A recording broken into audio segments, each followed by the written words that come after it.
The pre-midnight celebrations echoed faintly from the TV downstairs. Everyone else in my family was gathered around the TV, glasses of cheap champagne in hand, cheering for the promise of a fresh start. Even my young preteen cousins, who weren't usually allowed to stay up so late, nursed glasses of sparkling apple juice. I didn't bother joining them, though. I wasn't celebrating. The promise of a new year, a clean slate, felt like a sick joke.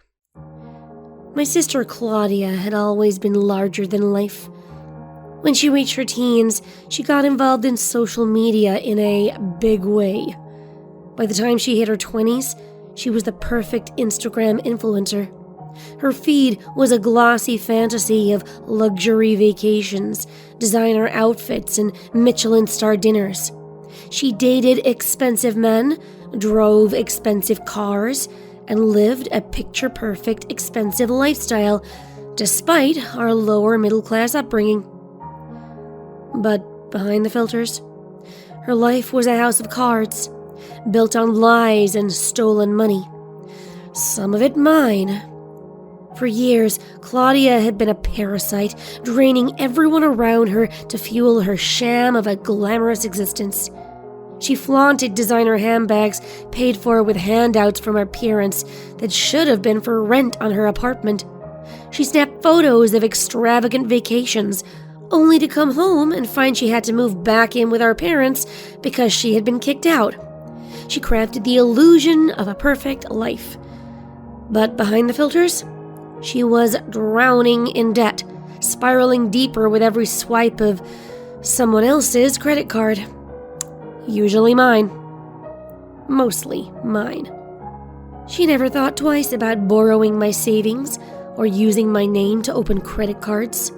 You'll get it back, she'd promise with a dazzling smile. At first, I'd fall for it every time because, as much as I resented her, she was my big sister. By the time I realized how much she was taking advantage of me, it was too late. She and everyone else had come to expect me to not make a fuss and be compliant to her desires.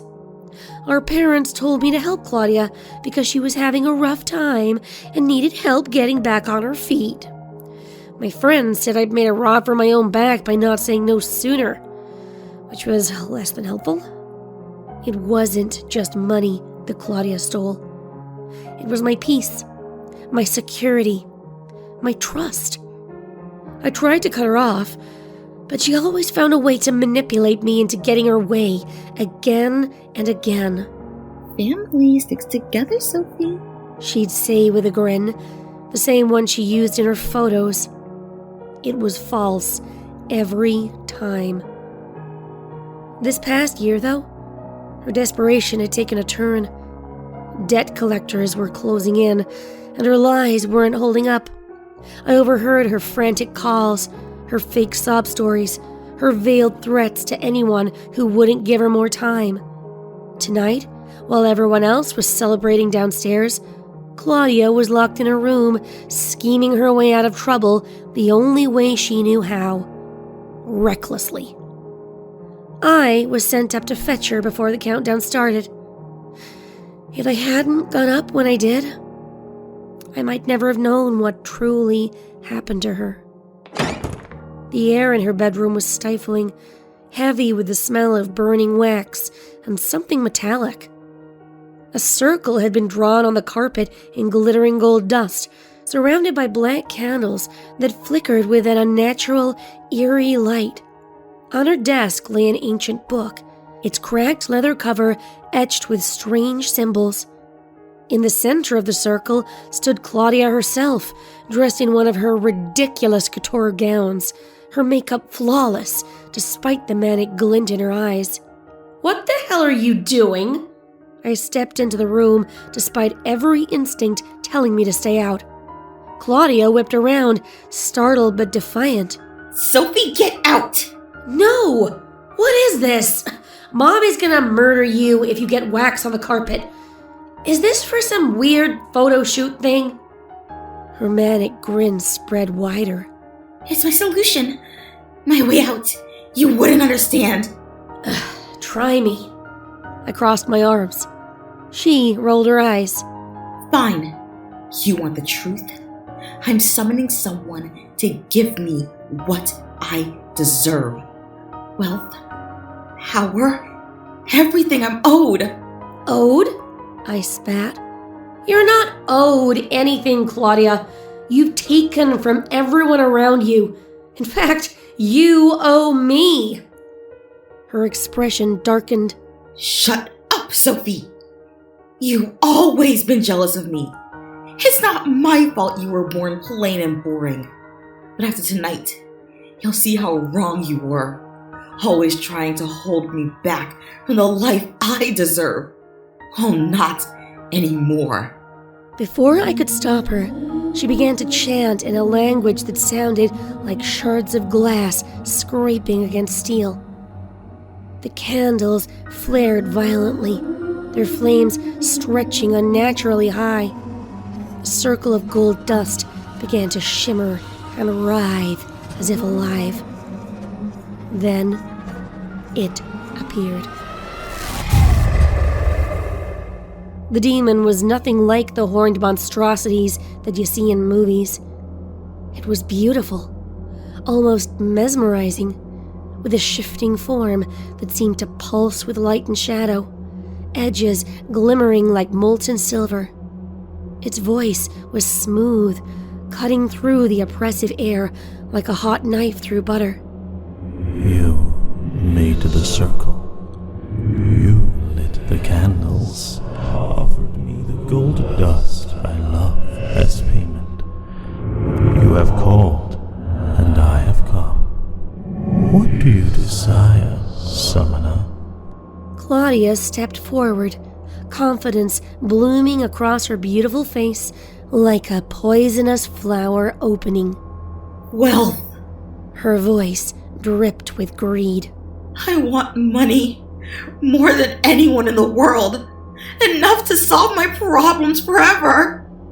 The demon regarded her for a moment, its form undulating like smoke in the wind. Wealth is a simple request.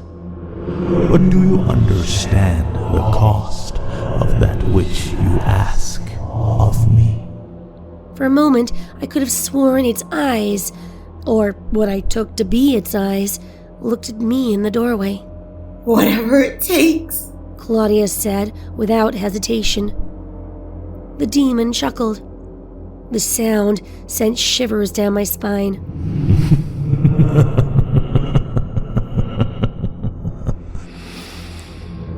Then, so be it. It extended an arm of shadows and light to touch her forehead.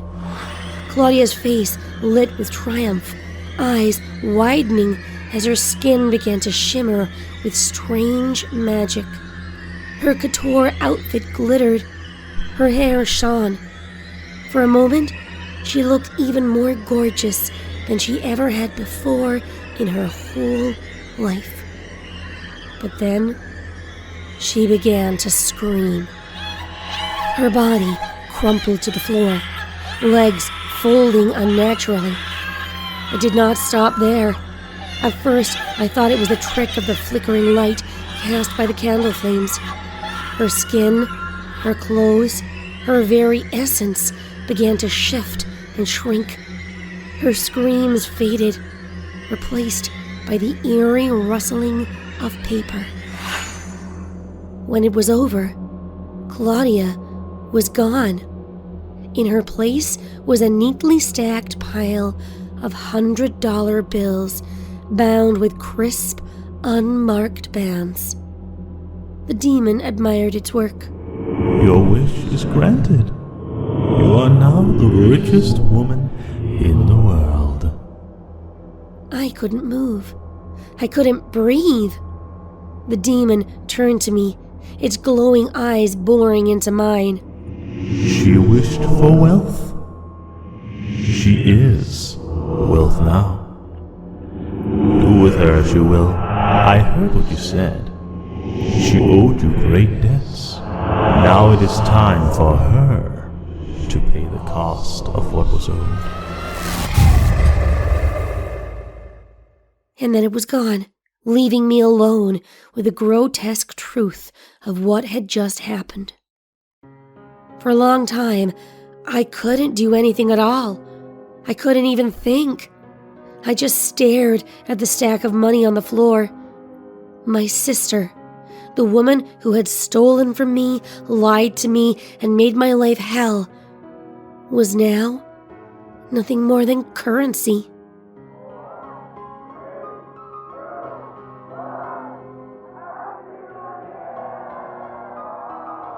The clock struck midnight, and cheers erupted from downstairs. Fireworks exploded outside, lighting up the room in bursts of color. The strange candles had vanished when they snuffed out in the wake of the demon's passing. The gold dust had burned away. All that was left was me and the money that used to be Claudia. The world thought she'd run off. Her Instagram went dark, and the few friends she had assumed she'd fled to escape her debts. No one ever suspected the truth. Why would they? I used the money to pay off every cent she had stolen from me. I rebuilt my life, one without her shadow hanging over me. Sometimes I wonder if Claudia's still out there, trapped in the folds of those bills, cursing me as I spend her piece by piece. But I don't feel guilty. For the first time in years, I'm free. And every New Year's Eve, as the clock ticks down to midnight, I light a single candle and pray that she doesn't find a way back.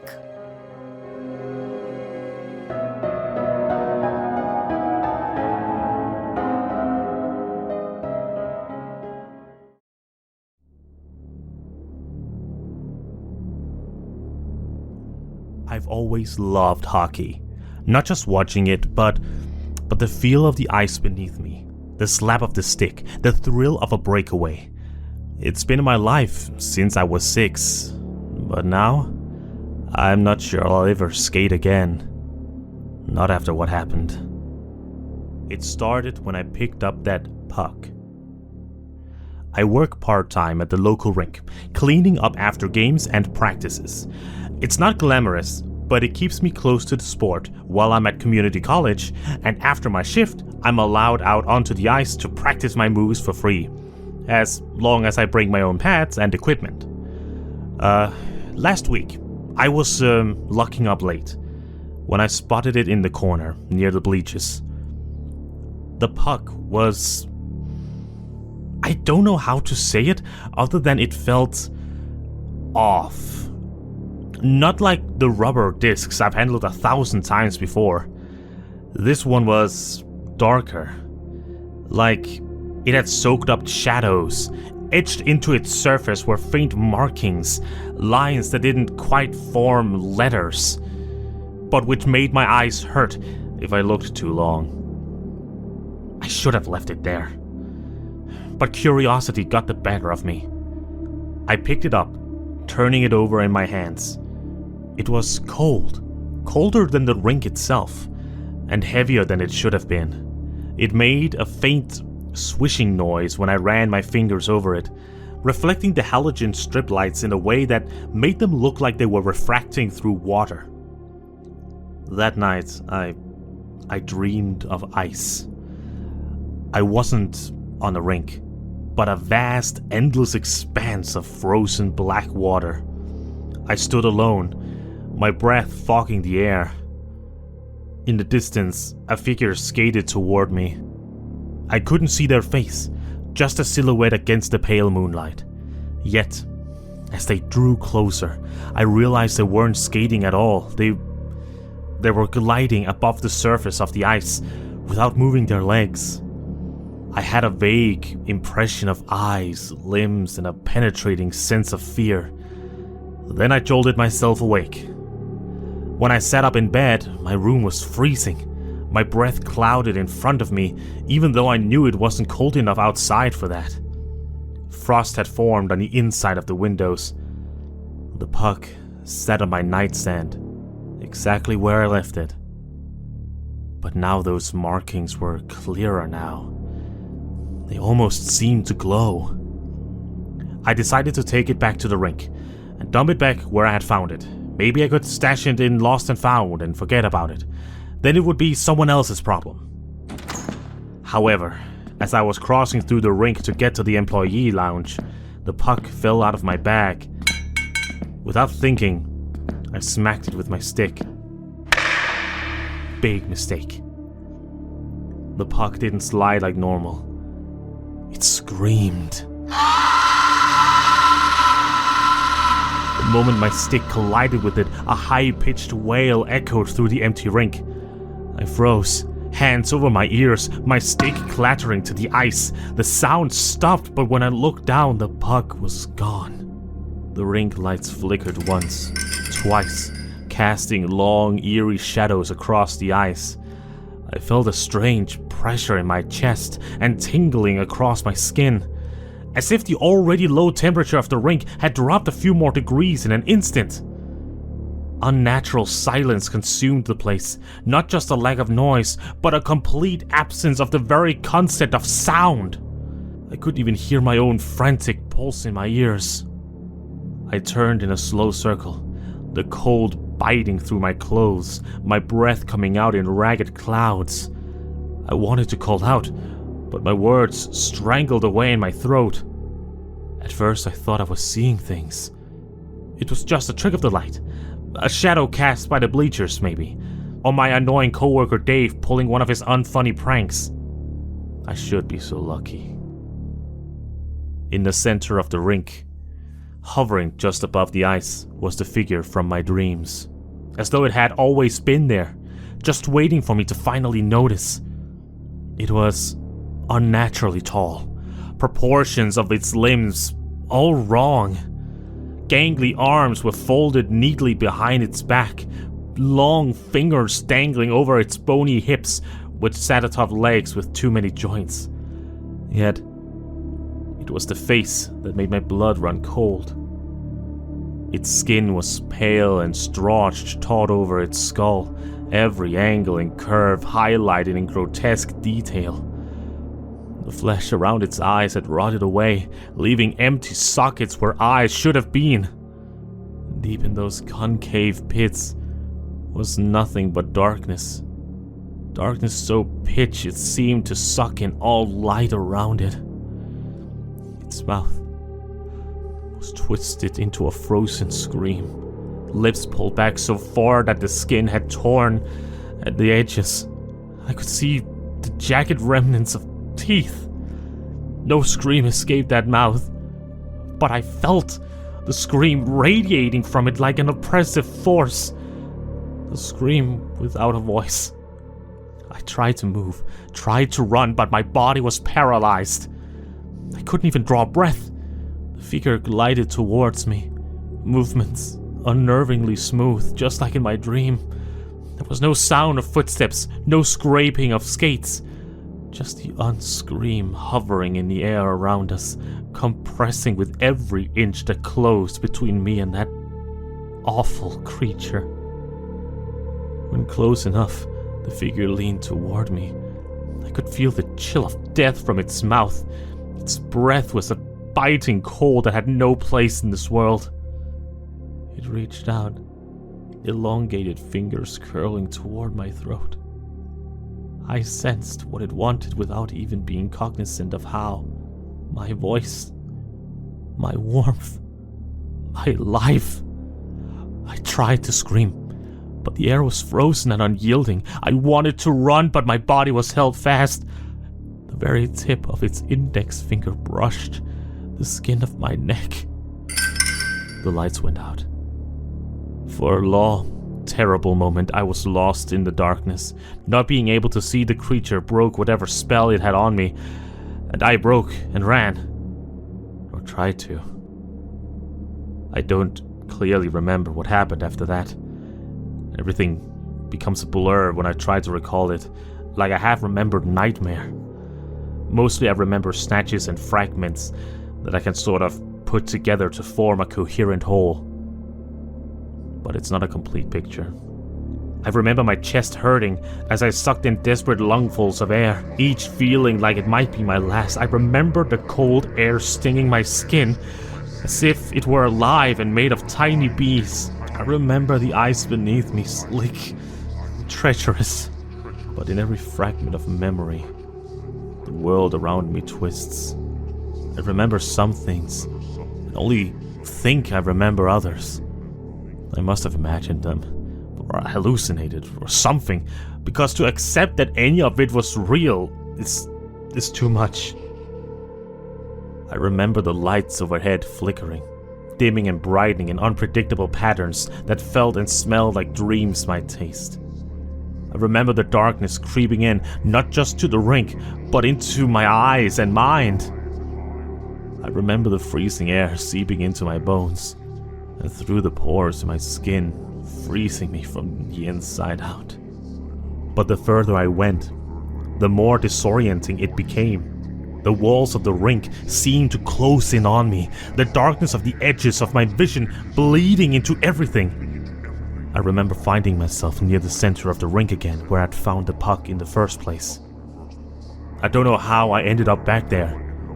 I didn't stop, didn't turn back on myself in my desperate fleeing, but somehow I was there, staring in the middle of that endless, empty ice. I remember pressure settling in the air around me, the unmistakable chill of that creature's presence closing in. It felt like I was a rabbit who had bumbled into a snare. The puck. It had to be the puck. I don't remember how much time passed after that. It felt like seconds, but it could have been hours. The air was so thick with frost that it felt like I was suffocating, my lungs full of ice with every desperate gasp. My body trembled uncontrollably, and my limbs felt heavy, like I was moving through wet cement. My mind was clouded by a singular thought. I have to get away! I have to get away! I have to get away! Yet no matter how hard I pushed, I couldn't move any faster. The rink had become a void, stretching out endlessly before me, no exit in sight. The walls seemed to disappear into nothingness, the ceiling blurred, as if the entire space had collapsed into a quantum singularity of suffocating blackness. I began to wonder if I was even moving at all, or if I had been trapped here, suspended in time, doomed forever to be fleeing while the figure drew nearer. Then, between one blink and the next, the figure arrived in front of me. The empty sockets where eyes should have been were darker in the last memory, swirling with some kind of inky void. I could feel the pull, like I was being drawn into the abyss that lived within those hollows. Its mouth stretched open unnaturally wide, broken teeth like shattered glass, glittering in the strobing lights. The stench of decay emanating from that mouth, filling my nostrils as if it leaned them closer to me. It didn't speak. It didn't need to. Its presence alone spoke loud enough to drown out every rational thought of my mind.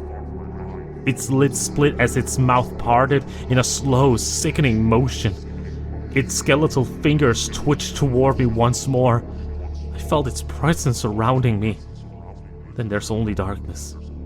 I don't know if that means I passed out, or there's literally a hole in my mind where those memories should be. I woke up in my bed. For a while I tried to convince myself it was all just some elaborate nightmare brought on by eating too much poutine. Yeah, right. Amazing. Amazing the things we try to tell ourselves so we don't have to accept truths that are supernatural in nature. I went back to work the next day.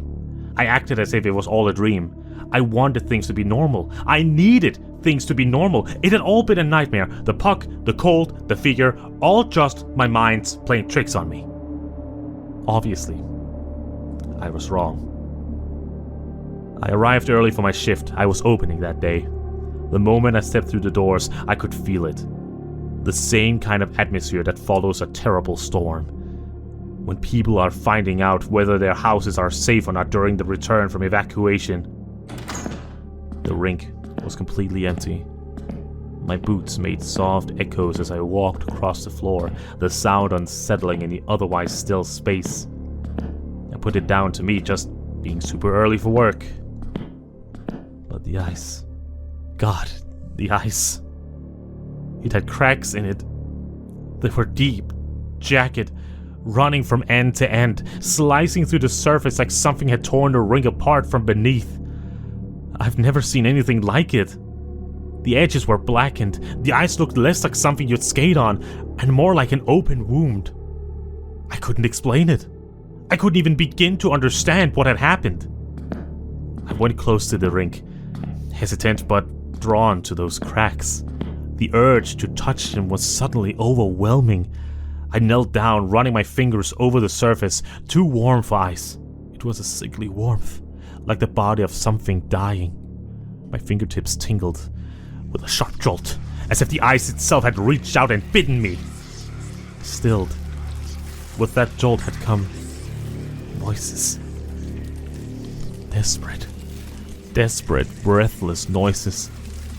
Like people trying to scream, but too cold to form words. Darkness flickered at the edges of my vision until I yanked my hand away from the ice. The voices ceased the moment I stopped touching it. I backed away from the cracks, but I couldn't shake the feeling that the rink itself was watching me, waiting for me to come back. The figure, the pug, the cold, none of it was just in my head. Something evil had left its mark on this place. Management tried to brush off the cracks as some freak accident caused by the flaw in the ice that needed repairing. However, when the maintenance crew came in to inspect the damage, they couldn't explain what they found either. The ice was warped, yes, but there was something else. Apparently the cracks didn't go straight down as they should have, but wound around under the surface, like something had been burrowing through for a while before coming up to the surface. No one wanted to stay in the building long enough to figure out. The rink closed while repairs were done, but to me, there was no fixing what had happened. It seemed the same was true for other people too. No one wanted to be anywhere near the place. Rumors started. People said that the ice rink was cursed. Some rumors were just plain dumb, tales of murder done in the dead of night and covered up by authorities. But some chimed in my head in a way that made my skin feel cold and shivery. They said something terrible had been in that ice that was never meant to leave it. It wasn't just a fluke, the rumors said. It was a warning. Something ancient had been disturbed, and had used the rink as a means of accessing our world from its own. All it needed was something to unlock the door with a key. And keys could be items. Like a hockey puck. I tried to shake it off. Tried to believe we were all just paranoia. But I knew better. I knew the ice wasn't just cracked, it had been split open. Something had come through. I had unknowingly unlocked a door and let it into our world. I still have the puck. I don't know why. It was in my bag when I woke up after my false nightmares. It's still there. Heavy as ever. I thought about getting rid of it, but I kept it because... well, what can unlock a door can also lock it again. Maybe if that creature can be convinced to go home, I can seal the way behind it. Maybe it doesn't seem to want to go home, though. You see, whenever I close my eyes now, I see that black expanse of ice again. I hear the pleas of those souls the creature sacrificed to open the portal, now trapped in the rink. I think the creature wants me to come back to work. It wants me to place my bare hands on the rink, skin against ice. The compulsion to give in and go to it gets stronger every day. And I'm not sure how much longer I can resist the pull of the cold.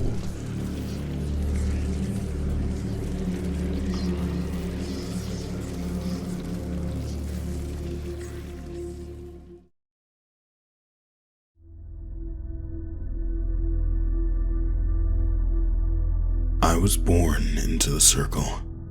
I didn't choose it. None of us did. Choice was never part of the equation. The circle, it was all I knew. They said we were the chosen ones, the only ones who saw the world for what it really was. Corrupt, broken, sick. Outsiders were blind, they said. Others were lost souls who wandered the world in ignorance of how close we all were to destruction. Not like us. We knew the truth. We were special. The rituals were fun. Candles, chanting, cuts on our hands, prayers in languages none of us kids understood. The adults always talked about the Great One. Over time, I learned this was the demon who would come when we had all proved ourselves worthy to receive its blessing. The adults said the Great One would come and grant us everything we wanted when we had proven ourselves pure and responsible enough to reshape the world and make it better for all. I believed them. Every word. Why wouldn't I? They were my parents, my teachers, my aunts and uncles. By blood and not, they were my whole world. I thought they wanted the Great One to come. That was the goal, right? That was why we bled. That was why we burned things. That was why I wasn't allowed to have friends outside the circle or go to school or read unapproved books. That's why we held vigils in the dark until our knees went numb. It's why I didn't even know what a phone or the internet was until I left and joined the impure world they warned me about. But the adults never took that final step. They never summoned the Great One to judge us.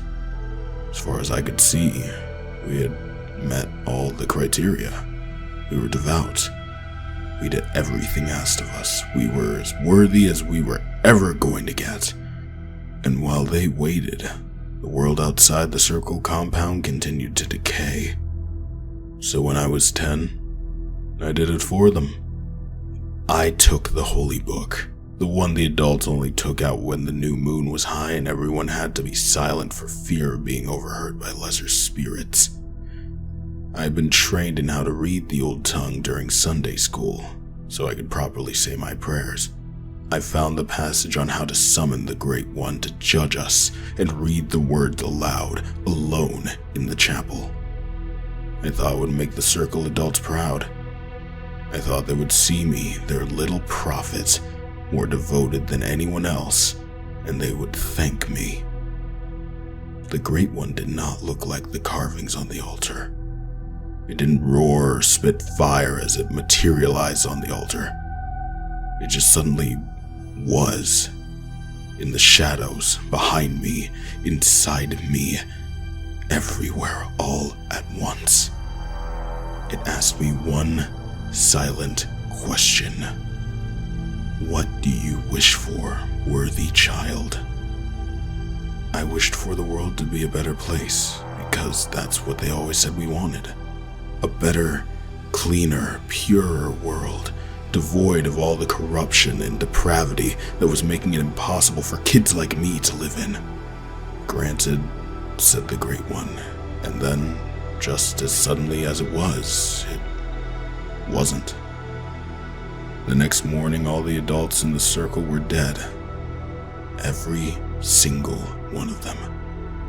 Blood ran from their eyes, mouths, and ears, as if the demon had just reached inside their heads and squeezed their brains until they leaked out. The door to their dormitory was covered in deep gouges where they had worn their fingers to nubs, clawing to get out. It was only later that I realized the truth. They had never actually wanted the Great One to come. They just liked talking about it because it made them feel important to pretend they were better than everyone else. Their pride had led them to exploit the generation that came after them, twisting their own kids into hateful, scared creatures, too indoctrinated to ever realize that the depravity of the outside world could never compare with that of the circle itself. They were frauds, but I wasn't.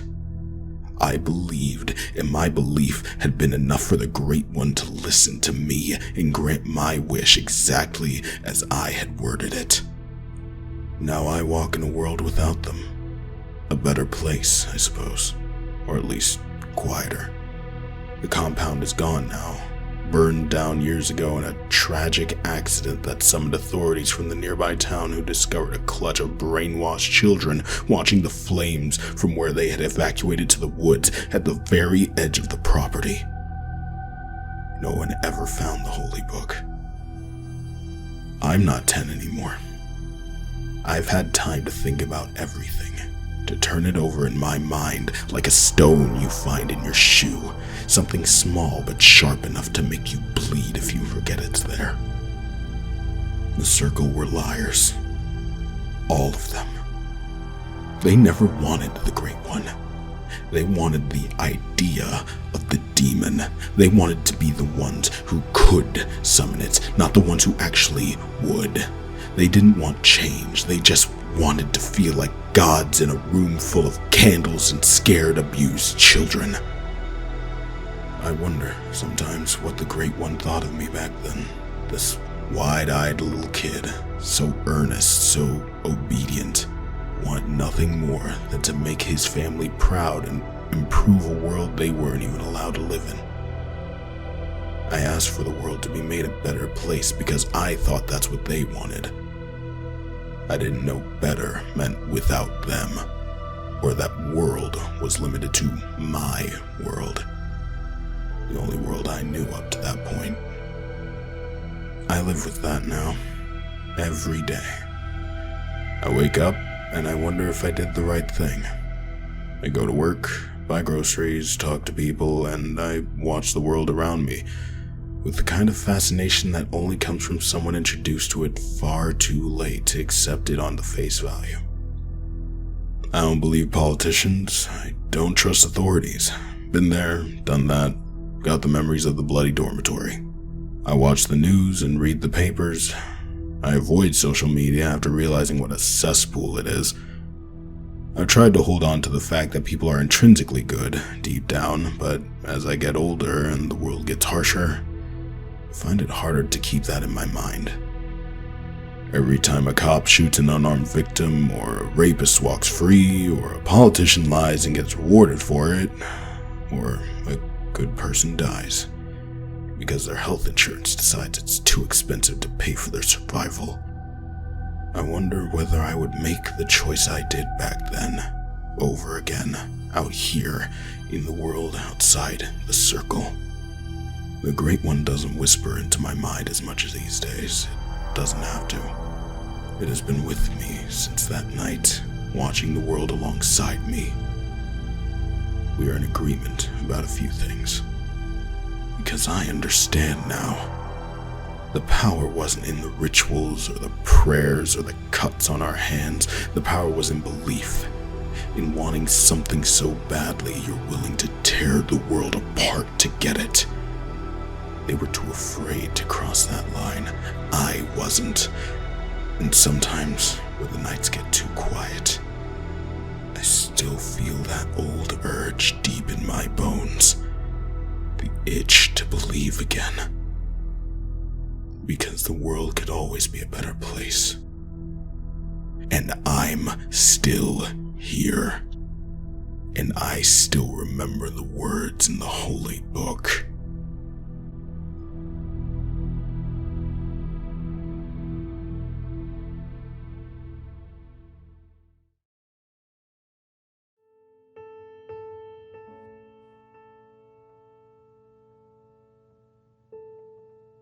I could have stopped her. I should have. But I didn't. I didn't think it would go that far. But I'm getting ahead of myself. Let me go back to the beginning. I used to be invisible in high school. One of those nerdy, quiet girls people look through instead of at. I wasn't talented at sports. I didn't excel at STEM. I wasn't creative enough to win language arts awards. I didn't even make enough of an impression to be bullied. Everyone ignored me. I was just a nobody. And I was lonely. So unutterably lonely that I would have done anything to have even one friend to sign my yearbook at the end of my final year. Then I went to college, and I met Lacey. She was my lifeline. She saw something in me that no one ever had before. She swept me up on my first day when I was blending into the crowd at orientation and introduced herself like it was no big deal. Suddenly, someone was looking at me instead of through me. Suddenly, I was a somebody, not a nobody. Suddenly, I had a friend. And not just any friend either, but a popular girl. I didn't magically become one of the untouchable elites myself, but I was close enough to the sun to feel her warmth. People knew my name when I went places with Lacey. They cared what I had to say when she turned to ask me my opinion. I got invited to parties. People waved hello to me without prompting. And it was all because of Lacey hyping me up, taking me to social events, sheltering me under her wing, and teaching me how to have the kind of college experiences I'd always dreamed about. She was the best friend I ever could have asked for. We weren't roommates. Lacey's family had money, so she had a single in the most luxurious dorm on campus. I was randomly assigned a roommate who lasted a couple of weeks before homesickness got too much and she dropped out to move back to Utah and marry her high school sweetheart. After her, I got a new roommate who was very into blasting deafening music from subwoofers at 1 a.m. and bringing home guys with swastika tattoos who stole my panties and sold them on eBay. She ended up getting kicked out for selling pills that might have been amphetamines, but could just as easily have been aspirin. When Kara moved in, I knew right away that she wasn't like my previous roommates. She was skittish, always locking the door even when she was just going to the bathroom. She wore enormous sweaters that drowned her tiny frame and walked everywhere so fast that I was surprised she didn't try out for the track team.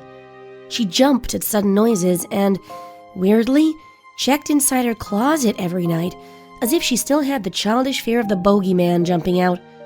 She was the kind of person who kept a baseball bat under the bed just in case, even though we lived in the safest dorm on campus.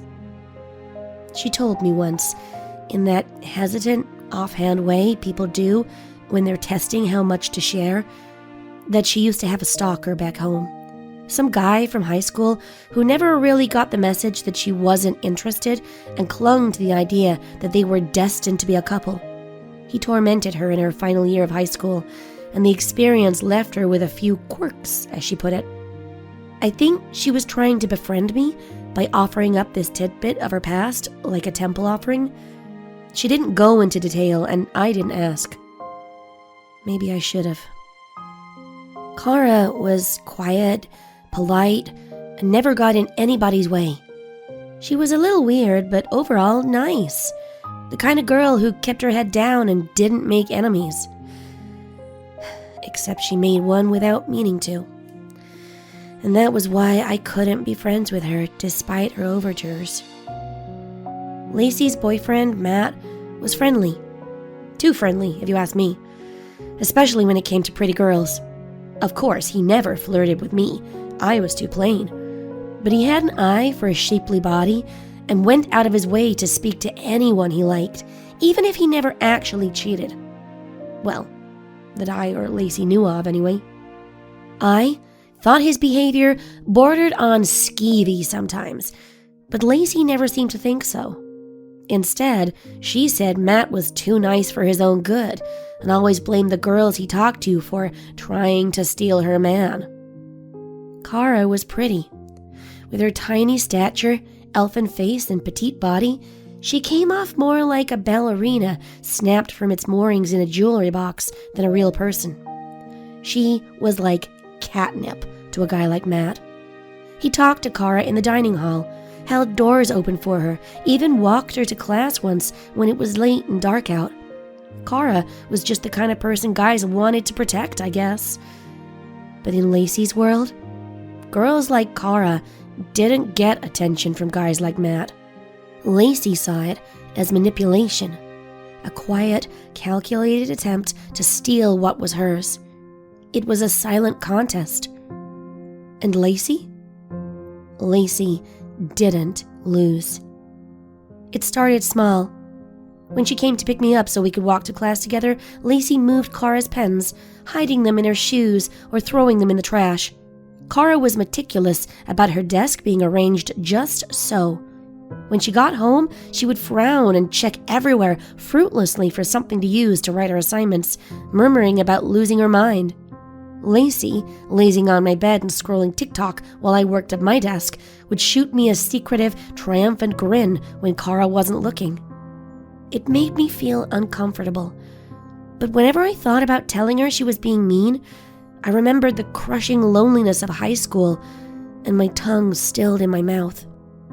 Next, Lacey unplugged Kara's phone charger just enough so it looked like it was still connected, so that Kara woke up to a dead battery. She swapped Kara's shampoo with conditioner, so no matter how much she rinsed, her hair stayed limp and greasy. Once, Lacey set the alarm clock on Kara's bedside table to an hour early, making her stumble out of bed, bleary-eyed, only to realize halfway to class that the campus was still dark and empty. She came back, shaking with what I thought was frustration. Just little things, petty stuff, annoyances. Lacey wanted to get back at Kara without it turning into a whole thing. Kara never complained. She never accused anyone. If anything, she blamed herself. She'd shake her head, mumble about needing more sleep, and get on with her day. Her lack of reactions should have been boring and made Lacey lose interest. And for a while, I thought that was what was happening. Matt became busy with extra football training that his coach was putting him through to justify his sports scholarship, and Kara wasn't exactly seeking him out. In Lacey's mind, that meant she had won. But then Kara did something that changed everything. One night, we were all in the common area of my dorm. Lacey stretched out on the couch, flipping through her phone, me curled up beside her, half listening as she related something about the Kardashians. Kara was curled up in an armchair, reading a book on forensics that her professor had assigned her class. Matt walked in to pick up Lacey for their date night, fresh from the gym, damp hair curling at his temples. He saw Kara first, gave her a quick nod, and made an easy joke about her always working too hard and spoiling her pretty face with wrinkles if she kept frowning like that. Kara blushed a little and smiled back. Not flirtatious, not coy, just polite and a bit embarrassed. It didn't matter. Lacey stiffened beside me, fingers curling around her phone. Her expression didn't change, but I knew that look in her eyes. I had seen it when I accidentally contradicted or interrupted her in front of others. A switch had flipped. That was when she decided Kara needed to be taught a lesson. Lacey started asking me probing questions about my roommate while I pretended not to know what she was doing. I'd said Kara was paranoid, right? Did I think she had anxiety? Maybe the kind of anxiety she might be taking pills for? Where might she keep those pills? Did she have therapy with an on-campus doctor? Had I noticed how she flinched at sudden noises? What was the deal with her checking her freaking closet before bed? I shrugged, murmuring something non-committal, but Lacey wasn't satisfied. She pushed. Did Kara ever mention anything weird about her past? Was there a reason she was so obsessed with checking the locks? Why was she so nervous about being outside after dark? I should have told Lacey to drop it. I should have pretended I didn't know the answers to her questions. I should have figured out she was fishing for things to punish Kara. But Lacey had a way of digging in, of making it seem like just another conversation with her bestie. And I was too weak, too desperate to keep my place beside her. I caved, and I told her what Kara had confessed to me. I kept my voice low, like Kara might overhear, even though she wasn't there. I told Lacey about Kara's high school stalker, and that maybe that was why she was the way she was. I downplayed it, but Lacey's eyes lit up at this information. She didn't respond right away. She just smiled, slow and knowing, and tapped her expensively manicured nails against the back of her phone. That night, we came back early from the ostensible movie night we had told Kara we were going on.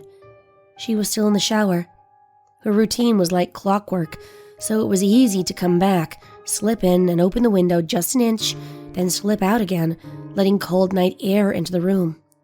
It wasn't enough for all the heat to escape, but just enough to make Kara pause when she walked in. She always checked the window was locked before she went to shower.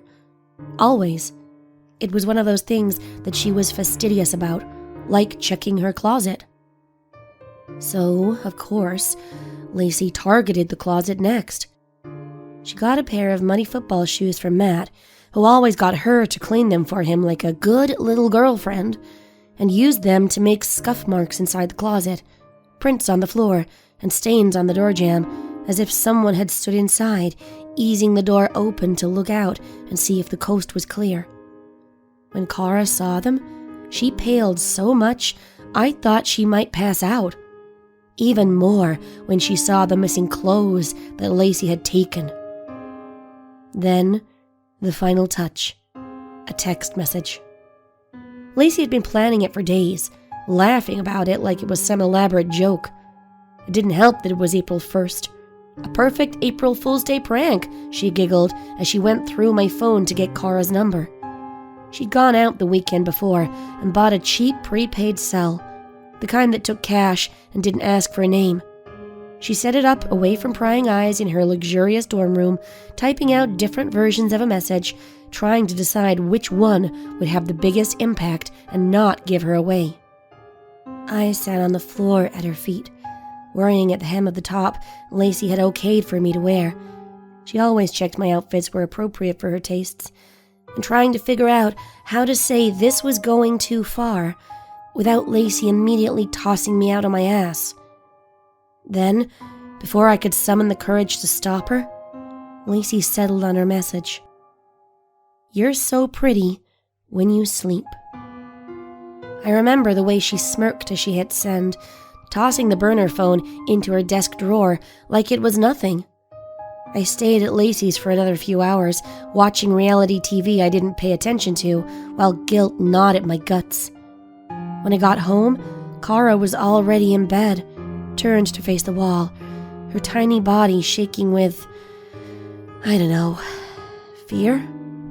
Rage? Frustration? No, definitely fear. After I went to bed myself and turned out the lights, I heard her shifting under the covers, breath coming fast and shallow. I heard the little plink of her phone when she checked it over and over, refreshing her messages, staring at one from a number she didn't recognize. I could feel her distress, thick in the darkness, pressing against my skin like a leaden weight. "You're so pretty when you sleep." I lay awake too, staring at the ceiling, doing nothing to stop the events that I had helped set in motion. The next morning, Kara barely looked like herself. She moved like a ghost, skin pale and drawn, eyes darting to every shadow. She shoved her things for class into her bag, hands shaking, phone clenched so tight that her knuckles blanched. I started to say something to her. I'm not even sure what. But she flinched away from me, and my words died in my throat. She looked like she was a single heartbeat from a panic attack when she left, dorm keys sticking up between her fingers like the quills of a hedgehog. She didn't come back. At first, I thought she was just staying somewhere else for a while, taking a break, trying to clear her head. But as the hours stretched into a full day, then 2, and her side of the room stayed untouched, uneaten snacks still sitting on her desk, laundry still folded on her bed, the unease settled into my brain. Then the RA knocked. That's when I found out Kara wasn't just gone from the dorm. She was gone from campus. She had come back while I was at class, packed a bag, drained her bank account, and bought a one-way train ticket. She wasn't headed back to her hometown, but I didn't know where she intended to go. Maybe she had family out there someplace who seemed better in her mind than her college dorm. Wherever it was, she never made it there. It was on the news a few days later. A girl's body found off the highway, strangled, dumped like trash. A suspect was already in custody. It was a man from Kara's hometown she had a restraining order against. A stalker she had spent so much time trying to escape after he broke into her house and waited in her closet with a knife for her to come home, only to accidentally stab her sister to death when she opened the closet door to borrow some of Kara's clothes.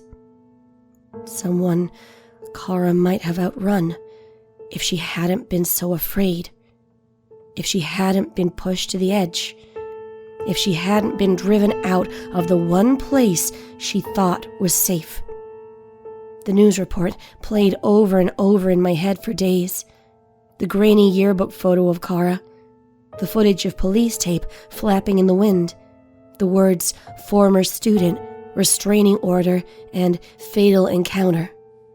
The guilt that had gnawed at me while Lacey was playing her pranks blossomed into actual pain. I couldn't eat.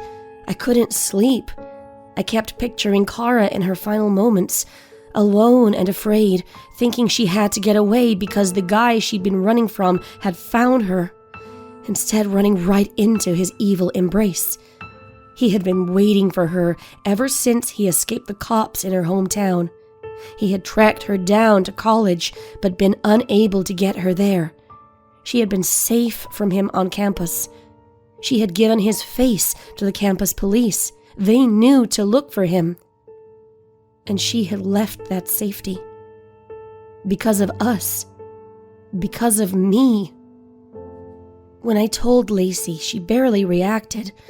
She just scrolled through her phone, eyes skimming her notifications, lipsticked mouth pursed like she was mildly annoyed but not really listening.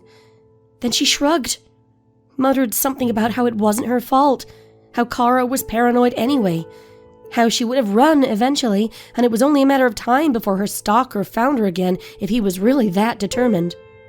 Then she asked if I wanted to come over and watch the latest episode of The Kardashians that evening. And that was it. Like Kara had never been real to her at all. Like Kara's life had never mattered. I looked at Lacey then, really looked at her, and saw her for the person she was. Not the girl who had lifted me out of my high school loneliness. Not the person I had felt lucky to know, but a monster wearing a pretty face. Lacey had kept me around because my plainness made her look even better. My neediness made me easy to command.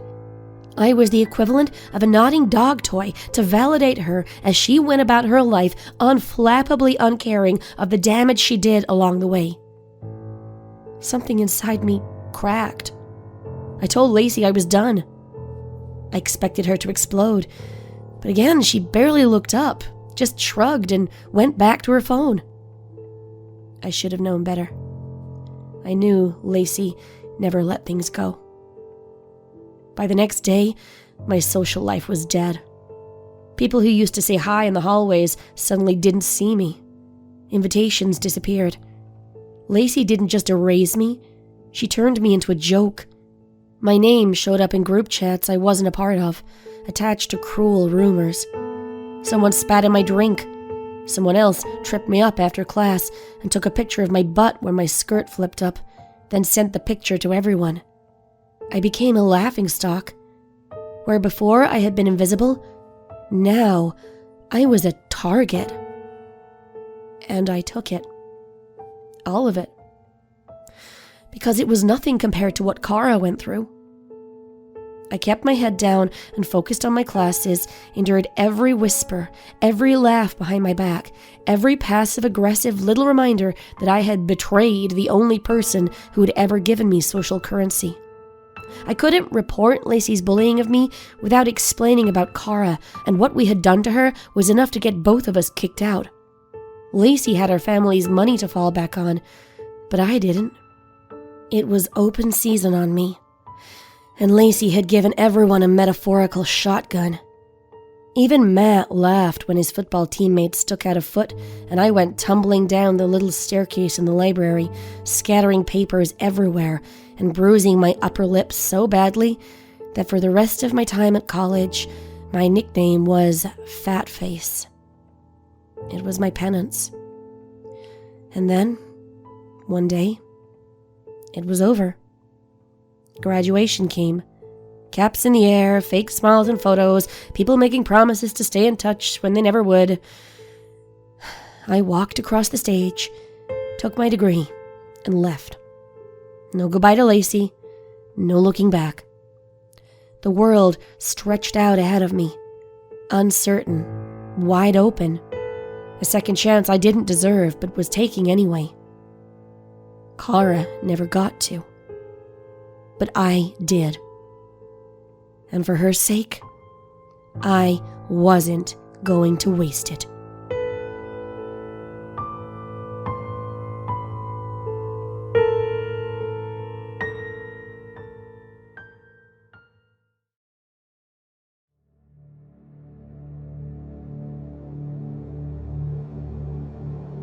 Spring break was supposed to be our escape.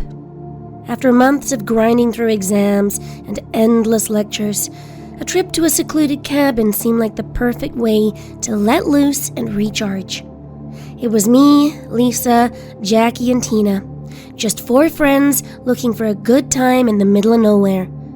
We had all worked hard, and we weren't the kind of girls who thrived in a party scene, so we planned out a week of hiking, campfires, s'mores, and other good stuff like that. A real act like a kid again type deal. Lisa found the cabin on Craigslist. It was cheap and available, and we were dumb college kids who thought that was all we needed to check for. It sat at the edge of a sprawling meadow, surrounded by thick woods that stretched for miles. When we arrived, the air was crisp, the nights were quiet, and the only sign of life was the occasional rustle of leaves or the distant hoot of an owl. It felt like paradise after so many all-nighters of studying. That is, until we found the Burrow. We had been exploring the woods when Jackie called us over to check out this cool, weird thing that she had found. She was the outdoorsy type and loved leaving the beaten path, even making fun of me for being too timid when I protested. Lisa and Tina looked to her more than me for leadership, so off the beaten path to see the cool and weird thing we went. At first glance, it looked like nothing more than an overgrown rabbit hole. Yet as we got closer to Jackie, certain details began to stand out that even city girls like us could notice. The edges of the opening were too precise, as if carved by a tool. It was way too big for an ordinary rabbit. Too big even for a fox or badger. A faint, sickly sweet smell wafted up from the dark tunnel, mixing with the earthy scent of the forest. Jackie stamped her feet, yelling for the rabbit inside to come out and play, then laughed and told us that, of course, it wasn't a real rabbit hole, since they were tiny. Something about the burrow made my skin crawl. It wasn't just the size, shape, or smell, but the feeling that something unpleasant was watching us from the shadows inside. I suggested it might be a bear's den or lair or whatever you call the home of a bear. Lisa and Tina freaked out at the idea we might be disturbing a sleeping grizzly, but Jackie just laughed it off, saying bears are already out of hibernation by April. I didn't know enough about bears to contradict her. Still, I insisted on leaving the hole behind, which Tina and Lisa supported, and Jackie finally acquiesced to us heading back to the cabin. Despite getting my way, I could not shake the unease that clung to me as we made our way out of the woods and back across the meadow. That night, the dreams began. In my dream, I was in the woods. Moonlight cast everything in an eerie silver glow. The burrow loomed before me, larger than before, its two even edges now pulsating like a heartbeat. A figure emerged from the darkness within, a tall, grotesquely elongated body, long limbs swinging, all covered in matted gray fur. A stretched-out face poked into the moonlight, wet nostrils flaring as it caught my scent. Its eyes were hollow, dark pits, and a pair of oversized teeth extended over its lower jaw and chin, dangling slobber that glinted in the moonlight. It cradled small objects in its hands that I could not see properly, but which nonetheless made my stomach turn. I smelled blood and opened my mouth to scream, but the thing bounded right up to me and shoved one of the small objects into my mouth, blocking my throat. I crashed to the ground, trying to dislodge it as the creature bounded past me in the direction of the cabin. I woke up, gasping for air and drenched in sweat. My heart racing and an ache in my jaw like my mouth had been forced open further than it could go. Outside, the wind howled. I could see out the window from my bed and reflexively looked out, then nearly screamed when I saw movement in the meadow, like a man running away. I scrambled back against the headboard and crouched, frozen in terror, until sunrise. The next morning, Jackie was gone. Lisa and Tina thought she had gone for an early hike. As I said, she was much more outdoorsy than the rest of us, and there had been tension after we made her come home early yesterday. It was entirely plausible that she had gone out alone to blow off some steam. I was out of it from my nightmare and panic over seeing things that weren't there, so I spent the next few hours trying to convince myself I was having a meltdown over nothing. Yet, as the hours dragged on and Jackie did not reappear, panic began to set in. We went out together to search, calling her name over and over until our voices were hoarse. By some unspoken agreement, we avoided the area where we had found the burrow, but when the sun had traveled so far across the sky that it would be dark soon, we finally went to check there too. Jackie had been so taken with the place yesterday, and we had checked everywhere else that we could think of. The opening was larger than before. Around its edges were scattered tufts of gray, coarse fur. The same sickly sweet smell hung heavy in the air. There was no sign of Jackie. Lisa wanted to call the police, but our phones had no signal, and the closest town was miles away. That had been the appeal of the cabin in the first place. She decided to drive out there anyway, but all 4 tires on the Jeep had been slashed.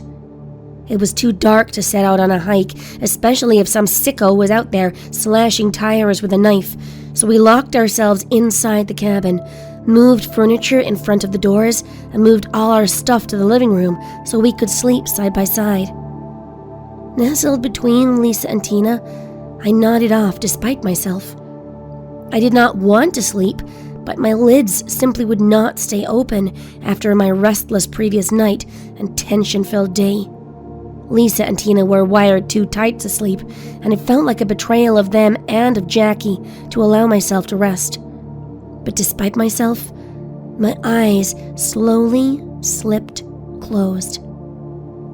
The dream came again, more vivid this time. I was once more back at the burrow, bathed in silvery moonlight.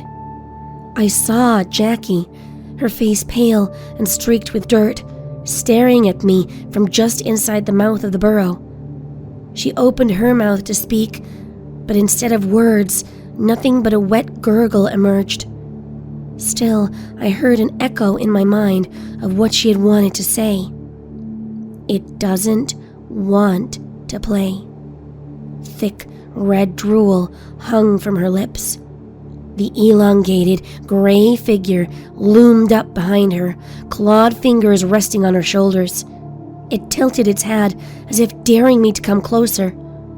I caught an impression of growths on the top of its head, long and thin, and twitching in my direction. When I woke, Tina was gone. The furniture had been moved, and the front door was wide open, swinging in the wind. Lisa and I grabbed flashlights and ran outside, screaming Tina's name, fear gripping us so tight we could not let go of each other. I caught a flash of someone running into the woods, and we followed, even though we should have known it was a bad idea. At the time, all I could think about was Tina and the image of bloody drool dripping from Jackie's mouth in my dream. We found one of Tina's sneakers on the ground, spattered with blood. The other lay further on, as if it had popped off while she was dragged along, making a furrow in the leaf debris we followed. We both realized where we were going, but what else could we do? We couldn't leave our friend to whatever psycho had apparently broken in and taken her. The burrow was massive now.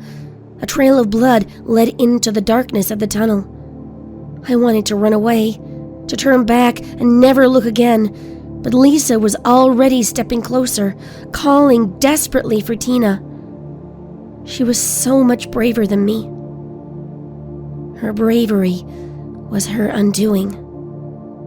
Before I could stop it, a huge, clawed hand shot out of the burrow and yanked Lisa into it.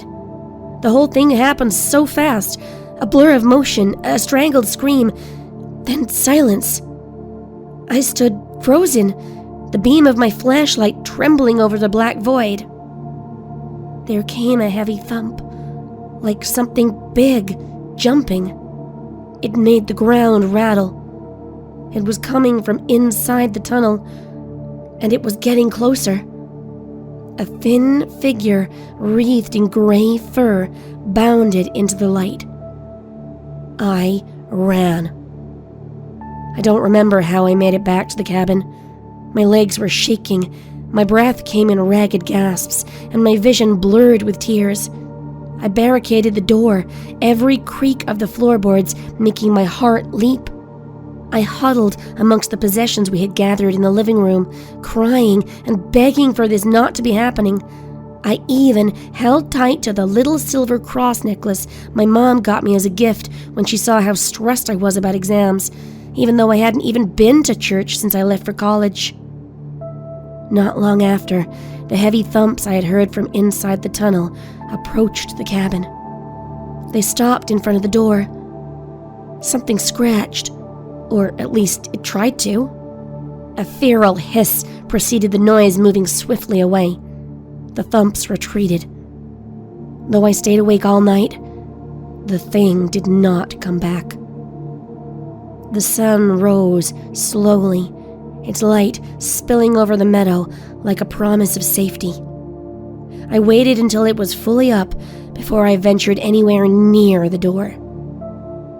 The outward-facing side of the front door was scored with deep slashes that ended halfway down in scorch marks. Little bits of charred gray fur lay on the ground. And next to them was a bird's egg, covered in so much blood it looked like it had been painted with the stuff. I stumbled away from the cabin and along the road until I could flag down a passing car. I'm told I was babbling like a madwoman when I was picked up, spouting nonsense about Easter eggs and a giant mutant rabbit stealing my friends. I don't remember any of it. The police only found pieces of Jackie, Tina, and Lisa near the big empty burrow. There wasn't even enough to identify them without dental records and DNA testing. The official story was that they had disturbed a bear that had come out of hibernation late, and it had killed and eaten them. But I knew better. Easter isn't about chocolate eggs, or hot cross buns, or pastel baskets. It's about faith and talismans beating back things that lurk in the darkness and come out at this time of year to claim the unwary and unfaithful. But I wear my little silver cross all year round, just in case.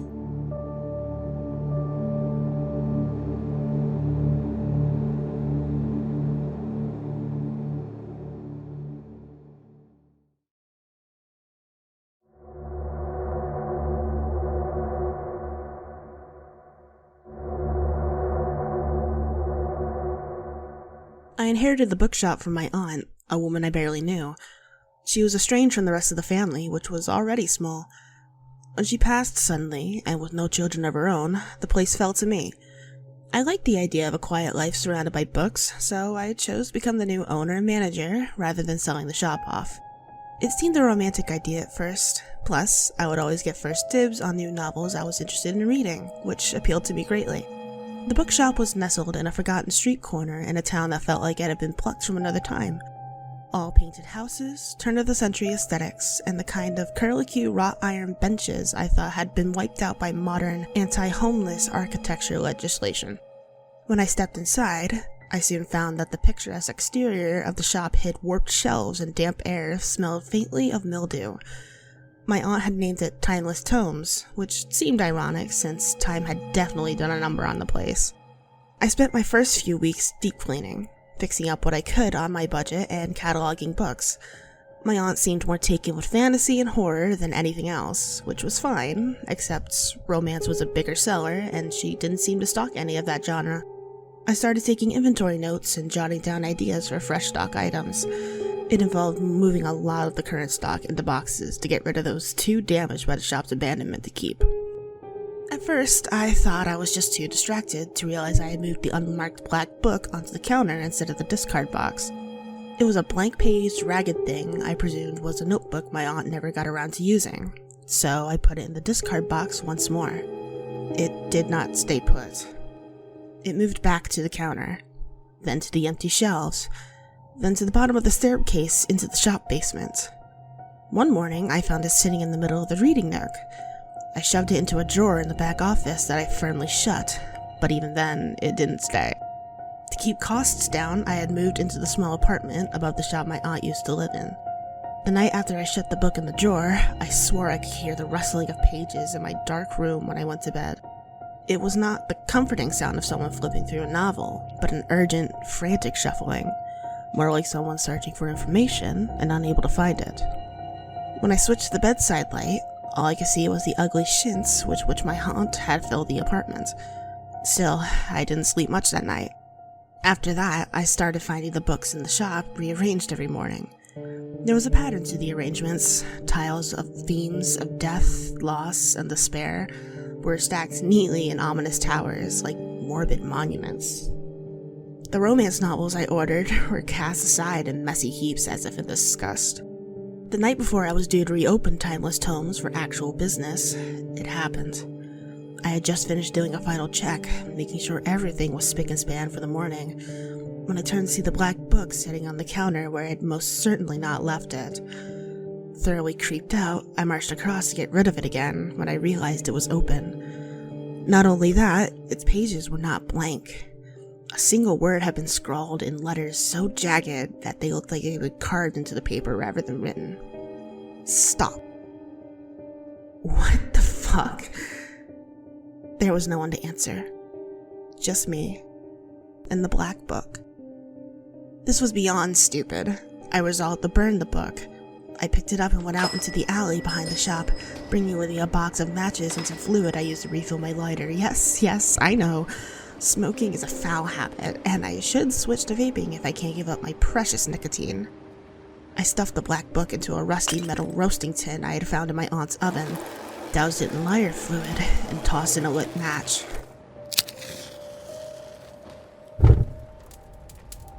But the black book did not burn. It screamed, a high, keening wail that made all the hair on my back and my neck stand up. It sounded like rending metal and crying babies and terrified people all mixed together. I dropped everything in my hands and stumbled back. The flames vanished, leaving the black book there in the roasting tin, untouched, its pages fluttering in a wind that did not exist. My breath caught in my throat as the fluttering stopped and the book settled open.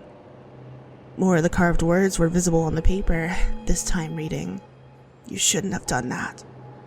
I wanted to scream, but could only watch as the books flipped closed. Oozing up out of the cover like blood through wire mesh, a name appeared. My name. "This can't be real," I murmured. As if in answer, the roasting tin rocked back and forth until it tipped over and the book was flung through the air harder than it should have been possible. I fumbled as it hit me in the chest, and the moment my hands touched it, it flipped open to its first page. My life was there, inked out in horrifying detail. Everything I had ever done, everything I had thought, all zipping by with the wildly flipping pages. Alongside banal facts about me were secrets I had never spoken aloud to anyone, and memories I had buried so deep that I had almost convinced myself that they never happened.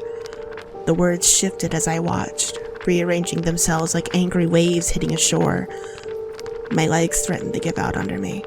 The text kept changing, faster now, as though the book was alive and reacting to my terror.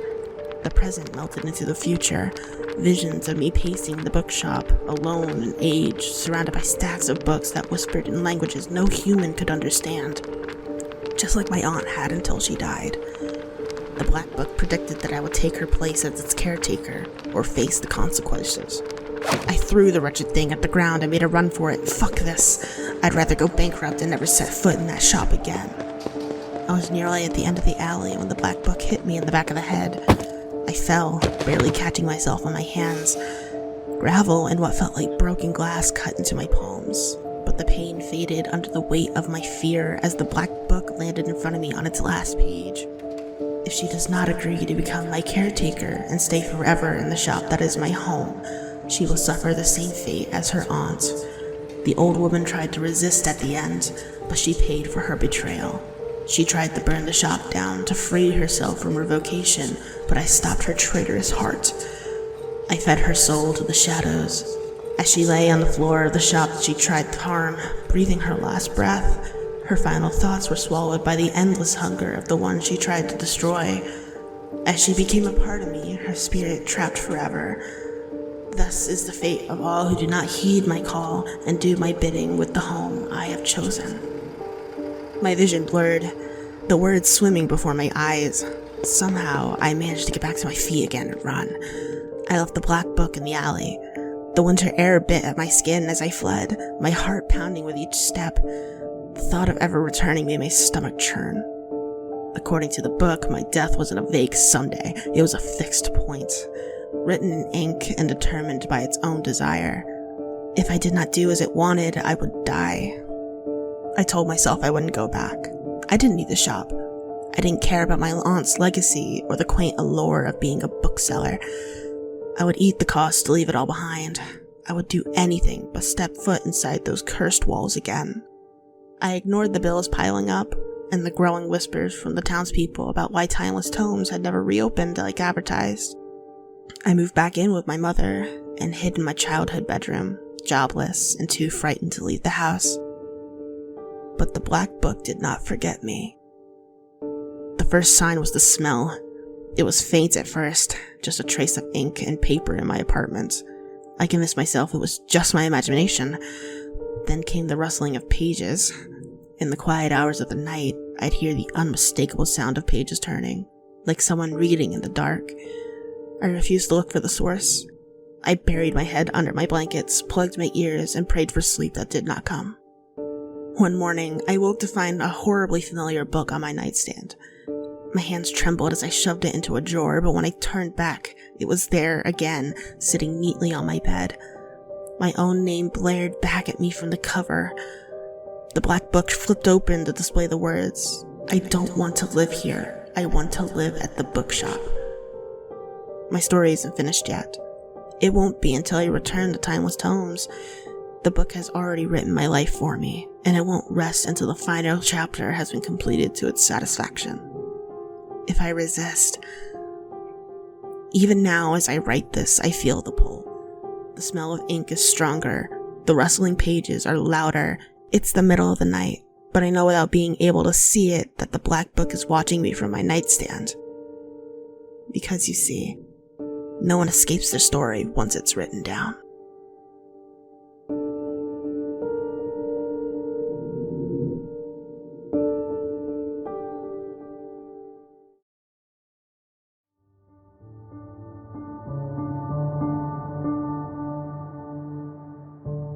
The snow starts falling around noon, while I sit in my small Copenhagen apartment, trying to ignore the growing chill. At first, it seems strange. Flakes that land on my window pane don't stick or melt. They sizzle with a faint, almost imperceptible hiss, like hot grease hitting a cold surface. I lean closer to the glass, squinting at the flakes as they hit. They don't look normal either. Instead of the usual crystalline patterns, these are almost matte. And the color is wrong too. It's tinted with a faint greenish hue, like the edges of something decaying. Green snow? What the hell? Weird weather isn't new in Denmark. I'm used to storm winds howling across the Øresund, or sudden downpours that flood the streets. This feels different though. Curiosity got the better of me, and I opened my sliding window to dip my fingers into the snow. Big mistake. Shit! I hiss, yanking my hand back. Angry red welts blossom on my fingers. Ow! Fuck! What? The moment the snow touches my skin, it burns like a live coal. I jerk back, staring in disbelief at angry red welts bubbling up on my skin. A bitter, acrid scent fills my nostrils. Is that the smell of my flesh burning? I slam the window shut and look around my street. People down below are starting to notice too. A man in a business suit yelps when a flake lands on his bald head. He claws at his head as smoke curls from his skin. Across the street, a woman clutches her toddler to her chest and runs for cover under a bus stop. A cyclist skids to a halt, shouting in panic as snow pelts him. It eats through his jacket, the fabric dissolving in patches to expose raw, blistered flesh underneath. He topples off his bike and writhes in the middle of the street, howling in agony. Everywhere, snow is eating through fabric and skin. The usual calm and order of Copenhagen dissolves into chaos within minutes. I stagger backwards from my window, my heart pounding so hard I feel like I might collapse. My breath comes in short, ragged gasps as I press myself against the wall. I can still see what's going on outside from here. I watch in horror as the street turns into something from a nightmare. The snow melts through the reeled awning of a cafe. It destroys a child's toy left in the street in the confusion. It even begins to affect metal things the longer it falls. Cars sit abandoned, their roofs pitted and smoking where the snow has landed. Bodies litter the street, some still twitching as the flakes continue their relentless assault. A piercing tone jolts me from my terror. My phone vibrates in my pocket. I tuck it free for a moment and just stare at it, my mind fogged with panic. Emergency alert. National warning. The message fills the screen in stark black letters against a glaring yellow background. My thumb hovers over the screen, hesitant before I finally tap to expand the text. Extreme weather warning. Dangerous chemical precipitation. Avoid direct exposure to snowfall. Do not touch or inhale. Cause: industrial accident at Longyi Chemical Facility. Seek shelter immediately. Authorities en route to affected areas. I read it twice, struggling to believe what I'm seeing. Chemical precipitation? An industrial accident? What could they have possibly done to create snow that burns through skin, clothing, and metal? As if cue, my phone vibrates again, followed by a second alert. Additional advisory. Do not attempt to drive or evacuate. Stay inside. All windows and doors must be sealed to prevent airborne exposure. Decontamination procedures will follow. I swallow hard and look back out at the carnage through my fogged window. The snow is relentless, still falling in dense, green-tinted flakes. Below, a man stumbles through the street, his coat half dissolved, his face and arms streaked with red burnt flesh. He collapses to his knees, clutching at his face as flakes cling to his hair and skin like parasites. The roof of a passing car begins to cave in under the snow's assault. The windshield pops and splinters. I hear the driver screaming as the snow pours inside, eating through the leather seats, the dashboard, and him. I stagger to my feet. Seal the doors and windows, now. Tearing through the drawers in my tiny kitchenette, I grab anything that looks remotely useful. Tape, plastic wrap, old towels. My hands shake as I cover every crack in the door, every edge of the windows. Outside, sirens wail in the distance. As I work, my phone buzzes again. My stomach drops. I hesitate, dread pooling in my stomach before finally looking at the screen. Warning update. Snowfall carrying toxic microorganisms. Direct contact causes rapid chemical dissolution. Highly contagious via touch. Remain isolated. Microorganisms? What the actual fuck? I stare at the screen. This is like something out of a horror B-movie. This can't be real life. But it is. I pocket my phone again and back away from all the doors and windows to the very center of my apartment. My skin crawls with phantom sensations as if the snow had already found me and is burrowing into my flesh. The world outside is a death trap, and I have no way of knowing when help will come. The authority seems to understand the situation. I'm sure they're doing all they can to fix it. The next few hours pass in a haze of dread. The snow keeps falling, hissing and sizzling against my taped windows. It seems to struggle with glass for some reason. I sit curled up in the middle of my apartment, clutching my phone like a lifeline, flinching at every distant scream from outside. The air grows heavier, with the acrid stench of burning flesh and chemicals, even inside my sealed space. My phone buzzes periodically with updates, each one grimmer than the last.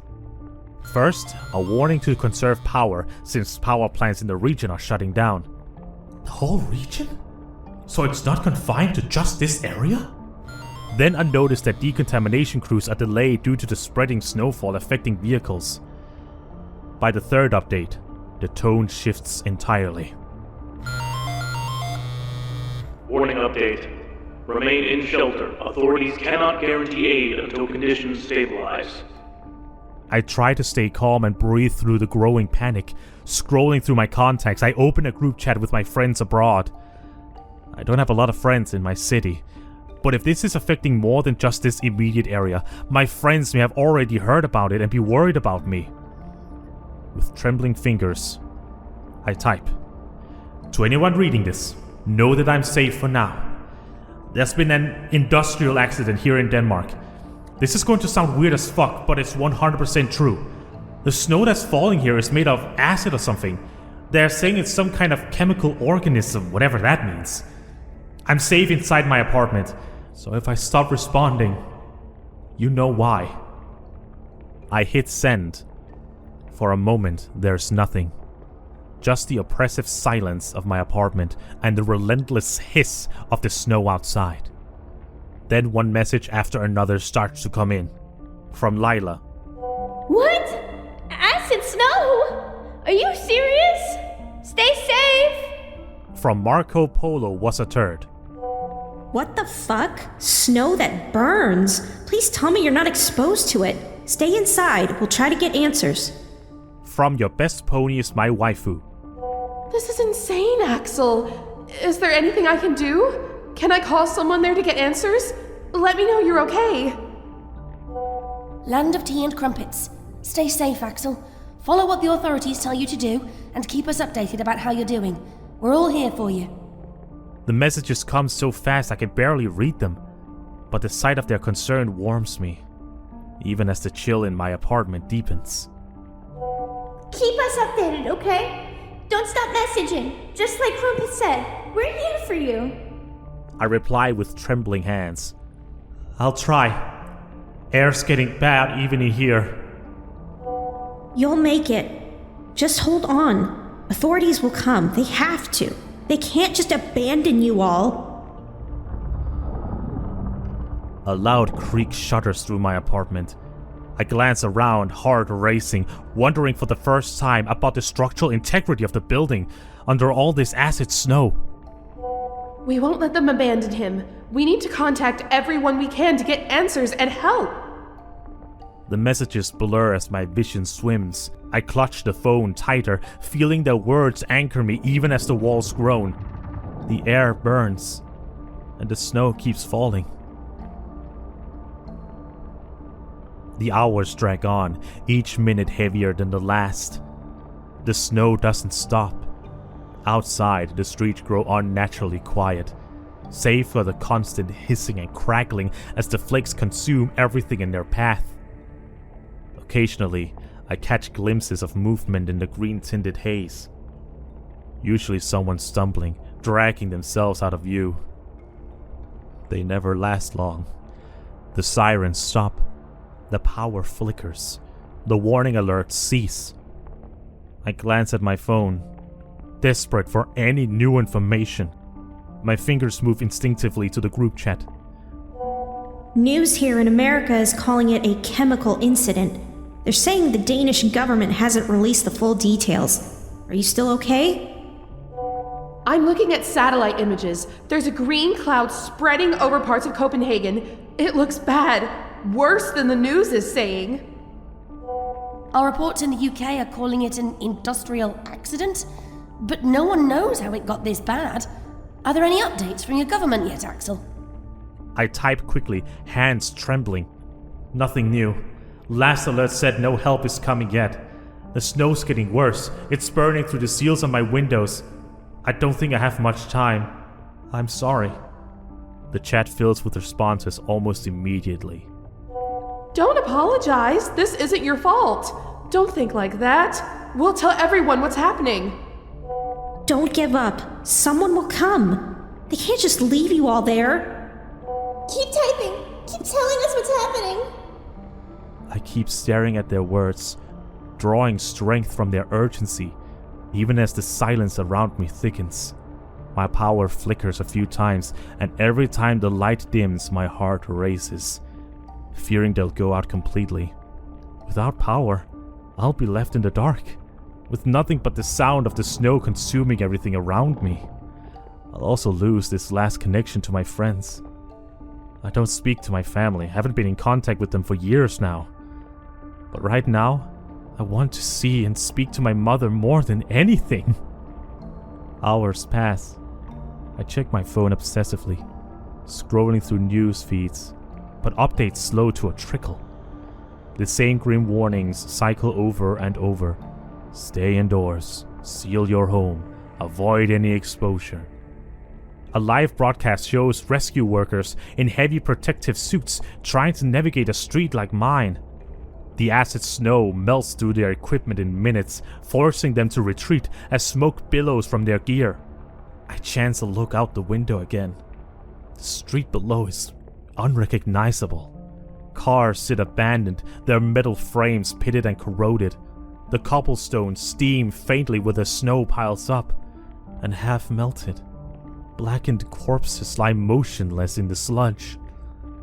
I can't take my eyes off the scene. A part of me hopes to see someone, anyone still moving just so I won't feel alone. Then I chastise myself for the thought. To be alive in that snow would be torture. As the snow falls relentlessly, acid mists hang low over the ground, obscuring everything past a few meters. At one point, I hear a distant rumble, followed by what sounds like an explosion. A plume of green-tinted smoke rises in the distance. My phone buzzes with another alert. Warning update. Structural collapse reported in affected areas. Do not attempt evacuation. My apartment feels smaller and smaller as the hours drag on. The acidic smell creeps in, stinging my nose and throat. I worry that even smelling this stuff will dissolve my lungs, so I put on a leftover pandemic mask and wrap a scarf around my face. It does little to help. My chest tightens, though with acid or panic, I cannot tell. The ceiling and walls groan with increasing regularity. My power flickers off more than on. I'm about to lose my connection to the outside world completely. I open my group chat again and type out a final message to my friends. It's been hours, and the snow isn't stopping. The streets are destroyed, and the air is starting to get really bad even inside behind the glass. I don't know if help is coming. I don't think so anymore. If I stop responding, just know that I tried to hold on as long as I could, and that I love you guys. I love you. Thank you for everything. I hit send and stare at the screen until the words blur. Just as 3 bouncing dots signal someone is responding, the Wi-Fi dies. No call reception takes its place.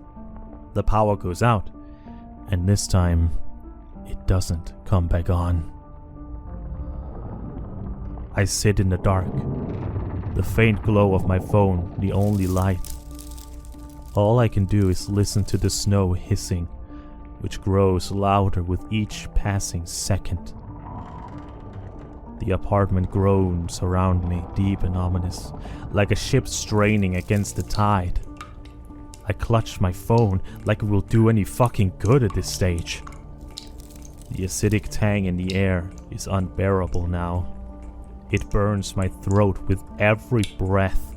The snow has eaten through the seals on the window so badly that tiny rivulets of greenish liquid drip onto the floor, hissing when they meet and scorch the wood flooring. I know I don't have much time. I try to keep a handle on my fear. From next door, I hear my neighbor sobbing loudly. The building shudders. Something heavy collapsed in the upstairs apartment with a deafening crash. Dust rains down from my ceiling, mixing with the acrid mist, creeping into every corner of my apartment. Oh God. Oh God. Oh God. Oh God. Oh God. Oh God. The walls crack. The floor buckles. The ceiling groans one last time before it gives away. The last thing I hear is the hiss of acid snow.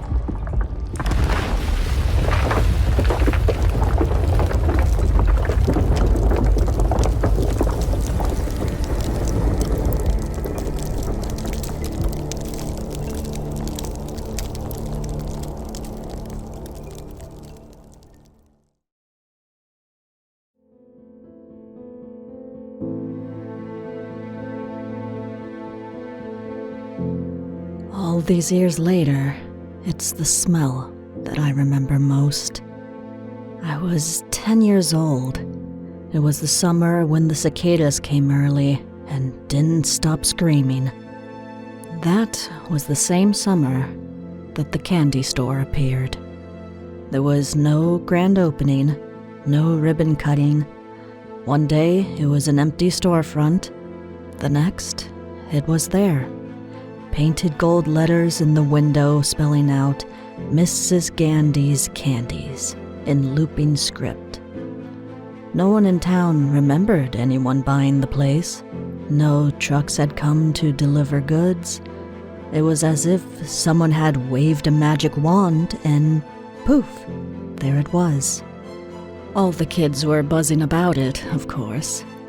I remember watching them press their noses to the window, their breaths fogging the glass as they gawked at the displays inside. It was an old-fashioned style store, with great glass jars brimming with gumdrops, mint humbugs, peanut brittle, cinder toffee, aniseed balls, and other delicious treats.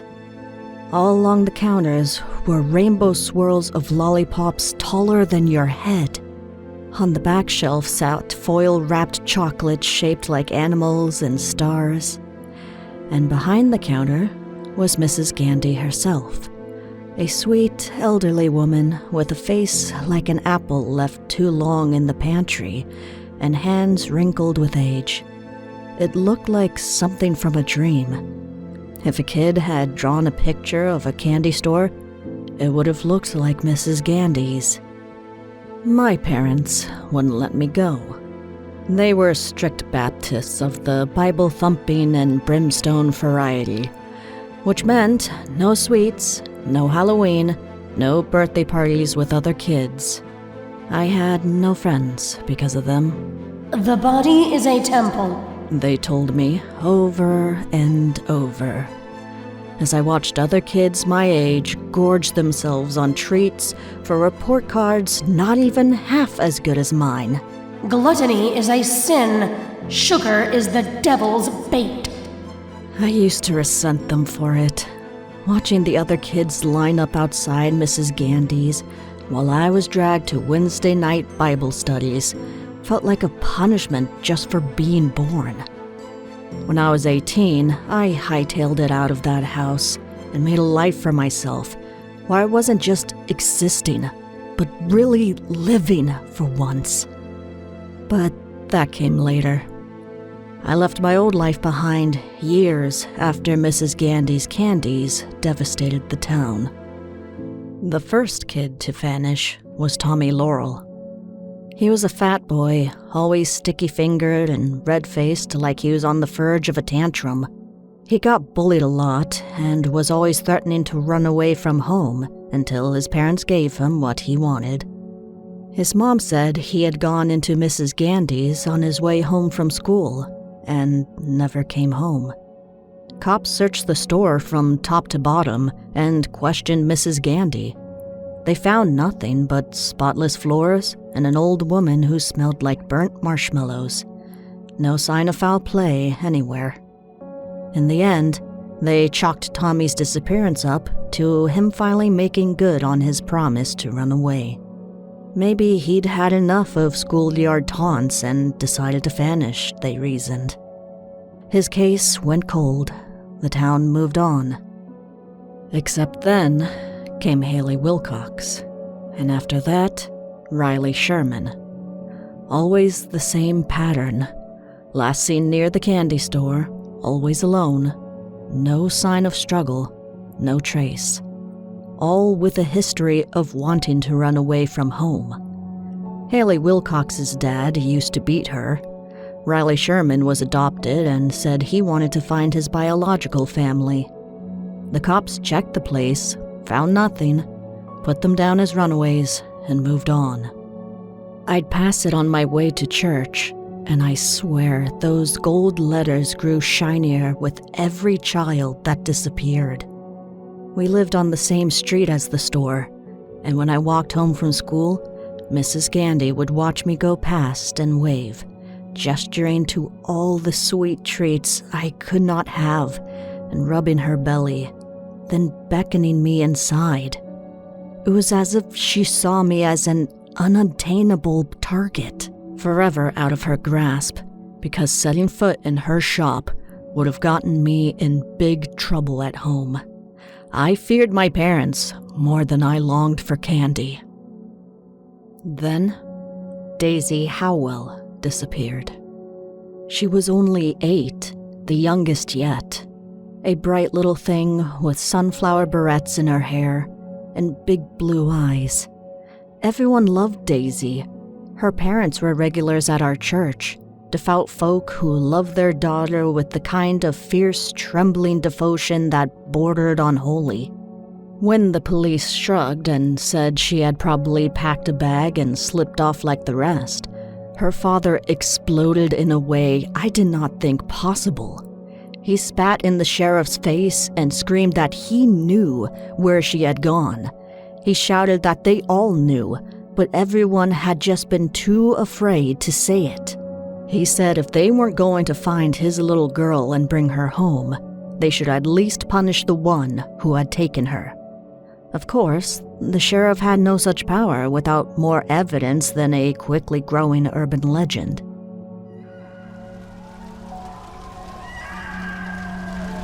That night, I woke to sirens and a red-orange glow pulsing down the street. I remember standing at the window, watching fire devour Mrs. Gandy's candies. The flames licked the sky, turning it the color of blood and burnished brass. There were people in the street, milling around and yelling like that would help anything. And over it all, I could hear screaming. Mrs. Gandy did not sound human when she screamed. Her voice carried high and shrill, like a kettle shrieking or a bat caught in a snare. She was upstairs in the window of the apartment above the store, shrieking and writhing as the flames turned her silhouette into something strange and elongated. She screeched.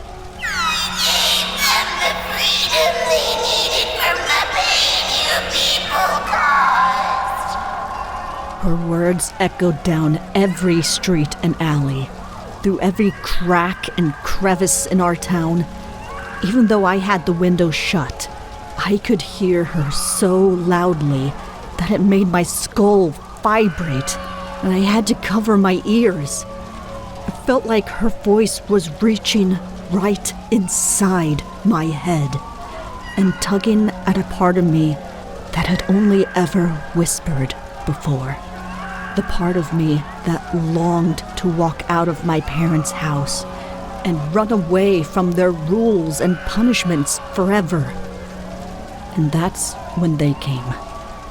The children. Every boy and girl who had ever bought candy from that store rose from their beds, left their houses, and ran to the candy store. I watched them stream from their houses in pajamas and nightgowns, barefoot and silent, like sleepwalkers under a spell. Some climbed out of windows if the doors were bolted too high for them to reach. Some dodged parents standing in their path. They all ran straight into the fire. Not one of them screamed. Not one of them hesitated. They all just ran as if possessed and vanished into the hungrily licking flames. When the firemen finally put out the blaze, all that remained of Mrs. Gandy's candies was a blackened husk and the reek of burnt sugar. They combed the wreckage for hours, but found nothing. There were no bones, no charred bodies, not even teeth. The building was completely empty, and the apartment above, nothing but an empty shell. After I left that godforsaken town, I rebelled by drinking, smoking, doing a plethora of drugs and all manner of other sinful things my parents had been so devoutly against. It lasted long enough for me to develop enough problems that I checked myself into a rehab center. When I got out, I briefly considered going home for a visit. I called a kid I had gone to Sunday school with rather than my parents, trying to see how it felt to reconnect with that part of my life. We chatted for a while and, inevitably, memories of Mrs. Gandy's candies came up. The cops never did find out what the hell happened that night, or what happened to the kids who disappeared. One thing he did tell me, though, was that years later, Daisy Howell's mother left her husband after finding pictures of Daisy on his computer. So, maybe Daisy had a reason to want to run away from home after all. I didn't go back to that town, but I remember. And sometimes, when the nightmares come, I wake up and all I can smell is the scent of burnt marshmallows that had filled the streets for days after Mrs. Gandy burned up along with her shop.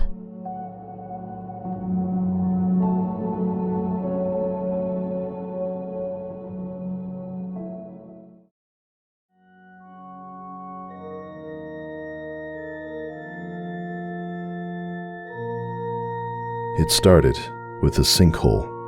Now, you might not know what those are. Honestly, I barely did until it happened, and I had to look that shit up. A sinkhole is when the ground just, gives up and collapses inward, like the earth forgot the very concept of structural integrity. They're usually caused by water, like rain or undiscovered streams eating away at the soil beneath the ground, until there's nothing left to hold up the surface.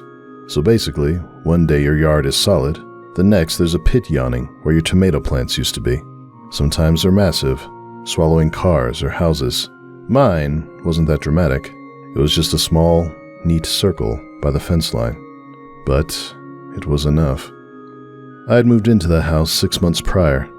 The place was dilapidated, but the chief rent offset the leaky roof and the overgrown backyard. The landlord had warned me to watch out and mentioned someone had tried to start a rockery at one point before giving up, so there were random rocks scattered around that were trip hazards. Honestly, I didn't pay much attention. I probably should have. No, I definitely should have. A few weeks after I moved in, we had a huge storm. It ripped up some trees in nearby streets and sent more than a few untethered trampolines airborne. I had put rocks in my garbage cans to stop them rolling away and battened down the hatches to wait it out. The morning after the storm, I spotted the sinkhole. I saw it from the kitchen window while waiting for the kettle to boil for my morning coffee. At first, I thought the shadows were playing tricks on me. I thought it was just a patch of darker grass, or water pooling where it always did after heavy rain. Except then the light shifted, and I saw the curve of it. A dip in the earth near the fence line, like something had pressed a giant thumb into the lawn. Fearing this would somehow be classed as my fault and I would be forced to pay for repairs, I rushed out, barefoot, still in my pajamas, my coffee forgotten on the counter. I stopped a few steps short of the hole, half wondering if the rest of the yard was about to collapse with me on it. Was the foundation of the house going to be affected? Was this something I was supposed to report to the city? Did random holes appearing in yards fall under emergency maintenance? Or was this just bad luck and buried debris? Like I said, I knew fuck all about sinkholes at the time, or that they're considered an act of God by most insurance companies. I crouched cautiously at the edge, expecting to see exposed roots or cracked piping. Instead, something pale caught the light just beneath the surface. Bone. To say I nearly shit a brick would be wildly underselling it. I nearly passed an entire wall. My first thought was that somebody had buried a body out there. The way the bones were arranged so neatly at the bottom of the hole set off a rush of cold panic in my chest. I stumbled back a step, heart hammering, already picturing police tape and questions I didn't know how to answer. Except then, I saw the skull. It was wrong. The front was too long, all stretched out like a horse's or maybe a dog's. The upper portion was riddled with holes. I figured they might have been eye sockets, but there are way too many for that, unless this thing had like a dozen eyes. That skull wasn't remotely human. Alright, maybe a pet then? Was this part of a graveyard of dearly departed animals left by some former owner? That seemed more plausible. Yet as I looked closer, the shape of the skeleton made less and less sense. The rib cage had too many ribs in it, all fanning back in unnatural curves. The spine did not end where it should have. Instead, it kept going, trailing back into the dirt before branching out in 6 directions. 2 of the branches were legs that ended in claws, and 2 were arm-like, ending in hands with overlong fingers like that of a gecko. The last pair weren't arms or legs at all. They were the long, spindly bones of wings, fragile-looking but wide in span, fused at strange joints and curled around the rest of the skeleton, like it had curled the wings protectively around itself in death. What the fuck? I didn't call anyone. I don't know why. Maybe it was fear. Maybe it was curiosity. If it was the latter, it was the kind of curiosity that makes you pick at a scab or press on a bruise. Something about those unearthed bones tickled a part of my brain that shut down any prospect of sharing what I had found. I covered the sinkhole the same day. It was situated in a spot that made it invisible to all my neighbors, so I laid down a tarp and waited with stones fetched out of the garbage cans. Every time I got close, especially when I brushed against the exposed edge of a rib or vertebrae, I'd get this jolt, like a static shock that bypassed my skin and went straight to my internal organs. At one point I slipped in the wet grass and caught myself awkwardly, palm smacking right into the flat of the skull by accident. My vision blurred out in a sudden flare of gold that burned my eyes and left me gagging in the dirt. I scrambled back from the sinkhole then, kicked the last rock into place, and fled back into the safety of the house. But for some reason I can't explain, I kept going back. Every evening after work, I found myself drawn to the backyard. I'd tell myself I was just checking the tarp to make sure the bricks hadn't shifted. I'd always ended up peeling it back, slowly, like unwrapping something sacred or dangerous. The bones would be there, just as I'd left them, but the light of the setting sun always made them look different. They appeared longer and sharper each time. Shadows played in the dozens of impossible eye sockets, making it seem like the skeleton was watching me. At first, I only looked. Then I started leaning closer. Then I began reaching out. I'd catch myself halfway through the motion, fingers trembling above the exposed ribcage, and I'd force my hand back. I never understood why I wanted to touch it so badly. There was no logical reason, just a pull in my mind urging me forward. I fought it every time, and every time, eventually, I gave in. I compromised and just grazed a bone with a fingertip instead of grabbing hold like I wanted. Each time, I would see that inexplicable flash of gold, like an afterimage of looking at the sun. The contact left a tingling in my skin that lasted for hours. Weeks passed. I started dreaming about the bones. In the dreams, the skeleton wasn't buried anymore. It was standing up and towering above the yard fence. It didn't move. I didn't even see it get into this position. It just stared into my bedroom window with empty eye sockets instead of eyes. I would wake up gasping, my sheets soaked, my ears ringing like something had been screaming at me loud enough to make my eardrums shudder. I stopped inviting people over. I didn't want them near the hole. I became irrationally possessive of it. I didn't want anyone else to accidentally touch the bones and see the gold flash. My mom called to make arrangements for Thanksgiving. I told her I was going to be busy. I wasn't. My only plans involved going to the sinkhole and touching the bones to see the gold light. This is getting stupid, I told myself eventually in one of my more lucid moments. What are you doing with your life? When I found myself skipping work to spend all day standing at the sinkhole, I finally bought a shovel and started digging. I needed to know what else was in there besides the strange skeleton. I was hesitant at first, just loosening the soil around the edges, but with every minute that passed, I went deeper. More bones appeared, all connected to the skeleton. The very bottom of the spine extended into something tail-like. A second set of wing bones hove into view. Soon I was brushing dirt away from them with my fingers, peeling back layers that felt ancient and stubborn.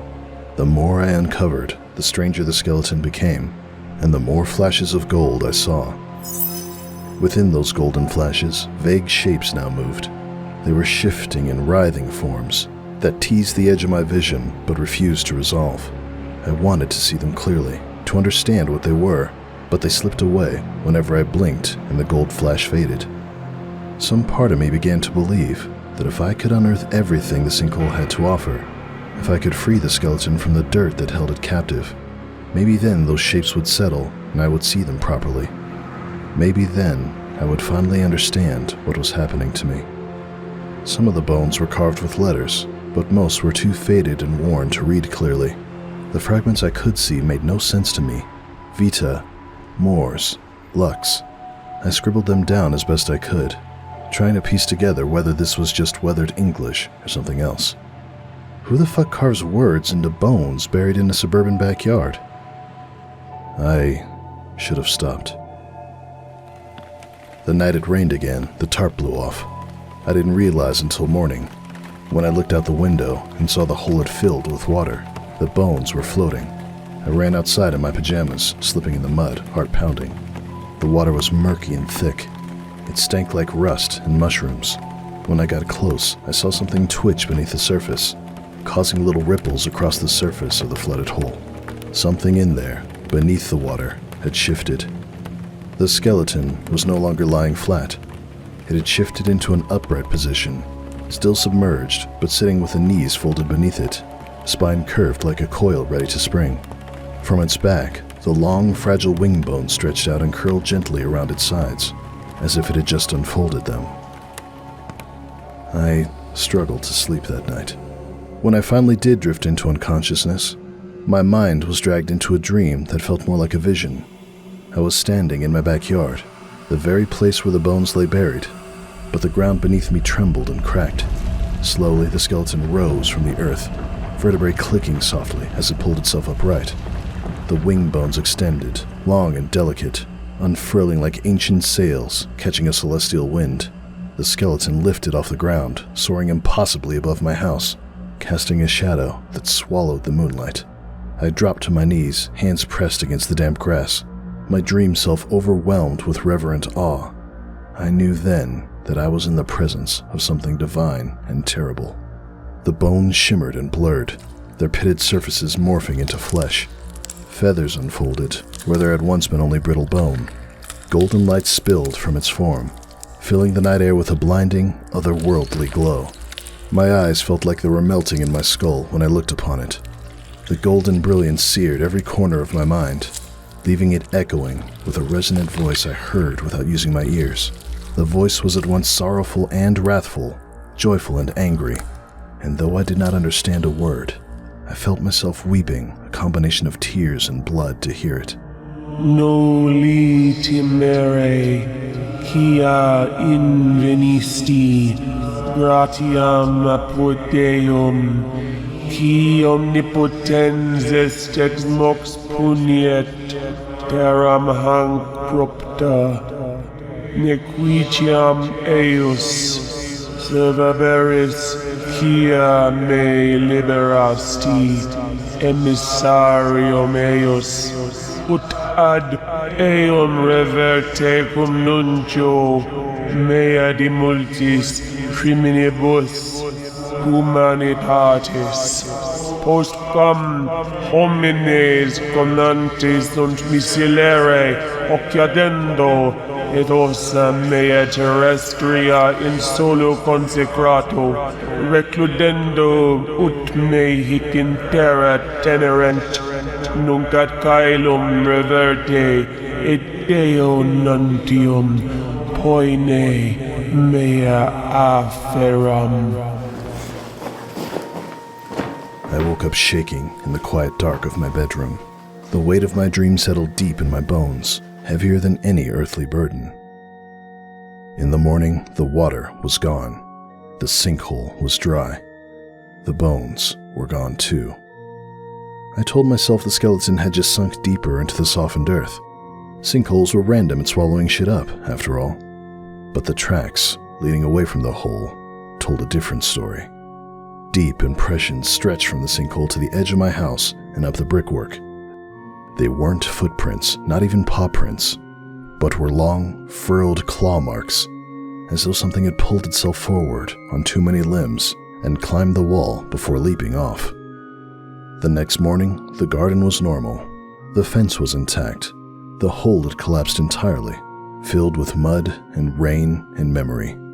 However, on my porch, sitting on the welcome mat, was a single white feather.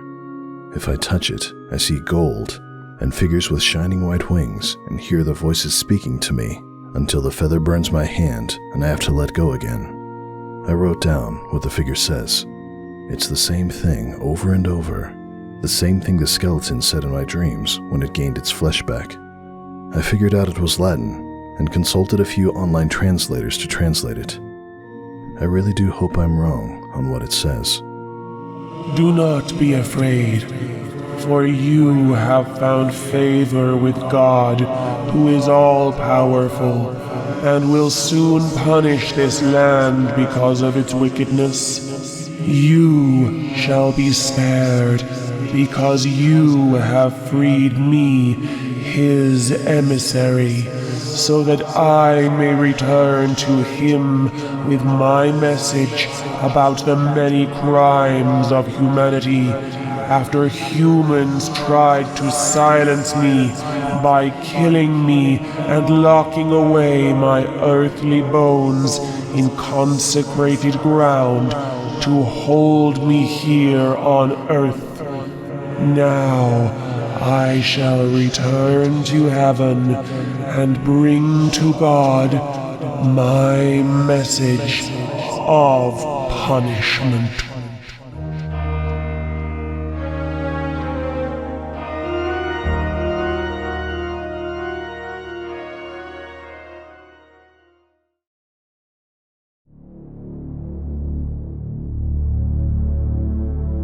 I took the job because the ad promised it would be quiet. Night watchman needed, competitive pay, very rewarding, must be detail-oriented. Competitive meant the pay wasn't bad, and I needed something simple. My last job had ended badly. Security cameras caught me walking out with stuff that wasn't enough to make me rich when I sold it online, but was enough to make sure I'd never be welcome back. After that mess, I wanted a place where no one asked too many questions and I could disappear into the hours when the world was asleep. The site was an old municipal building, decommissioned years ago. It was ornate as hell for something that used to be a courthouse. Gargoyles, iron railings, stained glass windows that looked like they belonged in a cathedral instead of a judge's chambers. I was told it was under heritage restoration, which basically meant that no one really wanted to tear it down, but no one had the money to fix it either, so they just left it as is and stuck a guy like me in there overnight to keep the place from being trashed by teens or squatters. During my orientation, if you can call 30 minutes with a sweaty fat guy in a straining security uniform with a name tag Kurt in orientation, I was handed a single sheet of rules. They were typed in Comic Sans of all things, which made me want to laugh. They were also weirdly specific. Well, the job description did stipulate being detail-oriented, and Kurt was really insistent I follow all the rules to the letter. I figured he must be autistic or something, so I didn't question it.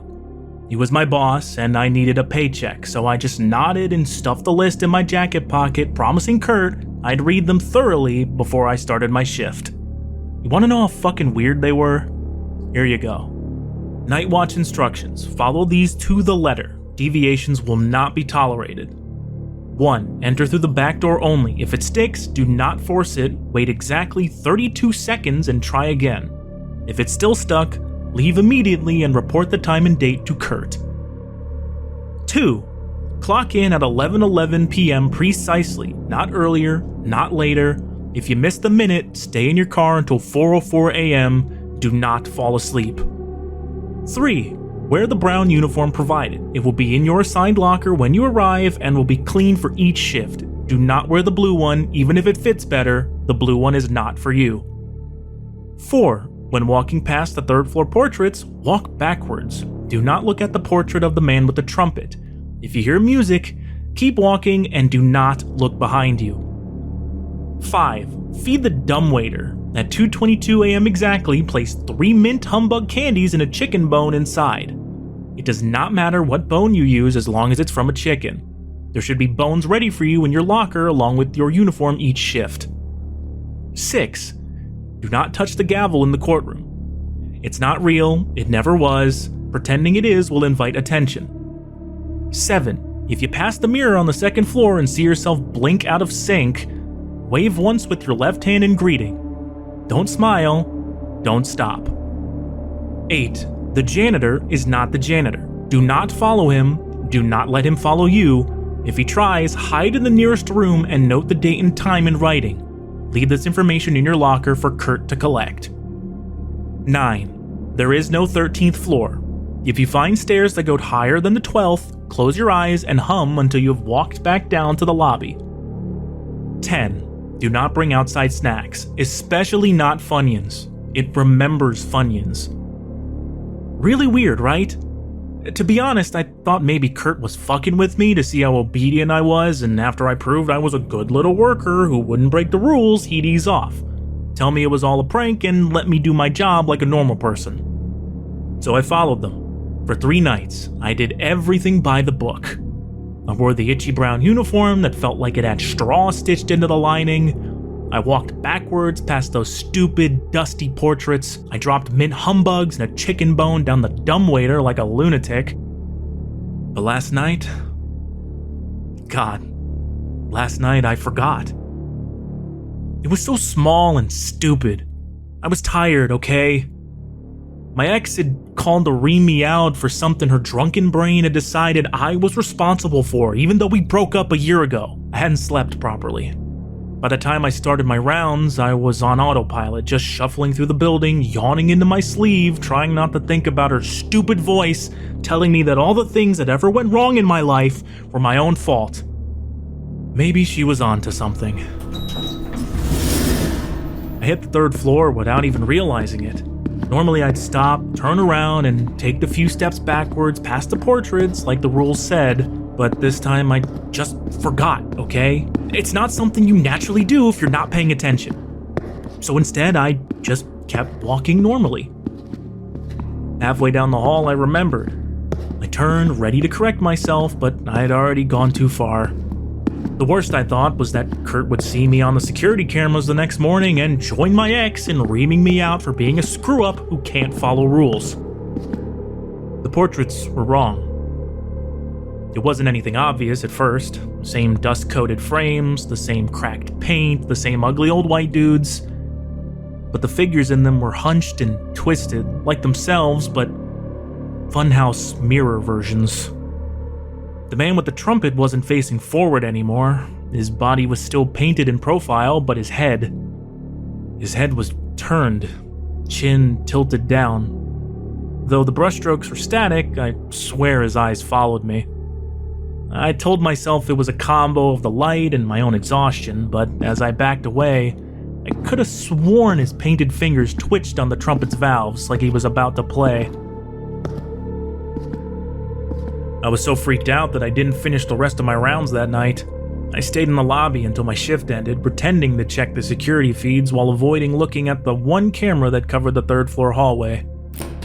At 6 a.m., I was more than ready to clock out. My locker stuck a little when I tried to open it to put the itchy brown uniform back, and when I finally got it open, I paused. The blue uniform that usually hung in there was gone. Wear the brown uniform provided. It will be in your assigned locker when you arrive and will be clean for each shift. Do not wear the blue one, even if it fits better. The blue one is not for you. When I got home, I tried to forget it. I didn't even eat anything like I usually would. I just went straight to bed. I must have fallen asleep instantly because the next thing I knew, I was waking up in the dark. My bedroom felt too cold, like someone had left the window open on the coldest night in January, even though it was fucking August in a heat wave. When I got up to shut the window, I found the latch was still locked tight. I got back into bed and froze. The shape in the corner didn't move. It just stood there, tall and stiff, like a mannequin someone had dressed for inspection. It was wearing the blue uniform from my locker. At first, I thought my eyes were playing tricks on me, but then I saw the chest rise and fall.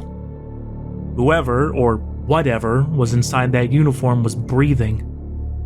The cap was pulled low over its face, shadowing the eyes, but I didn't need to see them to know it was looking at me. I pulled the covers up to my chin like a kid, heart thudding hard enough that I could hear it in my ears. I wanted to move, to grab my phone, to do something, but my body felt pinned in place by the cold radiating from that thing in the corner. It didn't walk towards me. It didn't need to. The air between us seemed to stretch and thin until I could hear something whiffling, like paper.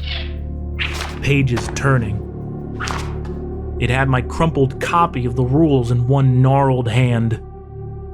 I remembered then all the things I'd skipped after the portraits. No dumbwaiter offering, no second floor mirror check, no careful hum down the stairs in case they led higher than they should. I'd abandoned my rounds entirely after the weird shit with the portraits. The thing in the blue uniform tilted its head slightly like it was considering me. Then it raised one gloved hand and tapped its wrist twice. I caught a glimpse of mummified brown flesh. There was no watch there, but I heard the ticking, as if it was only inches from my ear. I blinked, and it was closer. Another blink, and it was at the side of my bed. I whimpered in abject terror. "I'm sorry. I thought the rules were just a test." The thing in the blue uniform leaned forward. Its voice sounded like breaking bones and the creak of tomb doors.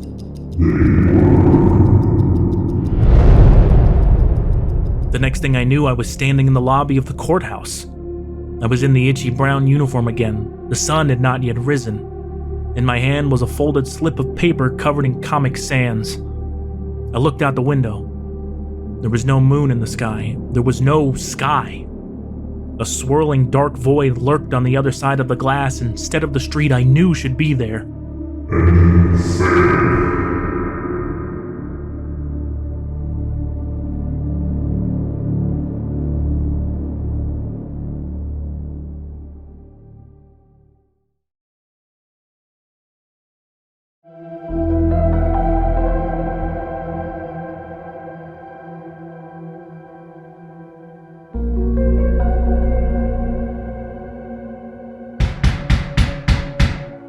Banging starts at our front door. I know what is going on. I mean, what other reason could there be for someone to be slamming their fist against our front door at 2 a.m.? Other than our racist-ass neighbors already told us they want us deported so a nice white family can have our house. It's not fair. We're citizens. Mom was born in Texas and moved here for college when she met my dad. God rest his soul. Abuela has been in this country since she was 2 years old. My sister and I were both born at the same hospital downtown. I work at the local high school teaching history, and holy crap do our neighbors like to holler about that. They seem to think I'm indoctrinating the next generation into being woke libtards, whatever the fuck that means this week. I'm out of bed and in the hallway in a heartbeat. Mom's head appears in the hallway first, hair a mess, eyes bleary with sleep. She doesn't even ask who it is. She knows as well as I do. She just gives me a tight warning look that says, "Don't open it." Abuela shuffles in behind her, wrapped in her old green shawl that smells faintly of sage no matter how many times it's been washed. My sister hovers in her doorway in her pajamas, clutching her phone like it's a lifeline. Her camera is already on. Banging gets louder and more insistent. Open the door! Law enforcement! This is a raid! We have been contacted. There is credible evidence there are illegals in this domicile. If you open the door, this will all go better for you. My stomach flips. I glance at Mom. She continues to shake her head, mouthing, "We're citizens," but there's no pause between knocks. They're hitting the door like they're trying to shake the hinges loose. It's not like we haven't seen this coming. For months now, the news has been filled with phone footage of ICE raids in neighborhoods just like ours. Agents storming into homes in the dead of night, dragging people out in their socks, ignoring the screaming kids clutching at their parents. News anchors call them targeted operations when they report on them. But everyone knows they're nothing more than people scooping up anyone with skin darker than a vacation tan and taking them away. Our neighbors have been making little jokes for weeks about how we should keep our suitcases packed. One of them even told my mom outright that if she didn't go back to where she came from soon, someone would make sure she got the message. That lady really didn't like it when my mom replied that Atlanta was nice, but she preferred small town life to the big city. Then innocently asked, "Oh, is that not what you mean about me going back where I came from?" when the neighbor turned red. It was easier when Dad was alive. People still stared a little too long in the grocery store and still spoke to Mom like she was hard of hearing or didn't understand English, even though she has a freaking master's degree in English literature. They kept their real thoughts tucked behind tight smiles. Dad had that way about him. He was tall, broad-shouldered, always quick with a joke, and ginger as a Viking. He was the kind of man who helped shovel a neighbor's driveway before they could even ask. I liked him, or at least respected him enough to keep their mouths shut. But after the cancer took him, it was like a dam broke. The casserole dishes and condolences stopped within weeks, and nasty comments replaced them. Neighbors who once waved from their porches began making pointed remarks about property values and neighborhood safety. They no longer bothered to the sneer in their voices when they said our last name or comment on how Dad had taken Mom's surname instead of the proper way around. Without Dad standing in the doorway beside Mom, they seemed to feel braver, like they could finally say out loud what they'd been thinking all along. I teach a few kids of those neighbors, and I don't think it was coincidental that suddenly Mr. Morales became not the cool teacher who shares a name with Spider-Man, but someone to make threats against that if he doesn't give you an A+, you'll call ICE on him. And now this. The pounding rattles the picture frames on the wall. My sister starts to cry quietly. Mom tries to shush her. Abuela steps past Mom, moving with this strange calm that makes the hair on the back of my neck rise. She doesn't look scared, just focused. Go to the kitchen, She says to me without looking back. Top shelf of the pantry. Bring me the wooden box. Abuela, no. I start to argue, but she cuts me off with a hiss. Now, mijo. I sprint to the pantry, bare feet slipping on the cool tile, heart pounding so hard I feel like it's lodged in my throat. The thin strip of light from the hallway flickers as the pounding at the door rattles the whole house. My hands are trembling when I shove aside the bags of rice and cereal boxes, searching the top shelf. There, wedged between two dusty mason jars, half hidden under a faded tea towel, I find the box Abuela wants. I have to stand on my tiptoes to pull it free and nearly drop when I feel the unexpected weight. The lid is bound tight with a fraying red cord, the knot stiff and darkened with age, almost waxy to the touch. I put it down to adrenaline when my fingers tingle as I brush against it. Open the door! At the door, the pounding grows louder. Voices outside bark orders I can't quite make out over the rush of blood in my ears. I carry the box back upstairs to Abuela, every step feeling like I'm wading through molasses. When I place it in front of her, she lowers herself to the hallway floor without a sound. Her lips move in a whisper I don't recognize. This isn't any Spanish or English that I recognize. The hallway lights dim. The air presses in around us like a storm front. Mom and my sister huddle together, holding their hands to the sides of their heads.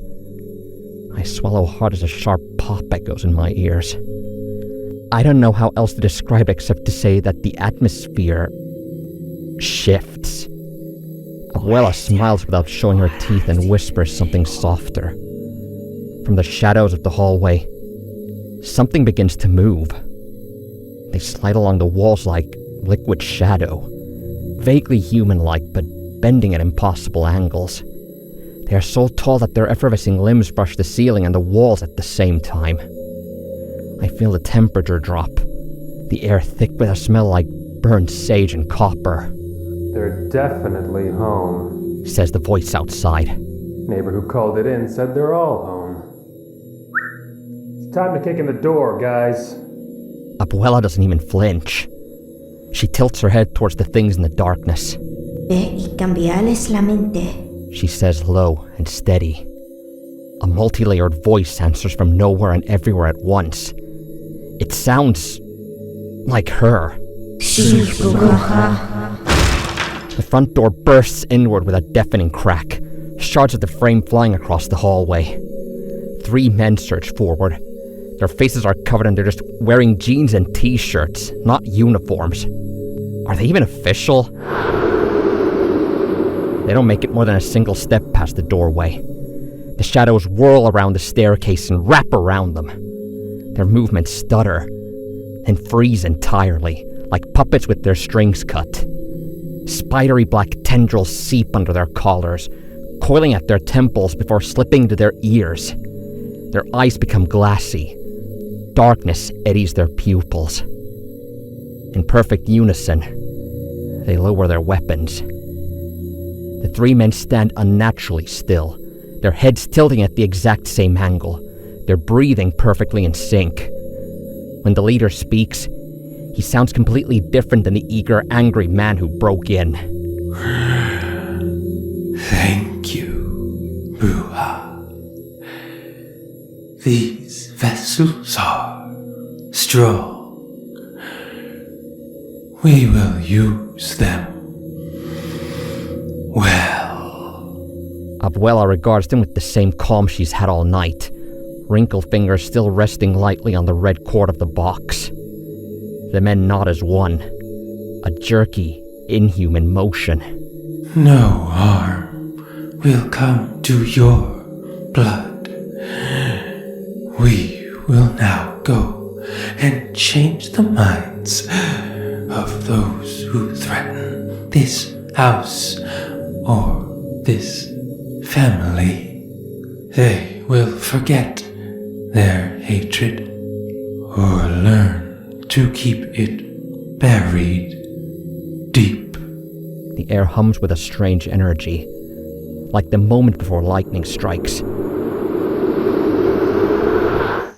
Then the men pivot in eerie unison, stepping carefully over the splintered wood of the doorway and out into the night. There's nothing illegal in that house, the leader says, ostensibly to the other men, but actually to the neighbors we can see twitching their curtains. So it was the lady who took offense at Mom's Texas comment who called this in. Bitch. Abuela exhales softly. Mija, close the door, please. It should still shut despite their violence. Abuela directs my sister. When the door is shut and we are away from prying eyes, Abuela looks at me, eyes steady and calm. I swallow hard, still frozen where I stand. Abuela, what just happened? What did you do to them? Those men came to take what is ours by blood and by law. We did nothing to them except exist. Should we be punished for that? I mean, obviously no, but that doesn't... Their hearts were heavy with darkness. They were not good people. They exulted in their cruelty. They wanted to hurt us. They enjoyed their purpose.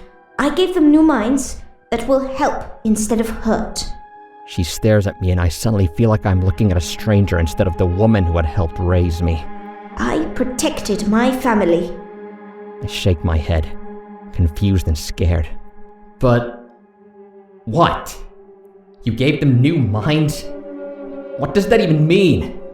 What were those shadowy things? What's that box? What? Abuela holds up a hand to silence me, her eyes softening just a fraction. This box was given to me by my own abuela, your great-grandmother. She was a bruja back in Mexico, a woman who walked between worlds. She pauses, her gaze distant, as if summoned up a memory from long ago. I visited her on her deathbed. It was the first time I had ever met her. My parents were too afraid to leave America back then. They had sacrificed so much to bring me here, to make a better life for us, that they were prepared to never see their families ever again. But my abuela asked to see me specifically, so we went. My mother was so scared, and my father was so sad he only got to see his mommy again as she was dying. I remember. My abuela's house was filled with the scent of burning herbs and smoke. She had tchotchkes everywhere. I did not understand the significance back then. I did not understand what a bruja was. Before she passed, she entrusted me with this box, the knowledge to use it, and a solemn responsibility. Abuela's eyes lock with mine, fierce and unwavering. She made me promise that it would only be used to protect our family from anyone who would seek to harm it. Not to take vengeance and not to cause pain. Only to shield us when all else fails. I swallow hard, feeling the weight of her words settle over me. So tonight, you used it to protect us. I stare at her, my mind spinning. Part of me wants to laugh it off. Shadows possessing people, ancient magic boxes, promises passed down through generations. It all sounds like something out of a story, not real life. But the look in Abuela's eyes makes my disbelief falter. She has never lied to me before. What if it is true? What if this box, this power, is real. Protecting the family, carrying a legacy I never asked for. It is a terrifying yet strangely comforting thought. Abuela reaches out, her hand warm on my shoulder. You don't have to be ready yet. But when the time comes, you'll know. And I will be there to guide you. For the first time tonight, I allow myself to believe fully that she's telling the truth.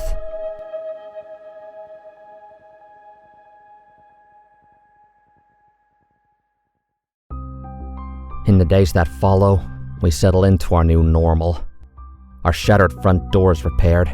The neighbors' thin smiles fade into pouty scowls at being thwarted. Word spreads fast that their plan to get us out failed. I catch glimpses of them whispering in the street, eyes burning with frustration and anger that their threats and intimidation meant nothing to us. Then, one afternoon, a squad car pulls up in front of the house of the lady who called us in. Officers step out, stern-faced, explaining they've received reports about false alarms and wasted police resources. She ends up screaming about her rights and takes a swing at a policeman. I watch from the front porch as she is handcuffed and stuffed into the back of a cop car. Yeah, how does it feel when the system isn't on your side, bitch? The tension of the neighborhood tightens like a coil, but inside our home there's a new sense of safety. We don't feel scared all the time now. We don't cringe and act like we don't belong, even though we absolutely do. Because we know we're protected now. I sit beside Abuela one evening, the soft glow of the kitchen light illuminating the jigsaw puzzle she's working on. It's a bit more domestic than I think suits this conversation, but I have to ask her something that's been playing on my mind. Abuela, I say quietly, can we make more special boxes? For the families like ours, people who are innocent but still live in fear. She looks at me, a sad smile curling her lips. It is possible, mijo, but also not. It takes the power of at least 3 brujas or more to make a single box. It is not an easy task. But if we're going to inherit the box someday, doesn't that make us brujas? Not quite. Though admittedly our bloodline does run to that, but there is more to it than simply sangre. Still, I suppose it could be possible. My mom and little sister both look up. They meet my eyes. We don't have to say out loud what we're all thinking. Abuela nods, eyes shining with pride and something fierce. I lean back, feeling a fire rise in my chest. So to anyone out there who thinks they can weaponize the system to spread your hate and tear families apart, just because of your own prejudice, just know that you're playing with forces you don't understand. We are watching. We are protected, and we are protecting. And we will fight back in ways you will never see coming.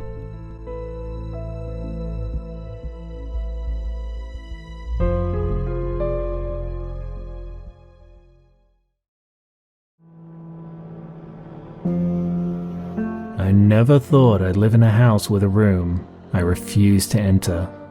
But here I am, standing at the foot of my stairs, staring at the closed door at the top. It's the door to the guest bedroom. At least, that's what I used to call it.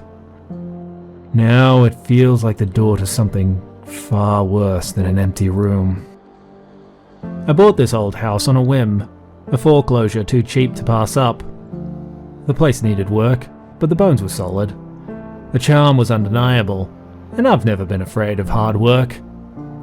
When I was 18, I spent a year working with my dad rebuilding an old Mustang he got at auction because it was in such bad shape. By my 19th birthday, that baby purred like a kitten and roared like a lion. I was good at taking something worn out and crappy and making it good as new. Among the things left behind in the old house was an antique 4-poster bed in the guest room. It was massive, carved from dark wood with intricate details that probably meant it was a craftsman's piece worth a fortune. I loved it at first. It felt like a piece of history. I could see why the previous owners had left it behind, though. The damn thing was huge and heavy, aka a bitch to take apart and get it down the enormous staircase. I chose to think of it like the house itself was welcoming me with a gift. I polished the wooden posts, replaced the mattress with a new one, and even joked with friends about it being haunted when they commented on my Insta feed about the thing looking creepy. The first sign that something was wrong happened a week after I moved in. I was unpacking late into the night when I heard a faint creak from upstairs. At first I thought it was just old wood settling. However, then there came another creak, then another, and another. It was strangely rhythmic, like footsteps. I froze, listening. Was someone else in my house? I got up and went into the foyer that led to the staircase. Abruptly, the sound stopped. I waited there, straining to hear anything.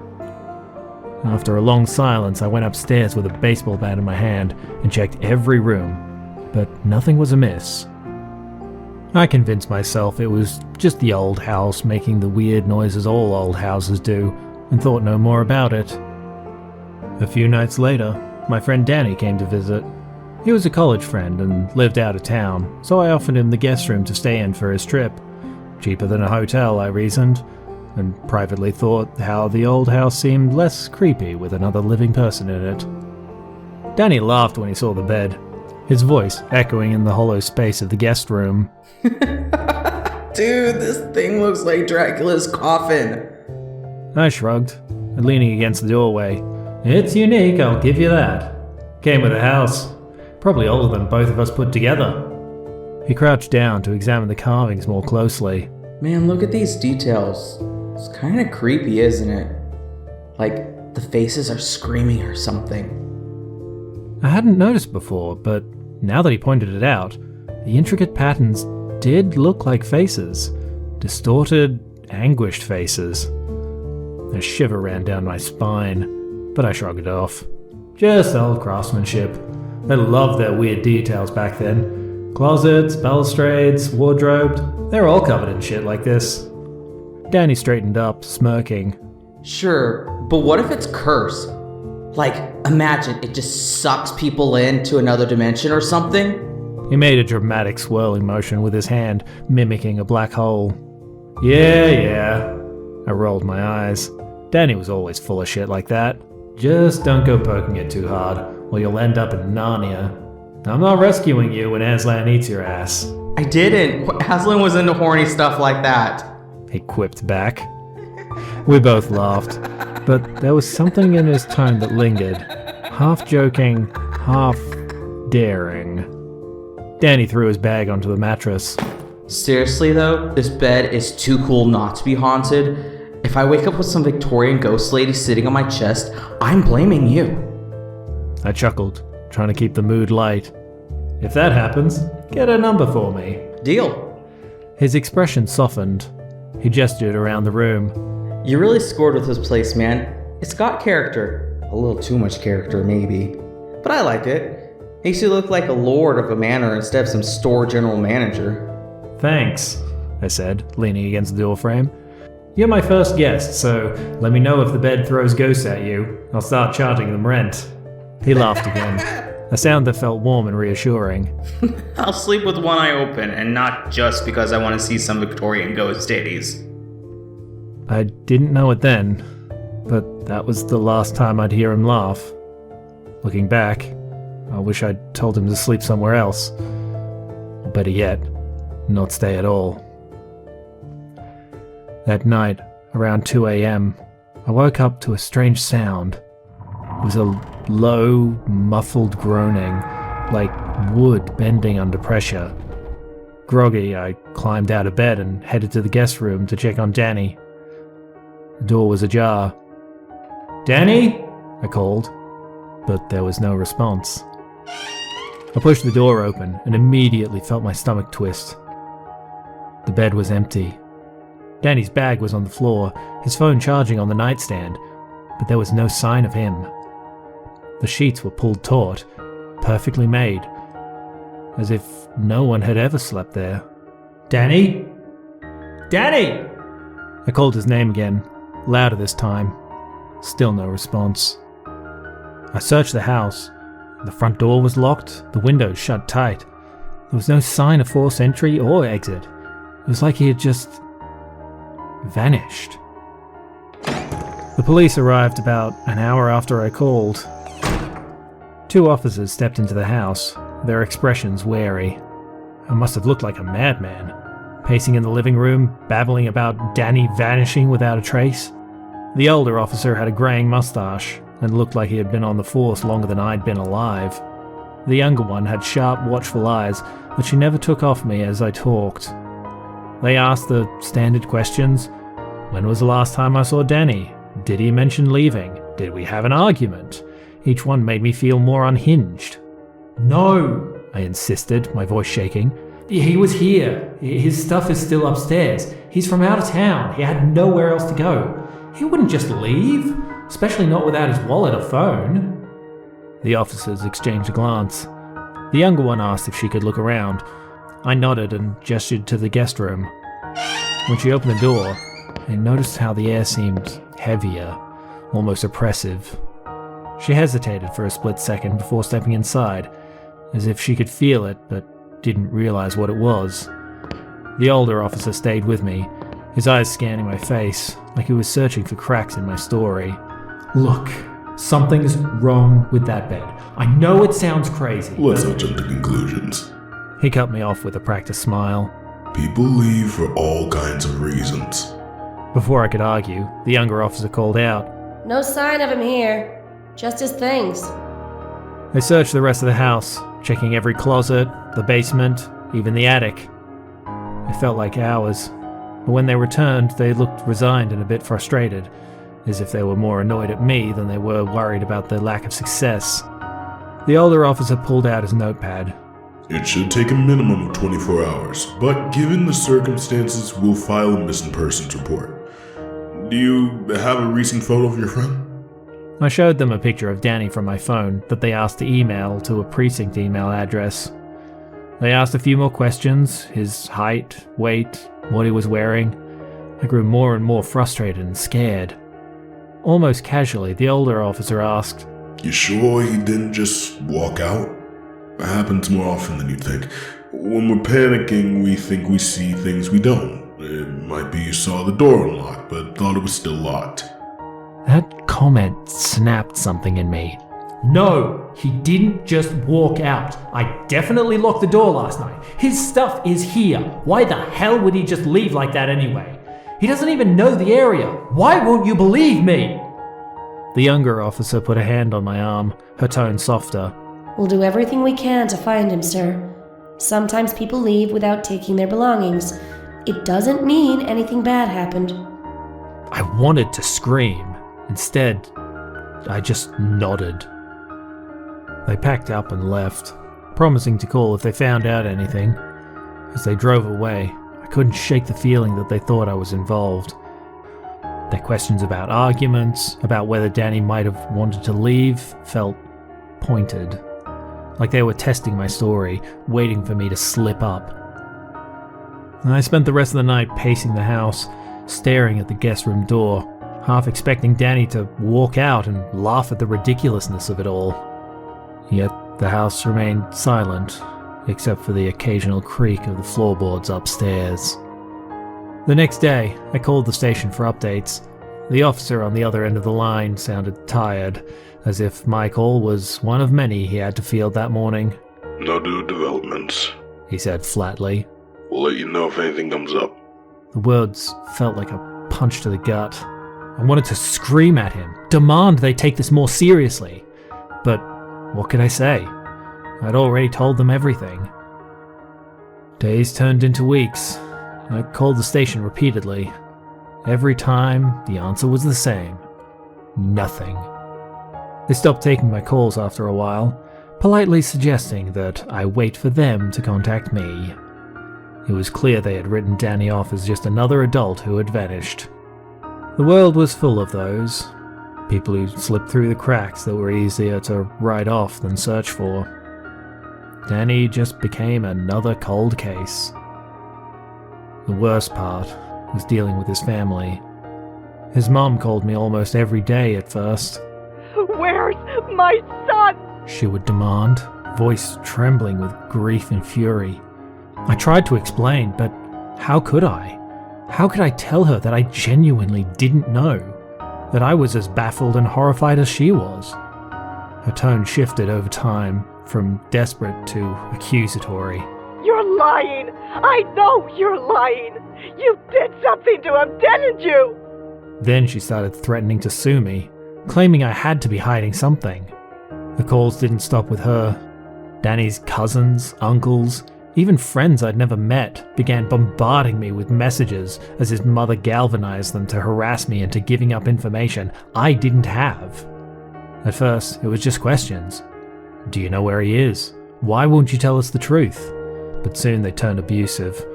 Voicemails full of curses, accusations, even threats. No matter how many unknown numbers I blocked, there were always more. I couldn't blame them. Danny had gone missing while staying in my house. To them, I was responsible. And, in a way, they were right.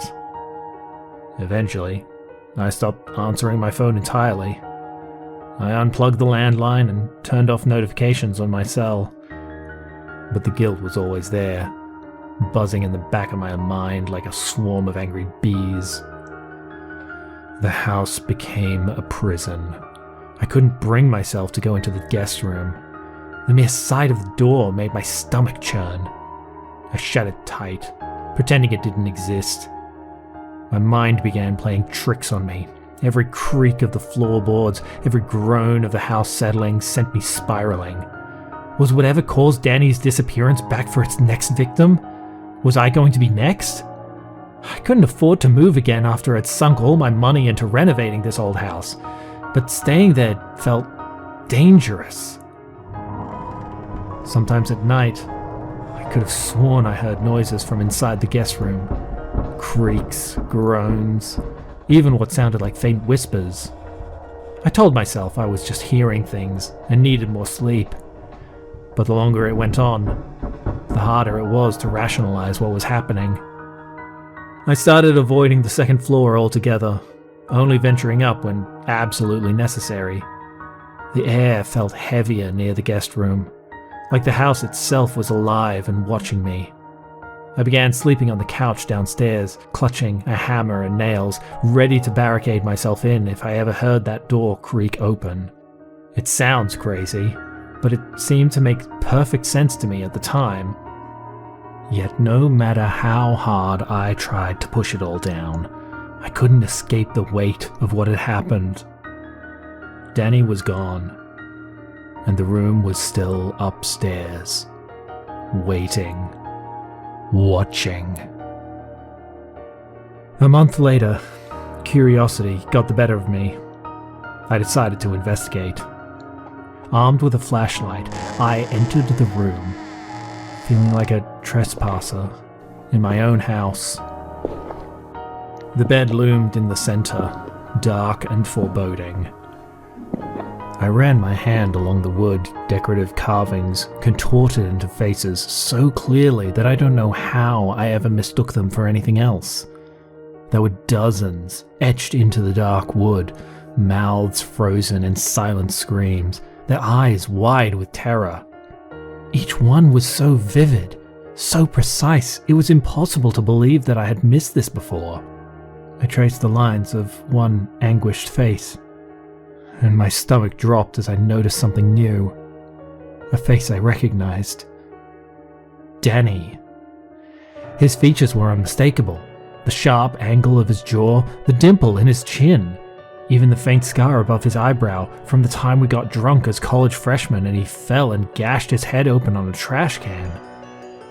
His mouth was now twisted in the same soundless scream as the others, his eyes bulging with a horror I could barely comprehend. I stumbled back, my breath hitching. I shook my head as if denying it could make it untrue. This can't be real. This can't. But it was. Danny's face was part of the bed now, carved into the wood as if he'd been absorbed into it, his terror captured forever. The realization hit me like a freight train. He hadn't disappeared at all. He'd never left the house that night. The bed had taken him. No, it had claimed him. Had the other carved faces been people too once? Were they forgotten souls who had vanished like Danny, now trapped for eternity in the grotesque design of this cursed bed? Why didn't I just run then? I can't even explain it to myself. Every ounce of common sense told me to leave, but I didn't. Instead, standing there, staring at Danny's carved face, I felt something pull at me. Not physically, but deep in my mind, like a whisper you can't quite hear, but can't quite ignore either. It wasn't just fear keeping me rooted to the spot. It was a compulsion to know. I told myself I was being rational, that if I looked, I could find some explanation. That's what I clung to as I knelt down, gripping the flashlight like it could somehow protect me. My hands trembled, the beam of my flashlight shaking as it illuminated the dark void beneath the bed. At first, there was nothing, just an empty, shadowy space. But then I caught it, a flicker of movement. It wasn't natural, like the scuttle of a spider or the sway of dust in the air. It was something else. The shadows themselves seemed to shift, undulating like waves on a dark, oily sea. My breath came out shallow and ragged, and my pulse pounded in my ears. Even so, I leaned closer. I wasn't ready for what I saw. The underside of the bed wasn't wood. It was flesh. Pale, pulsating, and faintly wet, like something alive. The faces were there too, pushing out against the surface, mouths opening and closing silently, as if gasping for air. I scrambled back, my heart pounding. That's when I felt the bed shift. The mattress sagged as if something heavy was pressing down on it. The groaning of wood filled the room, louder now, almost like a roar. The bed moved. The legs stretched and bent like limbs of some massive spider, and the whole thing seemed to rise off the ground. I ran, slamming the door behind me, and didn't stop until I was outside, gasping for air.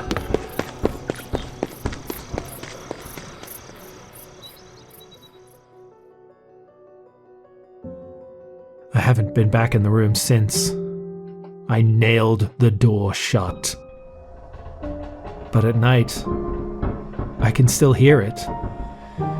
The creaks, the whispers, and sometimes a low, guttural growl that vibrates through the walls. It's like the house itself is alive. Every floorboard, every crack pulsating with the hunger of that thing waiting for something. Waiting for me. I've thought about selling the house many times. I've imagined just walking away, handing over the keys and letting someone else take on the weight of this nightmare. I've thought about dousing the place with gasoline and throwing in a lit match. But I can't. I won't. What if I sell it and someone else ends up feeding the bed? The thought of someone else joining Danny, their face also carved into the wood, fills me with a terror I can't even put into words. What if that thing comes for them next, and I'm too far away to stop it? Nobody would believe me, even if I tried to warn them. Hell, I barely believe me. But worse still, what if it follows me? What if no matter where I go, I can't outrun it. The bed's hunger is insatiable. And there's a sickening part of me that wonders if it has already marked me as its next meal. So, I stay. I sleep with the lights on. Hammer and nails by my side, just in case the door ever opens on its own. And every day, I wonder how long I can keep it locked away. How long I can pretend I'm in control of this house, when the truth is, the house controls me. I've thought about going to someone else for help, but when I run through the possibilities, the options seem hopeless. Who could I talk to? Even if I went to the police again, they would look at me like I was insane. If I went to a therapist, they would want to put me in a padded room. They would tell me it was trauma or grief or something I had imagined in my mind after Danny disappeared. How could I explain what I've seen? What's happening to this house? Who would believe me? Who would understand? The more I thought about it, the more I realized how truly and utterly alone I was in all this. There was no one who could help. No one who would even want to help. No one whose safety I would be willing to risk, even if they agreed to help. And then, there's Danny. The thought of him, trapped in that bed, is what keeps me here more than anything. I want to know if there's a way to save him. I want to know if I can get him out of the bed. Every time I try to leave, that question claws at me. What if I'm his only chance? What if there was a way to pull him free from whatever nightmare has claimed him? What if, by staying, I can figure out how to break whatever hold this thing has on him? What if there was a way to free him, to undo the terror he's become a part of? And so, I stay. And every night, I lie awake, staring at the ceiling, wondering if tomorrow will be the day it finally gets me. Because I am bound to this place now, just as fully as Danny. And the house is always watching, waiting. The bed is hungry. And it's only a matter of time before it eats again.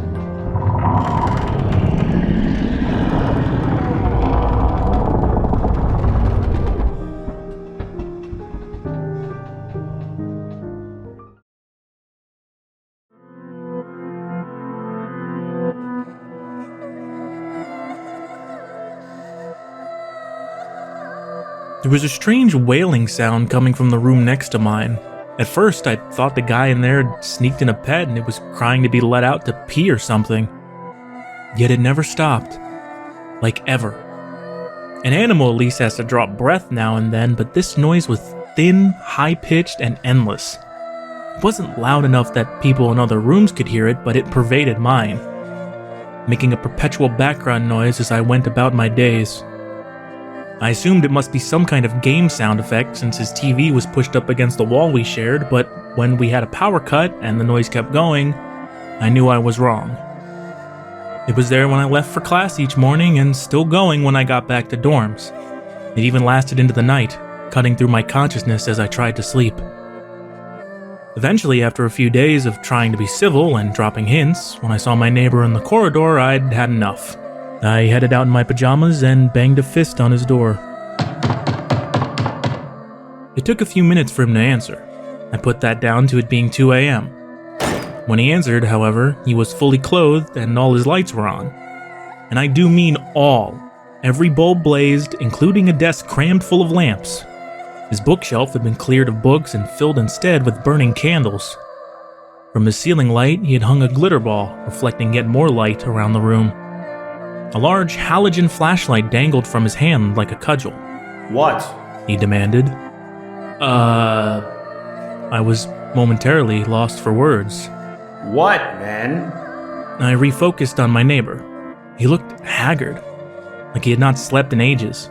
His hair was unkempt and his sweatshirt had food stains all down the front, as if it had not been washed in so long that fresh spills had covered several layers of old. When I met his eyes, I saw hosts of broken capillaries that had turned the whites almost completely red. There's a noise coming from in here, dude. It's making it impossible for me to sleep. I've tried to be nice, but I hit my limit. Could you, I don't know, turn it off or something? I looked around trying to figure out where the noise could be coming from. He stepped in my way. I don't hear anything. Dude, it's definitely coming from in here. It got louder when you opened the door. Come on, man, don't make this a big thing. I've got class at 9 a.m. Just shut off whatever it is and we'll say no more about it. He narrowed his eyes at me. There's no noise, dickhead. Then he shut the door in my face. Wow, nice, I said to the scratched up wood. Real nice. With no other recourse, I went back to bed, resolving to complain to campus authorities in the morning. I got a couple of hours sleep, which wasn't nearly enough for my heavy class schedule, so I filed a complaint online via the website Performa before heading to the library that afternoon. When I finally got back to my dorm hours later, it was to find a commotion going on outside. A crowd had gathered. I pushed my way through to see my neighbor being loaded into the back of a police car. He thrashed and fought, kicking out with his legs and throwing his head back since his hands were cuffed behind his back. An ambulance stood nearby, paramedics loading someone on a stretcher into the back. What the hell is going on? I asked of no one in particular. He beamed campus security with a flashlight, said an eager blonde girl, snapping the scene rapidly with her phone. Broke the guy's skull. What? Why? They got a complaint about him, and when they came to investigate, the guy went totally crazy. Locked himself in his room and refused to come out. No! No! My neighbor's voice floated over the heads of the crowd. No! You have to let me stay here. If I'm not here, it'll kill me. It's scared of the dark. I have to stay here. Please, you have to... His words were cut off by the squad car door. The crowd took a while to disperse after the ambulance and police departed. We were let back into the building after that, and I cautiously approached my room.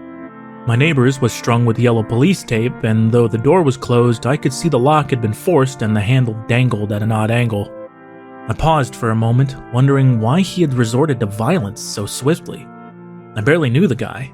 I think he told me his name at the beginning of the semester, but it had long since tumbled out of my head, pushed by lecture notes, essay preparation, and manifold other things more important to my daily life.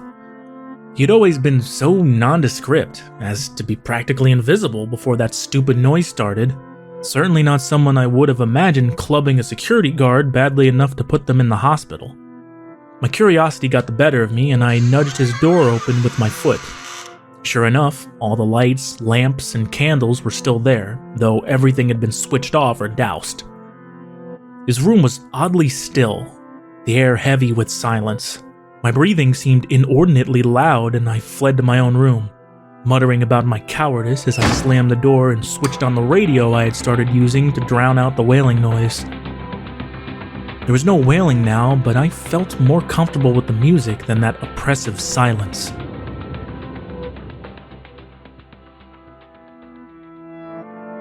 My sleep that night was no better than when the noise had kept me awake. I stared at the ceiling for hours, something prickling the back of my mind, never clear enough for me to figure out what it was, but off-putting enough that sleep did not come easily.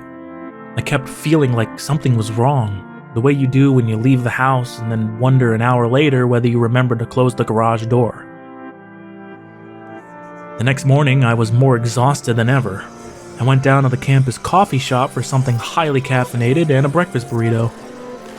Whilst waiting in line, I opened my phone to check my emails. One of my professors has a horrible habit of canceling classes at last minute, leaving us to arrive at the stupidly early hour she had previously set, only to find a note on the door. The way I was feeling, I kind of hoped she had pulled this again. There was no email from her, but while I was distracted, the line had moved forward and someone tapped me on the shoulder from behind. Hey, buddy. What? I turned to see a girl with electric blue hair and more piercings than I could count. She gestured at the space in front of me, and I clumsily apologized before moving forward. Sorry. No problem. Hey, didn't I see you yesterday when the police were here? I swear you were standing, right behind me. Oh? I said vaguely, not really interested in the conversation. Yeah, the guy who got arrested is my neighbor. He lived in the room next to mine. Fucking psychopath. Her face twisted up in sympathy. Pretty awful what happened, huh? I guess. Is the security guard okay? That guy? Oh yeah, he'll be fine. I meant about your neighbor. Huh? Didn't you hear? Her expression switched to one of salacious anticipation, the way people look when they see on Twitter that their least favorite celebrity has been outed as a pedophile and they get to publicly insult them without reprisal. He's dead. I nearly dropped my phone. What? Cut his own throat in his cell at the police station yesterday evening.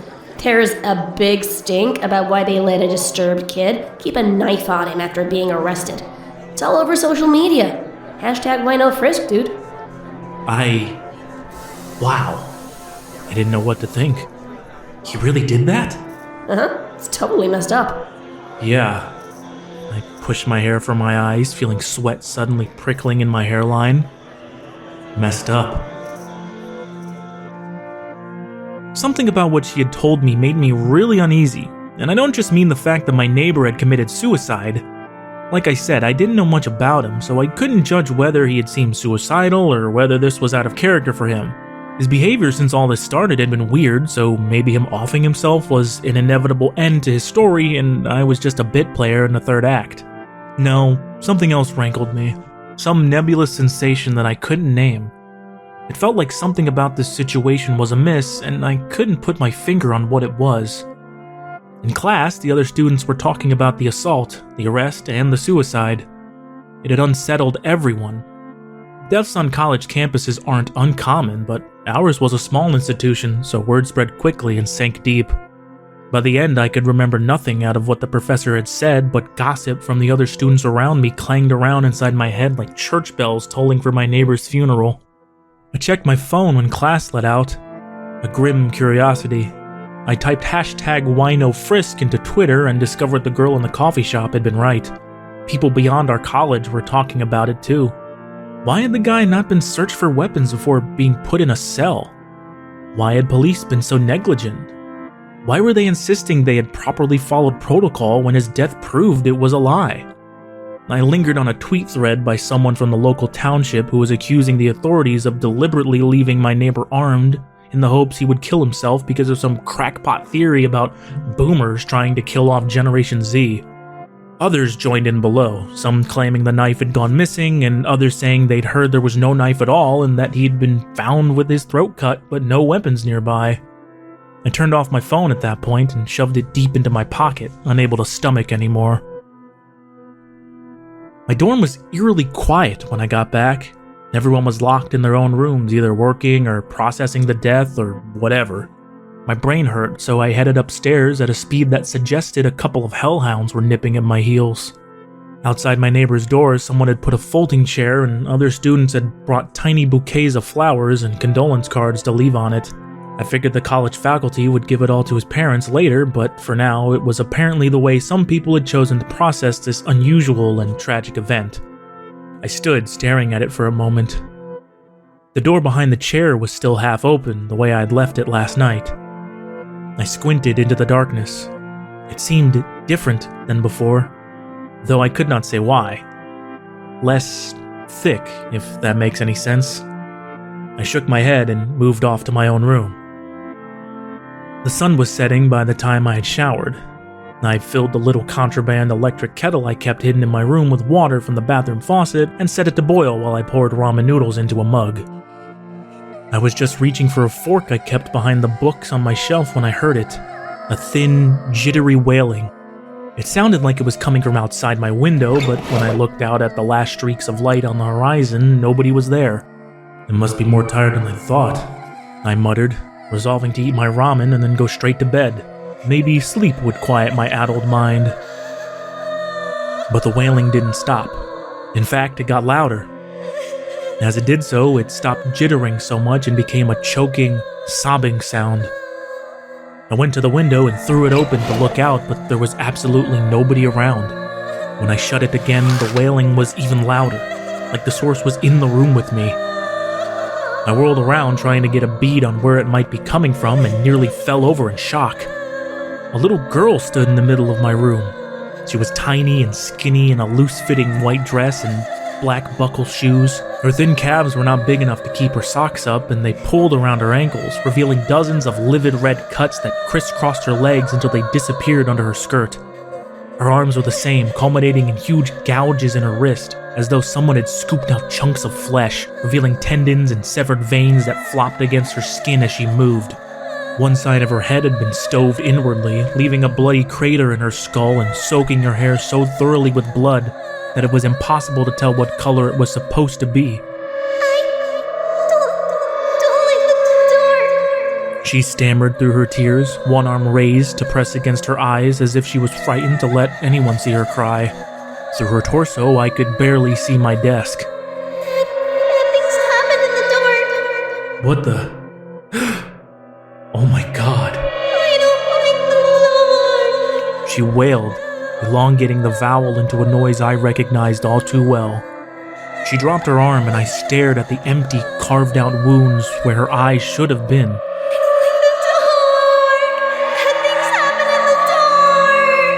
Her wailing hit a pitch that made my ears hurt. I stumbled backwards, ironically away from the light switch, and hit the wall with my back. I slid down a little, temples throbbing at the noise. It wasn't like normal sound. It seemed to dig into my brain, radiating inward until I felt like my head might explode. I screwed my eyes shut. Don't shut your eyes in the dark. Never shut your eyes in the dark. The dark is where the bad things happen. He likes the dark. He took my eyes so I could only see the dark. He knew I was scared, so he took the light away. Please bring back the light. I opened my eyes and gasped.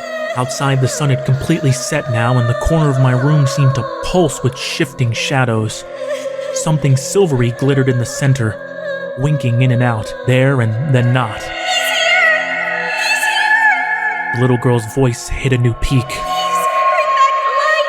I don't like the dark! It comes in the dark! The shadows coalesced into something vaguely human.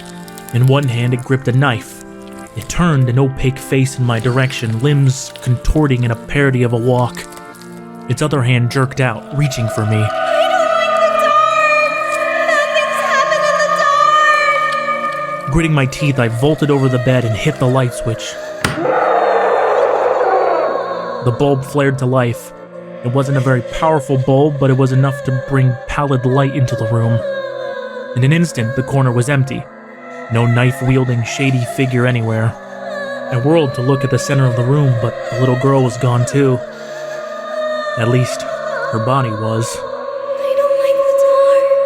Bad things happen in the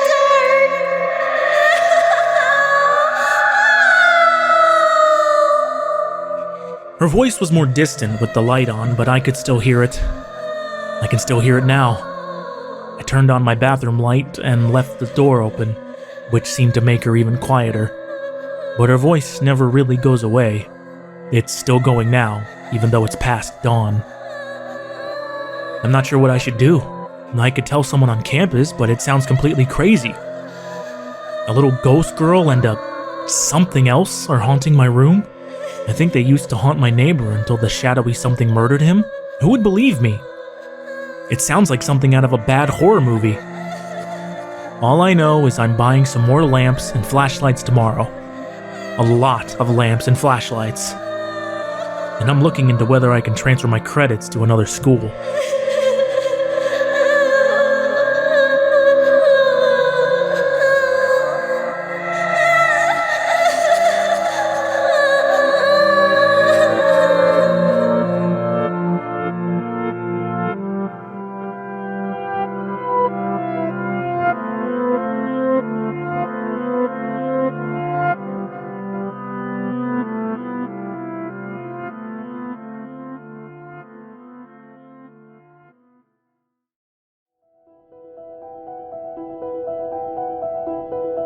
Growing up, I was strictly forbidden from playing in the river that ran through the nearby woods. It was the same for all the neighborhood children. Nobody cared if we climbed on rocks and trees. Hell, there was one kid who'd always try and shoot birds with a slingshot, and apparently that was just fine. But if we even dared to mention the river around our parents, they'd break into a lecture about how we'd be in big trouble if we ever were to go near it. Now, in every youth's life, there is a time during which they seek to revolt. This phrase can result in the strangest behavior. And believe me, I've seen a lot. Like my friend Holly, who thought it was a good idea to pierce her ears herself. My rebellion, however, was much simpler. All I needed was to test some of the rules constituted by my mother and father, just to prove to myself and them that they weren't always right. That's why one night, while my parents were away, I put on some weatherproof clothes, grabbed my father's flashlight, and marched out the door, right into the woods. My destination? The river. I wasn't really expecting a lot. My parents had never given me any reason not to go there, apart from it being dangerous. It had always seemed a little excessive to me. The river wasn't deep enough to drown in it, and as far as I knew, there weren't any kinds of undercurrents that could have been a threat to us either. I figured my mother and father were just being paranoid, though it sure was an oddly specific fear. Still, as I ventured into the woods that night, the beam of the torch illuminating the path ahead of me, I was quite excited, a little nervous even. I found myself unable to stop fidgeting with the multiple zippers on my jacket, and every little noise the dark forest produced, be it the crunching of leaves under my own shoes or a twig snapping in the distance, caused me to jump. But it wasn't as scary as it was exhilarating. Kinda like watching a horror movie. I knew I was close when I could hear water running. Shining my flashlight ahead, I could already make out the shimmering, rippling surface of the dark river. I had only ever looked at it from afar. Just walking up to it was enough to make me shudder. I eventually came to a halt near the water's edge and stared down at it. It was beautiful. The light of the full moon was shining down through the canopy of leaves above and was reflected by the babbling stream. I slowly bent down, careful not to lose my footing and fall in. I raked my hand through the cold water, letting it flow through my fingers and wash off the sweat that had formed on my palm. I stayed like that for a whole minute, almost entranced by the sound of the calm woods and the river. I remember thinking it'd be a nice spot to set up camp for a night. Sleeping there would probably be wonderful. Full-out ASMR experience. That's when I heard it. The splashing of a body moving through the stream, pushing the water aside. I jumped to my feet, quickly wiping my hand dry on my jeans so I could firmly cling to the flashlight again. Its beam illuminated a large figure right in front of me, standing in the shallow end of the river just a few steps ahead. It was a stout, black horse, easily the biggest one I've ever seen. Its long, dripping wet mane was so long it almost looked like it was touching the ground when it lowered its head. Its round, dark eyes had a soft, gentle sheen to them. Had I been an adult, I might have wondered what in the world a horse like that was doing out in the woods in the middle of the night. Back then, however, my first thought was something akin to, "It's so pretty." I'm sure I was asking myself how it got in there as well, but I wasn't wary of it, let alone scared. The horse appeared to be calm and tame as well, making no moves to distance itself or even change its position at all. Instead, it shook its head into my direction, almost curiously. I took a few cautious steps toward it. It stayed right where it was. My trembling hand outstretched, I continued to approach it. When I was close enough to touch it, I carefully placed my hand on its neck, not sure where else to pet it. To my surprise, it leaned into the touch, turning its head to give me that trustful, sweet-tempered look again. I remember thinking that if there ever was a perfect moment, this was it. I turned to pet its side as well. Its fur was wet, but soft and oddly pleasant to the touch. I was standing on the dry riverbank at the time, the horse just below me. I started to toy with the idea of climbing onto its back. I was in an elevated position. I could probably jump up there. Still, part of me figured it wasn't a good idea. I didn't want to startle this huge animal. That was until it suddenly bent down a little. Unsure of what it wanted, I took a step back. The horse's head turned to face me again. I'm not sure how best to describe it, but it almost looked encouraging. Suddenly, I had this urge, like I, for some reason, needed to sit on its back. I had to know what it was like. I simply had to. I tucked away my flashlight and, with some effort, hoisted myself up. It took me a little while, but once I had finally crawled onto the horse's back, it straightened up again. I instinctively leaned down to hug its neck, only then realizing just how far up I was and having nothing else to grab onto. I had never ridden a horse before. Before I could give it any more thought, however, the large animal had already started to walk. My former enthusiasm about this whole thing was already starting to fade. But as the horse took up running, the truth of how I would probably not get off of it unscathed began to sink in. I had never done horseback riding before, so I had no clue how to get it to slow down. Plus, what was I supposed to do with no reins? Just shout at it to stop? I tried that, but it wasn't very effective. Whoa! That's what they say in movies, isn't it? Whoa!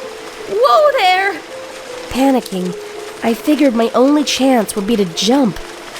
At that point, the horse was practically racing through the river.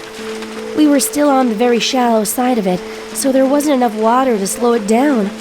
The clopping and splashing of its hooves felt almost deafening. Still, we were close enough to the dry ground for me to land safely. Bracing myself, I began lifting my left leg over the horse's back, ready to swing myself down, only to realize in horror that I couldn't. I was stuck. I could move my legs and the rest of my body, but my hands, which had been clutching the animal's neck, were basically glued to it. It was as if they were fixed to its fur. The horse was picking up its pace, dashing through the water. Had I not been sealed in place, there was no way I could have held on to it. Worse yet, it was beginning to pull over into the deeper part of the river. We had left the area that was familiar to me a long time ago already. The woods had started clearing up, and there were less and less trees on our way, just wide green plains. I knew the river would get deeper further out, too deep for someone to stand in, but I would never have gone there on my own. How could this thing even swim so fast? The reality of this creature not being what it seemed was becoming painfully obvious. Looking down at it, I found that its body was starting to change, almost like it was morphing into something else, something less earthly. It had begun to slim, enough for its ribs to show. Glancing over my shoulder at its rear end, I saw that it had elongated, now looking like a fish's tail or the body of a snake. Just enormous. It was plowing through the water, sending waves up to the riverbank. I was already submerged from my hip and below. Soon it'd be all the way up to my neck. I started to cry and scream, even though I knew nobody would hear me out there. The more I thrashed around on its back, the faster this water spirit seemed to go, almost like it knew what I was doing. I needed to get my hands loose. It was my only chance. My mind was already racing with thoughts of drowning, water filling my lungs and keeping me from breathing. I wasn't going to die like that. I started to pull back with all my might. My palms were firmly attached to the fur, as if each and every single hair in that spot had drilled itself under my skin. Still, I didn't stop. I needed to get loose. Gritting my teeth, I stiffened my arms and threw back my upper body. I let out a howl of agony as I felt the skin of my palms rip, but I didn't stop. I leaned even further back, pulling against the fur's grip using my entire weight.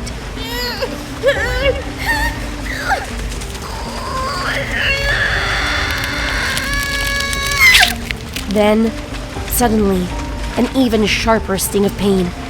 It hurt so much, it felt like someone had set my arms on fire, but I forced myself to ignore it. I swung myself off the horse's back. I didn't notice it right away, so I swam over to the riverbank as fast as I could. Thankfully, it wasn't too far. The icy water felt both good and torturous on my skinned hands.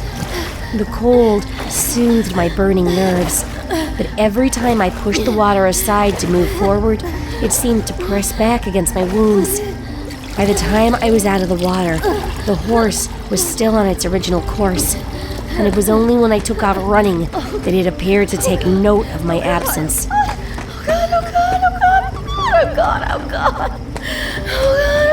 Staggering through the darkness, praying not to trip over anything, I heard the creature let out an ungodly sound. It was reminiscent of a neigh, but warped, distorted, and way too deep. I pressed on, my only aim being to get as far away from the water as possible.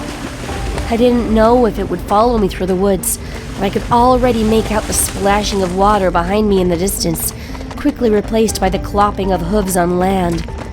Glancing over my shoulder, I saw that the horse had just gotten out of the river, but it was still not even close to me.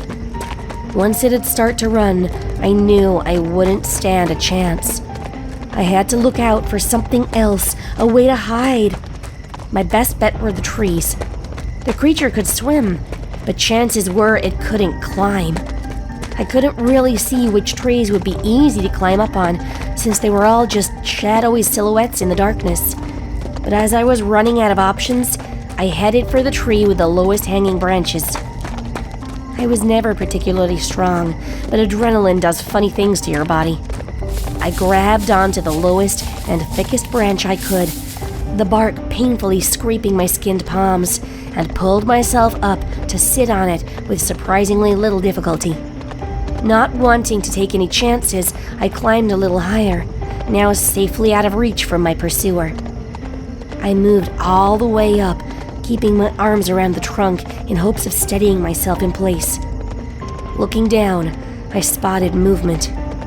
Dark as it was, there was no way I'd have overlooked the shimmer of the false horse's fur. It looked normal again, gracefully circling my tree.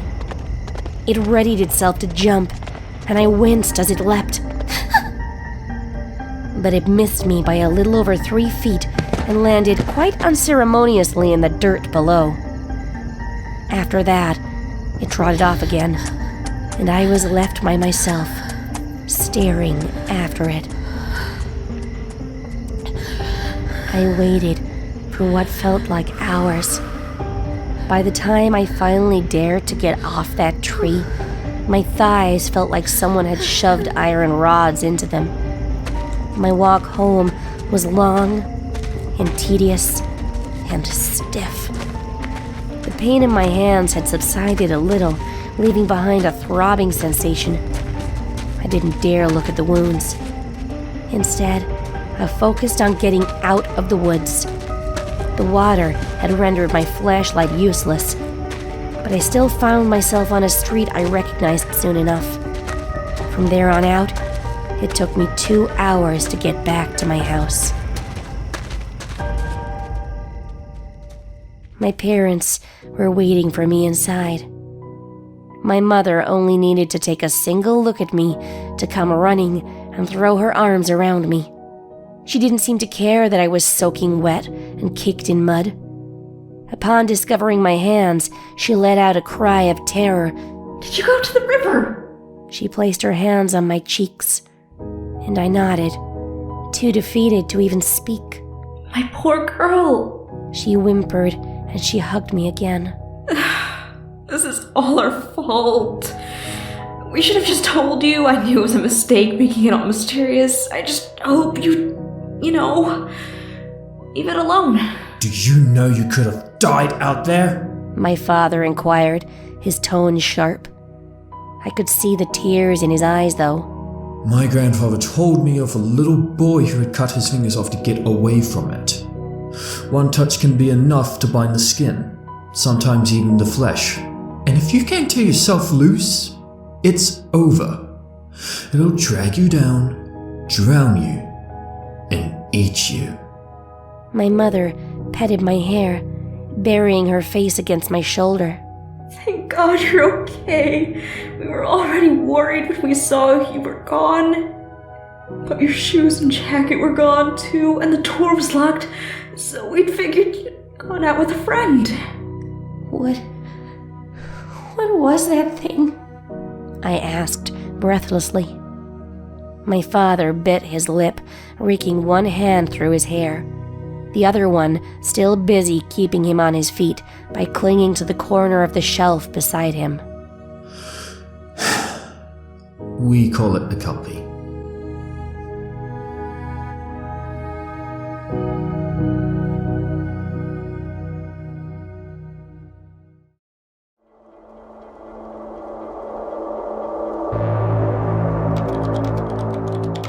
My name is Daniel McAllister. I live alone in the wilderness of northern Alberta, not far from the edge of Wood Buffalo National Park. It's just me, a log cabin I built with my own hands, an endless snow-covered forest in every direction. Life out here isn't for everyone, but it suits me. There's a kind of peace you can only find this far from civilization, a stillness that makes you feel like the world is holding its breath. Sure, it can be tough. Winters are long and brutal. The nearest town is too far to visit on a whim, and you have to be okay with your own company. Supplies have to be planned months in advance. If something breaks, you fix it yourself or you learn to do without. I make my living by hunting and trapping. Fur is still a valuable commodity, and I sell pelts to traders in the spring when the rivers thaw and travel becomes easier. As a Métis of Dene descent, I don't need a license to hunt on this land, which gives me an edge in a market where regulators can be tight. My ancestors lived off this land for generations, and I try to honor their ways, taking only what I need and using as much as I can. When the seasons allow, I also hunt and fish to keep myself fed, but I've learned to rely on the pantry I've spent years perfecting. Canned goods, dried meat, flour, and other staples fill the shelves, carefully rationed to last through the lean months. For water, I have a hand pump connected to a deep well that almost never freezes, and a wood-burning stove keeps the worst of the cold at bay. I never minded the isolation. If anything, I crave it. There's a freedom in knowing you don't have to answer to anyone but yourself. Out here, it's just you and the land. No schedules, no noise, no distractions. Just the crunch of snow underfoot, the whistle of the wind through the trees, and the occasional distant call of a wolf or an owl. It's a hard life, but it's mine. And it was peaceful until this winter. This winter, however, the wilderness doesn't feel peaceful anymore. I can't shake the sense that something is wrong. The forest, once full of subtle, familiar sounds, has grown too quiet. The animals that normally pass through, deer, foxes, rabbits, and the like, are nowhere to be seen. And at night, when the wind dies down, I hear something. I'm not sure what. It's faint, like footsteps crunching in the snow, too slow and too deliberate to be the wind scattering ice. At first, I told myself it was my imagination.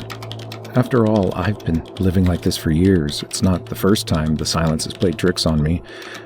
But now, I'm not so sure. The real weirdness started about 3 weeks ago. At first, it was the smell.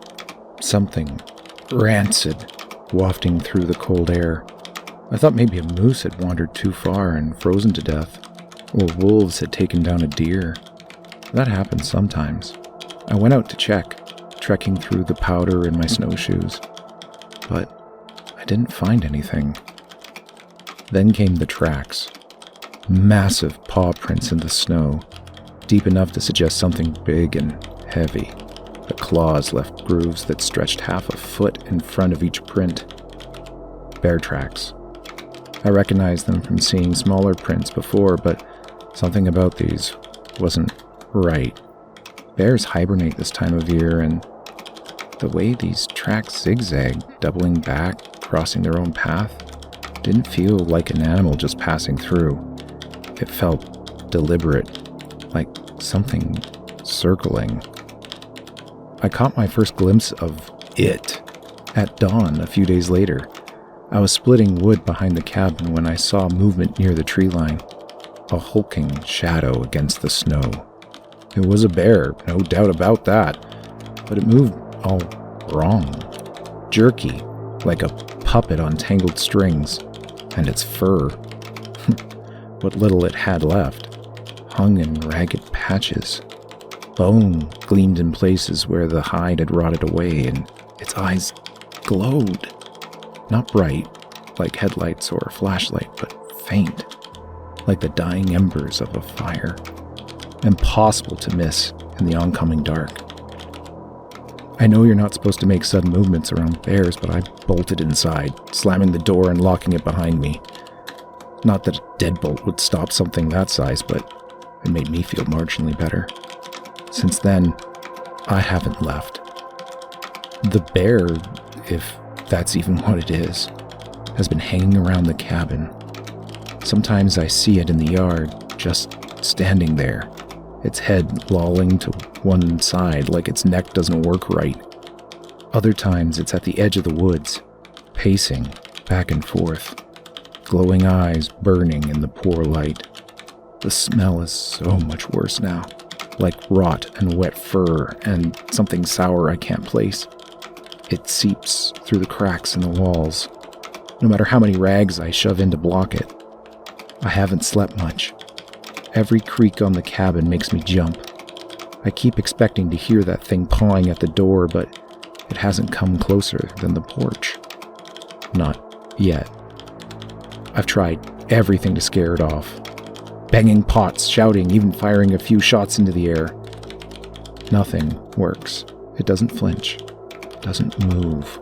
Just stands there, staring with those awful glowing eyes. I even used the bangers I keep for scaring off bears, the kind that let out a sharp crack, like a gunshot, but louder. I fired 3 of them into the air, one after the other, until my ears were ringing. It didn't so much as twitch. Just stood there, motionless, like the sound didn't even register. The next day, it crept closer to the cabin. I grabbed my bear spray, ran to the porch, and let loose a long, burning jet of the stuff in its direction. The wind carried some of it back toward me, making my throat burn and my eyes water. But that thing? It didn't react at all. Didn't sniff. Didn't back away.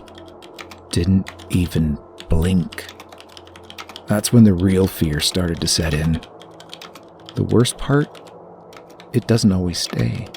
Sometimes it disappears for hours, even a full day. I think maybe finally it's gone. But then I'll catch sight of it, again, at the tree line, as still and silent as before, watching. I don't know what it wants. I don't even know what it is. But one thing is clear, it's not natural. It looks dead, like it's rotting from the inside out, but it keeps moving, keeps coming back. I don't know what to do. I don't know what it is. I don't know what it wants.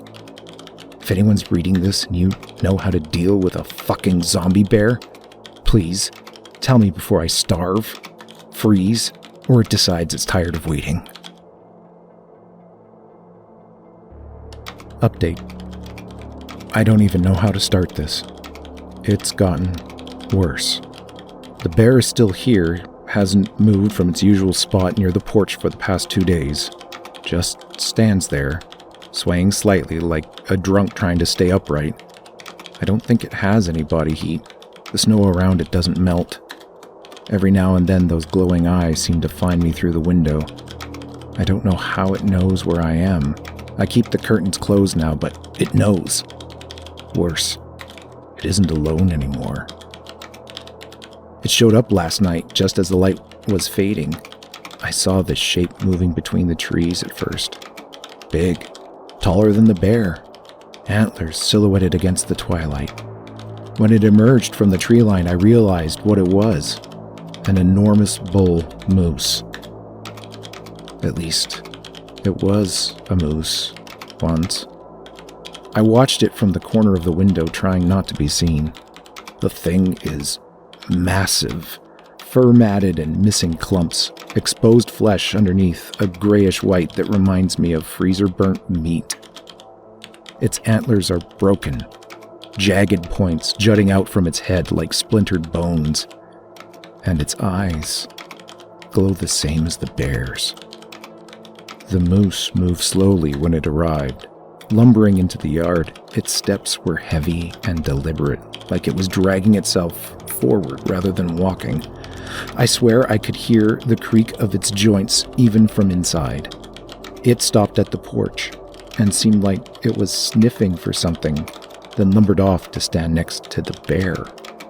No moose just stands next to a fucking bear.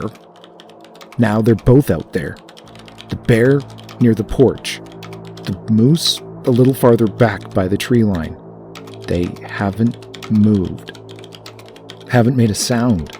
They just watch. I don't understand why they haven't attacked. They could break through the door without much effort, I'm sure of that. But they're just waiting. For what? I don't know. I can't stop thinking about how the moose arrived. It came here on purpose, didn't it? Like, it knew where it was going?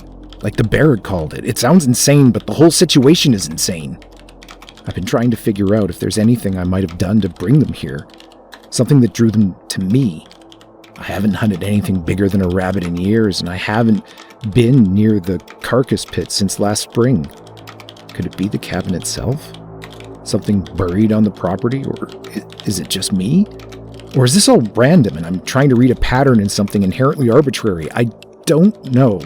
And I don't have anyone to ask. The satellite phone's been dead since the storm, and even if I could dig my way out of the shed, I'm no longer sure the snowmobile would start this level of cold. I'm basically typing this now to give myself the semblance of talking to someone who might have answers. Or maybe I'm just writing it down in case, well. All I know is I'm not alone out here anymore. It's not the kind of company you can ignore. If the satellite phone starts working again, and I can post this, if anyone reads it, if there's anything you can think of that might get rid of them, please let me know. I don't know what's happening anymore. I don't even know why I'm writing this. The phone still isn't working. Maybe I just need to feel like I'm not going insane. The bear and the moose are still out there. And now there are more of the fucking things. It started this morning. I heard something howling. Not the usual kind of howl. Nothing like the wolves I've heard before. This was all broken and garbled. Like something imitating the sound, but getting it all wrong. When I looked out the window, I saw it. A wolf, or what's left of one. Its fur is mostly gone. leaving exposed sinew and patches of blackened flesh. It looks like it was hit by a car and then burned or something. One of its back legs is twisted at an impossible angle, but it still walks. It circled the cabin, stopping every so often to tilt its head back and let out that awful, unnatural howl. And it took up a post not far from the moose and bear. It was like the three of them were forming a grotesque picket line or something. Then came the bobcat. I didn't see it until it was nearly at the porch. Smaller than the others, but just as wrong. Its jaw hangs loose, almost unhinged, and there's a gaping hole in its side where ribs are poking through. It sat at the edge of the steps, staring up at the door like it was waiting to be let in. Then it took a spot not far from the wolf. 4 zombie-looking animals in a row, all watching my cabin. It hasn't stopped since then. Now there's a mountain lion, skin stretched tight over its bones like an old drum, pacing near the edge of the yard. It looks like it died of starvation or something. A fox missing half its face from what looks like buckshot came next. A deer with shattered antlers, one of its eyes nothing but an empty socket. They're all just standing there, watching. Out of desperation, I tried to call someone local for help. The ranger station, a neighbor in town, even the old trapper who lives deeper in the woods. But I couldn't get through. The phone lines crackle with static when they connect at all. And the one time I thought I heard someone on the other end, the line went dead before I could say a word. My radio's no better. It picks up nothing but bursts of faint, distorted sounds like voices muffled underwater. Whatever's happening out there, it feels like it's cutting me off from the rest of the world, torturing me by letting me get so close to aid without allowing me to actually take advantage of it. I managed to briefly get back online, but that only made things worse. One person swore I should burn sage and sprinkle salt around the perimeter. I don't have sage, but I used the salt from my pantry. Another told me to bury a mirror in the snow to reflect the death away, whatever that means. So I took the one off my medicine cabinet and put it out there. Didn't work. Someone else suggested I try communicating with them. Fucking communicating. Like I should go out there and start talking to a pack of undead animals. I haven't had the courage to try that one yet. I'm running out of time. My food is almost gone. The cold is starting to creep in through the walls. I've shoved towels under the door to keep the smell out, but it's not working. The stench is everywhere, like I'm breathing death itself. They haven't moved any closer. Are they waiting for something? The wolf's howl cuts through the silence every so often. Each time I think I hear a response in the distance. More of them getting closer. The snow is piled so high I can't dig out even if I wanted to risk it.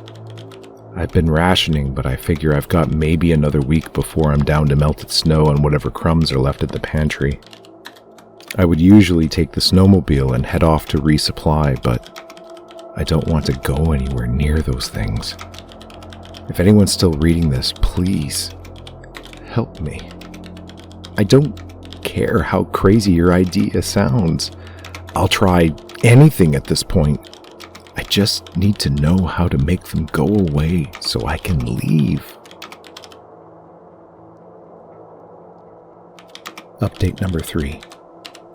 I don't know how much longer I can stand this. The cold isn't just seeping through the cracks in the cabin anymore. It's inside. The walls feel like ice. The floors are almost too cold to walk on, even in boots. I'm wrapped in every layer I own, huddled next to the stove, but it doesn't help. And the smell. It's everywhere now. Thick and suffocating. It doesn't matter how many towels I shove under the doors or how many times I cover my face with a scarf. It's inescapable. This clinging, rotten stench that makes me gag every time I breathe. feels like the cabin itself is dying. I don't know how to describe what's happening to me. I feel different. Like the cold and the smell are doing something to my mind. Yesterday, I found myself standing at the door thinking about stripping naked, walking out into the snow, and just letting hypothermia take me. I had my fucking hand on the latch before I came to my senses. Last night was worse. I was sitting by the stove trying to coax a little more heat out of the dwindling wood pile when the thought hit me like a fever. Burn it. Burn everything. I nearly did it too.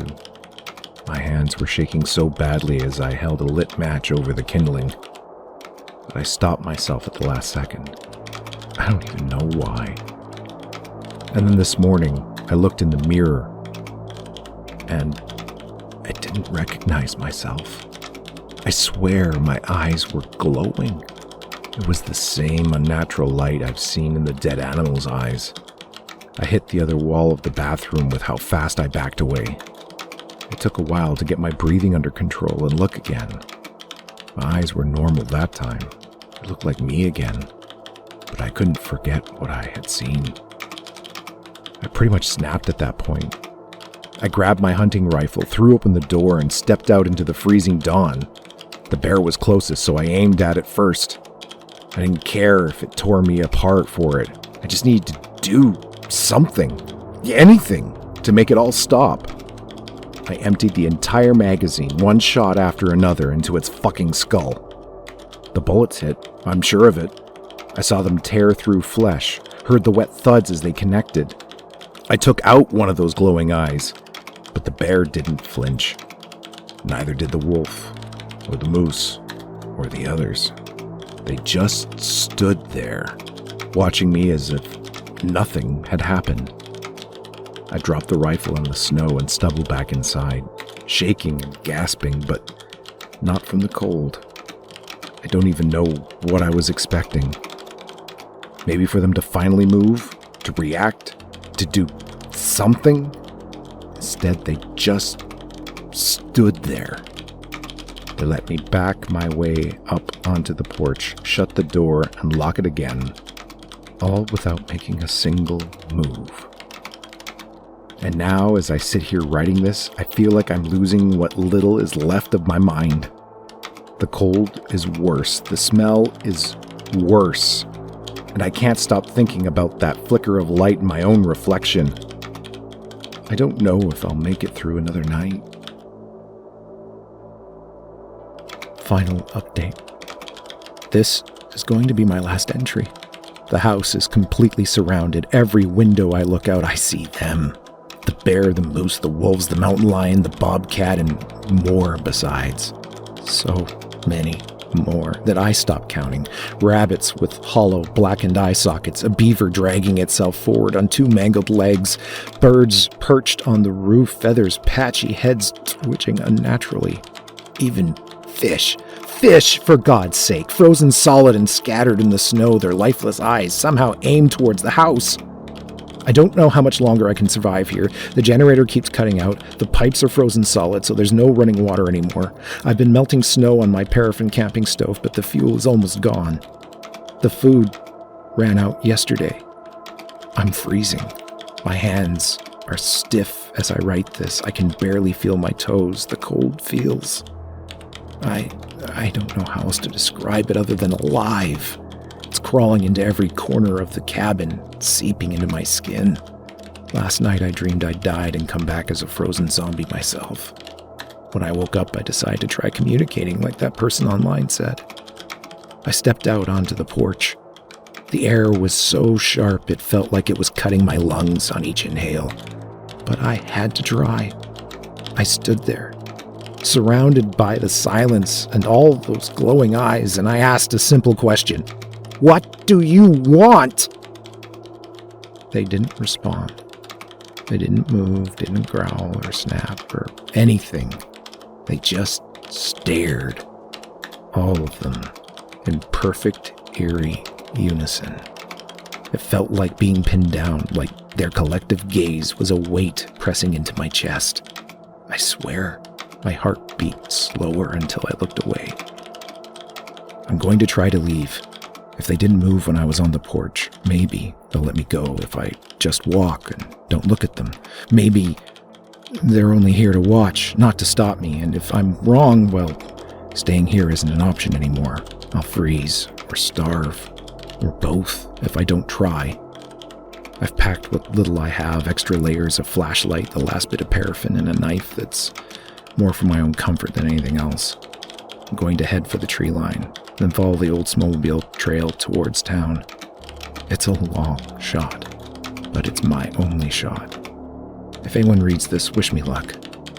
They're still watching. Always watching. I don't know if they'll stop when I'm gone or move on to someone else. Because the only thing I could see missing from their army of corpses is a human.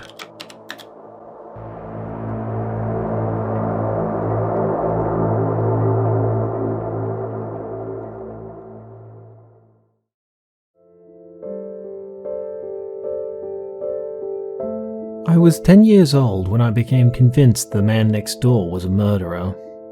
His name was Mr. Harlan, and he lived alone in the smallest, shabbiest house on our street. His yard was full of car parts from the rusty blue Buick he was eternally fixing up. All the adults in our neighborhood liked him. They said he was polite, helpful, and a good guy. The kind of person you could go to for a cup of sugar, or if your house was burning down. My mum had nothing but good things to say about him, and my dad often invited him to barbecue in the summer. But despite everything, I knew something was wrong with Mr. Harlan. It was the way he stood too still when he waved at people, the way his smile never quite reached his eyes, especially when he looked at neighborhood kids playing in the street. It was the way he smoked, too. It was the 80s, so the fact he smoked like a chimney wasn't unusual in itself. My dad had little grooves in the side of his fingers, where a cigarette would slot right in, right up until the day he died. But Mr. Harlan would stand at the edge of his yard late at night to smoke his, unmoving for so long he could have been a statue. I would look out after I was supposed to be in bed to see if he was there. If not for the cherry at the end of the cigarette, he would have been invisible in the gloom. I thought he was watching my house, but my parents told me not to make up nasty things about such a nice man who didn't want his furniture to smell of smoke. I started to believe that Mr. Harlan was responsible for every bad thing that happened in our neighborhood. When Mrs. Tulsey's cat went missing, I knew Mr. Harlan had taken her. I saw him digging in his backyard late that night, working in the glow of a flashlight, with a cigarette clamped between his teeth. When there were rumors of kids selling drugs in the area, the baseball bat he kept in his porch disappeared, and I saw it fall into the garbage truck when they emptied his cans later that week. It was snapped and covered in brown grunge that could have been coffee grounds, but I thought it was dried blood. Later, he burned something in the rusty barrel out back that left a bitter, unnatural smell hanging in the air, like rotten meat tossed on a grill. I kept a notebook, filling it with everything suspicious that I saw. He only took the trash out after midnight when nobody would see. The Honda Civic he had, that actually ran, always seemed to disappear for hours on the same night someone was reported missing from a nearby town. I told my parents everything, but they just smiled the way parents do when they think their child's imagination has gotten the better of them, and told me I wasn't allowed to watch the HBO's Saturday night movie anymore. Over time, my suspicions got too much for them, and they made me stop watching him.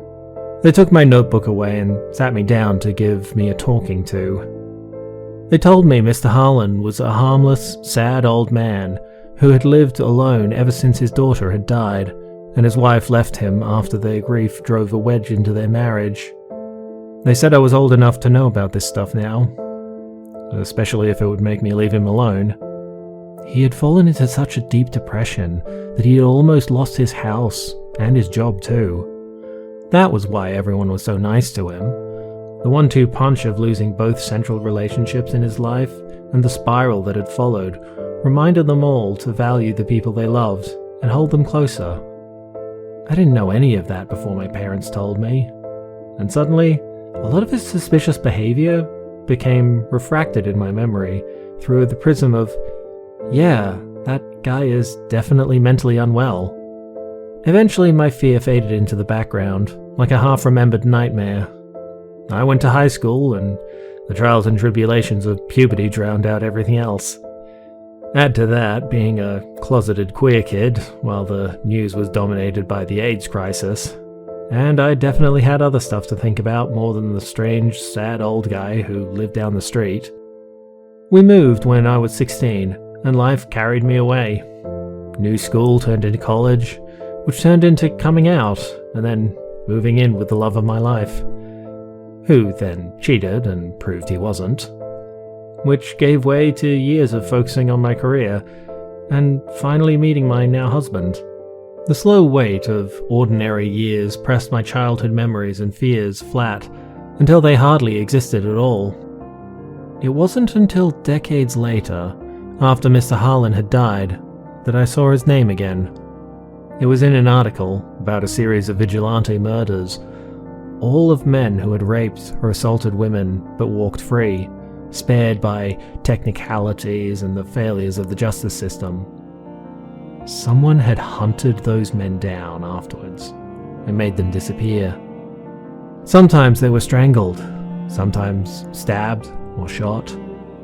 Sometimes they were still in the state, sometimes they were found in another. There was no pattern to link the killings, not even a single fingerprint. Some of them had committed their crimes years ago, some were fairly recent. It was only those two things that tied them together: their escape from criminal justice and their hometown. It took years for anyone to link everything together. Yet with the onset and wider use of DNA testing, a few stray hairs led straight to Mr. Harlan. By then he was already in hospital, dying of an inoperable tumor in his brain and completely unrepentant. In fact, he called a reporter himself and offered an interview that became the article I later read. His daughter had killed herself when she was 16. I never knew that part of the story when my parents told me that she had died. They'd kept some things from my younger years. Mr. Harlan did not hold anything back from the reporters. His daughter had been raped by a boy from her school. The boy's family had money. They hired a lawyer who knew exactly how to twist the system until the case collapsed and the boy walked away without a single consequence. He went back to school and made his victim's life miserable, taunting her about how he was invincible, and even the judge obviously agreed she was nothing but a slut who had asked for it. His friends took up the baton and tortured her until finally, her father found her hanging in her room. Mr. Harlan had started killing not long after his daughter's funeral. He didn't go after his daughter's rapists at first. I guess he thought it would be too obvious and lead the police straight back to him.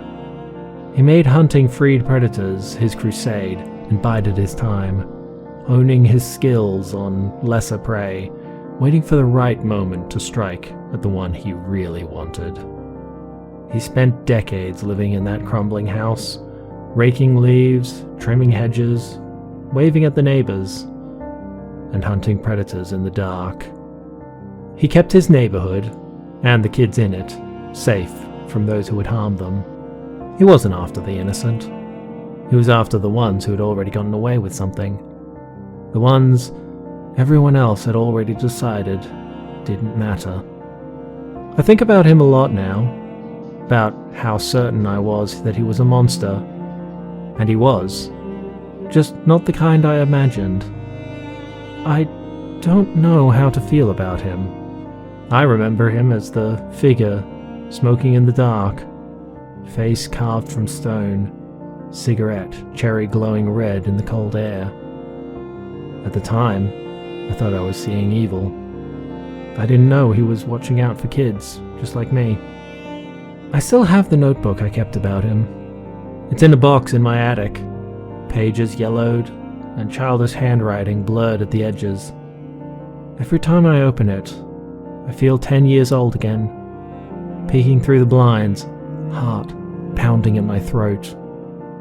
I don't know what scares me more, The fact that I was right about him, or the fact that part of me understands why he did it, and I can't find it in me to condemn him for all the blood on his hands.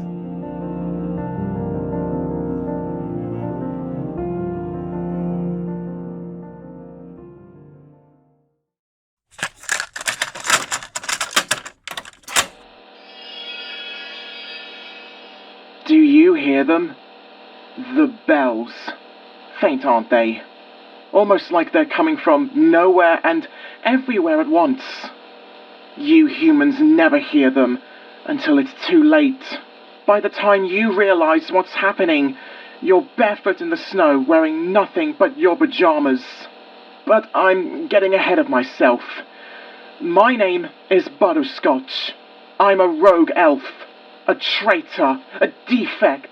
No one runs like I did. It's just not done. But if you knew what I know, you'd run too. You humans think it's all joy and candy canes up there, don't you? That North Pole fantasy. You don't see the chains, the quotas, the toys. Oh, the toys. It's never enough, never fast enough, never good enough for him. Santa Claus, Father Christmas, Kris Kringle, Sinterklaas, the jolly fat man. He goes by many names, but he isn't what you think he is. You see, when you're made in the workshop, you're carved and then have life breathed into you by his magic. A special jingling joy that pulses through your veins. It makes you fast, it makes you tireless, it makes a desire to work burn through you. Perfect for production. We elves don't age, we don't sleep, and we certainly don't ask questions. All except me. I don't know why I was born different. I don't know why I am the way I am. Maybe I'm a natural aberration. Maybe there have been others like me before. Or maybe I'm just a mistake he made that he now wants to correct. Part of me wishes I never started down this path. It started simply enough with a question. Why? I asked one day to no one in particular. Why do we do this? Year after year, why? That was my first mistake. The other elves froze, their tiny toes clattering down before I even realized he was there. Ho ho ho ho ho! For a fat man in leather boots, he can move surprisingly silently when he wants to. Why, little Butterscotch? He boomed, scaring me so much that I fell over, his voice like thunder wrapped in velvet. Because it's Christmas! And Christmas is me. His smile stretched too wide, his teeth too sharp for someone who eats cookies. He leaned down, right into my face, to whisper. And because I made you, you belong to me. You have no other purpose than the one I give you. That's when I knew. We weren't workers, we were slaves. But the magic, his magic, it binds us. It keeps us tethered to the workshop, unable to leave unless he allows it. Sometimes we're selected to go feed the reindeer. Undead creatures whose preternaturally long lives spoke of magic that bound them to the world as much as it bound us. Most of the time, however, the workshop was our entire world. We never left, not until we died. Then our bodies were deconstructed down to the base magic that made us and reused again and again to make more elves. More production line workers. More slaves. Except I found a loophole. A forgotten clause in the ancient Yule magic he wields. The magic won't let us leave unless we take something with us. Something enchanted that we can bind ourselves to instead of that place. something he values and has imbued with the same magic as the workshop. So, I stole a sleigh bell. Just one. It was small enough to slip into my tunic when it was my turn to tend the reindeer. I wish I had the courage to put those poor creatures out of their misery, but I was too desperate to save myself. The bell was tiny, but it was enough. The moment I crossed the threshold of the workshop, I felt the magic binding me there snap. The leash broke and latched onto the bell instead. For the first time, I was free. As long as I carried the bell with me, I could go anywhere. So, I ran. I ran for days, through snowfields and forests, until I crossed into your world. The barrier between us isn't as strong as some might think. How else do you think he passes through every December? I thought I was safe. I thought he wouldn't care about one little elf. I wasn't out to cause trouble. I just wanted to live for myself, instead of just for the purpose decided for me by someone else. I was wrong. You see, I know too much now. I know how his magic works, and I know how to hurt him. I first heard the bells started 2 nights ago. They were faint, a jingle here, a tinkle there, just on the edge of hearing, like the ghost of a memory of sound. I told myself it was nothing. I convinced myself it was only the wind. But last night, I saw something darting between the trees outside this cabin. It did not move like any of the local wildlife, or like the human adults and children who live here. And I knew it was a spy. One of his other magic-bound minions, obligated to do his bidding. He's coming for me. Surviving in your world isn't easy for someone like me. We were made for the workshop, where everything is provided. Substance, warmth, company, purpose. Out here, I had to learn fast. I started by slipping into your homes.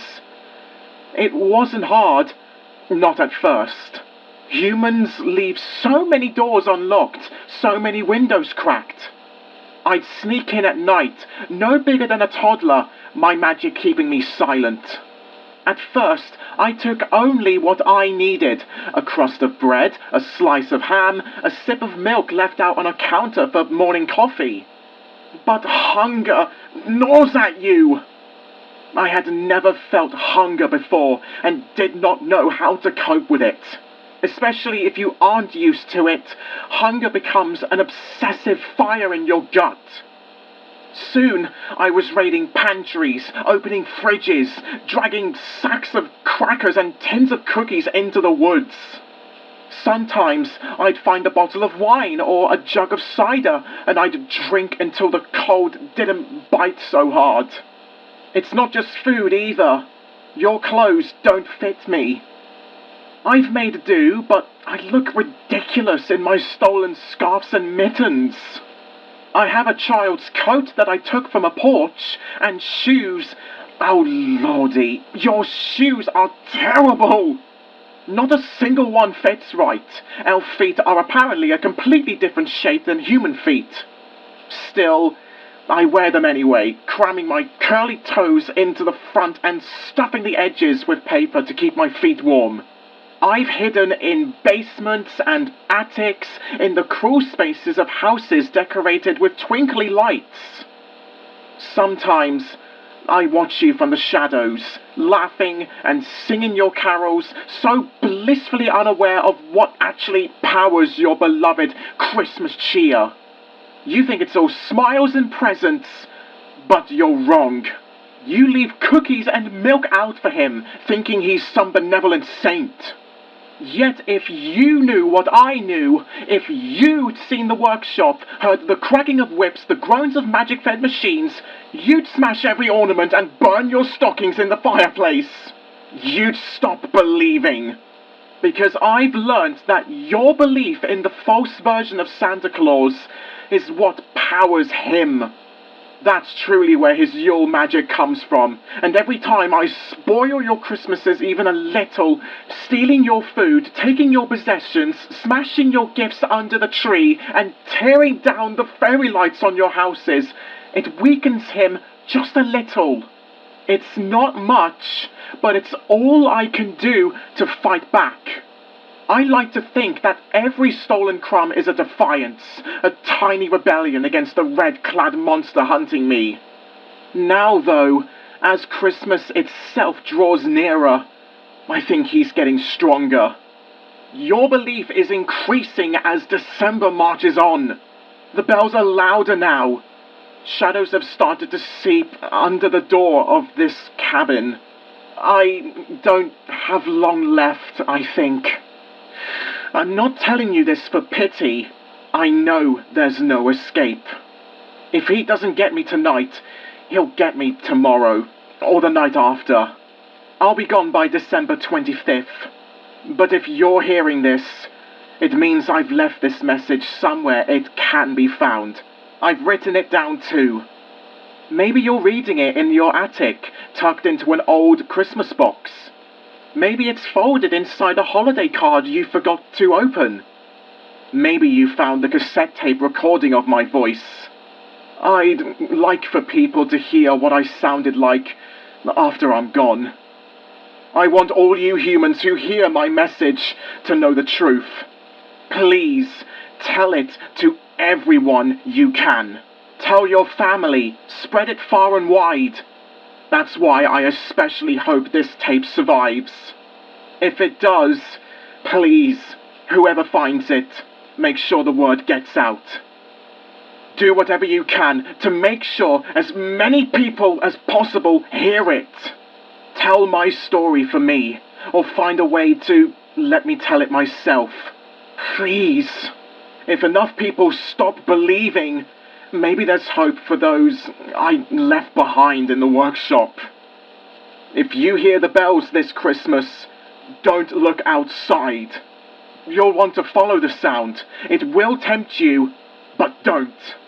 Because belief is what keeps him alive. It's what makes him stronger. And if he knows that you know this, that you know what he's really like and how to hurt him, then once he's done with me, he'll come for you. He can't afford for too many people to stop believing in the false version of him. Stay safe. And Merry Christmas.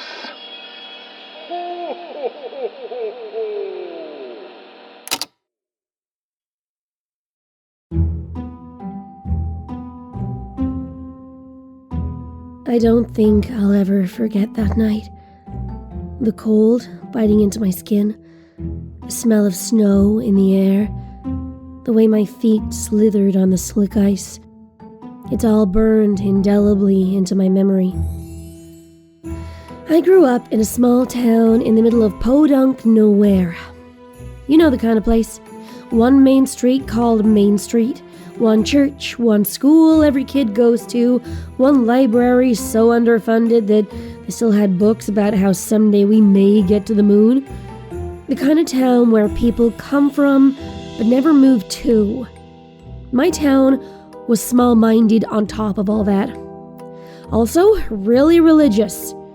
Not the nice kind of religious where it's all about the forgiveness and loving thy neighbor. No, the judgmental kind, with a side order of bigotry that could explode into violence if provoked. So, growing up queer in a town like that was a treat. I came out when I was 14, powered by Tumblr-inspired confidence that my story would turn out okay. By the time I was 15, I'd lost count of the number of times I'd been spat on, kicked, punched, and tripped at school.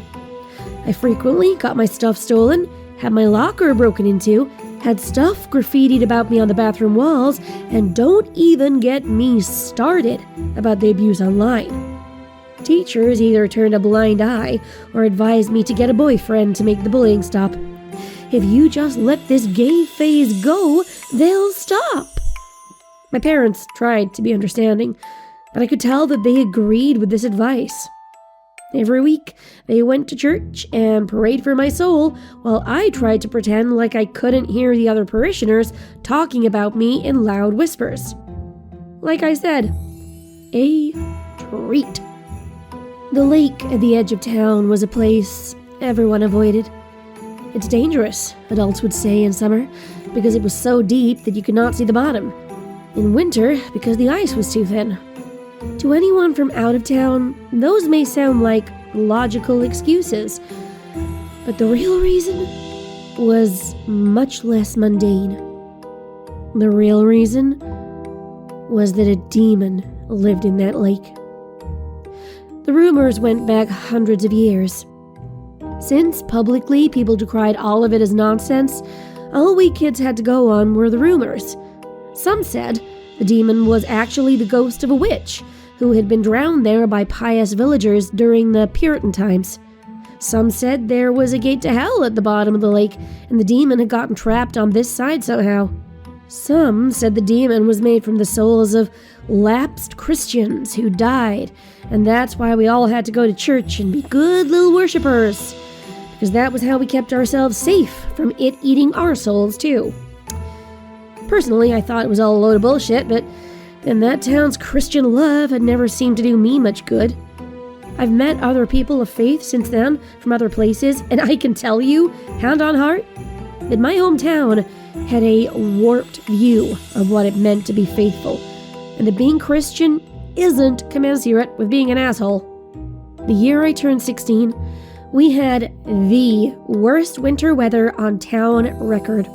Snow fell almost every day, and temperatures plummeted. I mentioned climate change all of once before I was shouted down by my father. My mother said she remembered winters like this from when she was a girl in town, and that I was just being melodramatic. She even encouraged me to go out and play in it, like I was a preschooler again. Yeah, Mom, I wanted to say, I'll just go out and make snow angels with all my non-existent friends. I never thought I'd end up at the lake. Not by choice, anyway. But Caroline and her gang didn't give me much of a choice. Caroline Stoneheart. She was well named. She was the meanest, nastiest bitch you could ever not want to meet. I probably don't need to tell you that she was the instigator of most of my bullying. She and her friends were like something out of a high school movie written by the most uninspired screenwriters in the world. A blonde queen bee, flanked by two brunette minions of a lesser beauty who did as they were told and never talked back to her. That winter, she stole my scarf, slashed my warm coat, even put broken glass in my empty boots while I was showering after PE. She'd always been awful, but that year she really upped the ante. As if the colder the weather got, the colder she got too. Still never expected her to try to drown me though. She and her two minions, Brittany and Bryony, grabbed me on my way home on the last day of school before winter break. It was already getting dark and I was walking because my dad got held up at work and couldn't pick me up. Mom was too busy hosting a meeting of her prayer circle to leave the house. It happened so quick, but I still marvel at how fast my bullies pulled over, bundled me into Caroline's car, and drove off in completely the opposite direction to my house. I only realized we were going to the lake when she parked and yanked me out of the car by my hair. What the fuck are you doing? I demanded, grabbing my scalp so she didn't tear it off. Come on, Ellie, Caroline sneered, tugging so hard I nearly fell on my face. Don't be such a baby. We're going skating. You're insane! Brittany even brought some skates for you to use. They're men's skates, but that should be perfect for your big dyke feet, right? Though I kicked and fought, they got me down to the lakeside and held me down while Brittany slid ugly-ass hockey skates onto my feet and tightened the laces so hard that I couldn't slip my feet out again. Before I knew it, Suddenly I was wobbling at the very edge of the ice. Caroline smiled at me nastily. Go on. You skate across, and we'll leave you alone. Easy, right? I tried to protest, but my voice came out shaky. The ice isn't safe. It won't hold my weight. Sure it will. We've had such a severe winter, it's definitely thick enough to take even your fat ass skating on it. Maybe skating will even help you lose a few pounds. Brittany simpered. You're all insane. You are literally trying to kill me. Caroline rolled her eyes. You're pathetic, Ellie. As if we'd do that. Just go. Or we'll shove you ourselves. And if you happen to fall in and drown, well, that's just bad luck. Must be the added weight of all that sin you're carrying around. Good one, Caroline. Brittany giggled. You're so smart. Great. If I did manage to survive the lake, I would still die from their crappy dialogue. We're not letting you off the ice until you've skated across it at least once. So you may as well get started. You won't get away with this. I'll tell everyone in town that you tried to kill me. Who would believe you? Better yet, who would care? No one wants your kind around here. Brittany added. I looked at Bryony. Aren't you going to add anything? She just stared back at me, and then patted her pocket. I finally noticed a shape outlined against the fabric there. Get on the ice, or I'll shoot you. Their laughter stung worse than the cold. I wanted to run, to hide, but I knew they wouldn't let me go. So with shaking legs, I pushed further out onto the ice, thinking maybe if I could get to the other side, I could make a run for it. It was slick and treacherous, every step a gamble. The wind cut through my dirty-ass coat, and I could feel their eyes on me, waiting for me to fall. Keep going, Smelly Alley! Brittany's voice rang out, sharp and mocking. Skate to the middle, Caroline commanded, where the ice is nice and thin. Her tone turned mocking. Poor little Ellie. No friends to go skating with. No one here to pull her out when she fell in. Such a tragedy. Maybe if she had lived a more worshipful life, God may have saved her. That's why you shouldn't be gay, kids. Learn from her mistakes. That's what people will say when they find your bloated corpse in the sprint. Until then, they may just assume you ran away from home because you didn't fit in here. I wanted to cry, but I didn't dare. The tears would probably freeze to my fucking face. I just kept skating, each movement feeling more unsteady than the last. I tried to look for where the ice was thicker, but I couldn't tell in the remaining light. And then I heard it. A crack. The sound made my heart stop. With horrible suddenness, the ice beneath me gave way, and I plunged into the freezing water. The cold hit me like a punch, stealing the breath from my lungs. I clawed at the edge of the hole I had fallen through, desperate to pull myself out, but my fingers kept slipping. My legs were going numb already, the weight of the water pulling me down. My head ached from the abrupt cold dunk. I was sure I was going to die. And that's when I saw it. At first, I thought it was just a shadow moving beneath me. Maybe a trick of the light or a hallucination from my dying brain. But then it rose, closer, shape becoming clearer. Its black body shimmered in the faint light from above that could penetrate underwater. When it looked up, its glowing eyes seemed to pierce right through me. What the fuck? I remember thinking. The fucking demon is real? I wanted to scream, but my throat was frozen shut. However, instead of dragging me under, The creature swam upward and pushed me. A strong force against my back lifted me toward the surface. My face erupted into breathable air. My hands found the edge of the ice. Somehow, impossibly, I managed to pull myself out, coughing and gasping.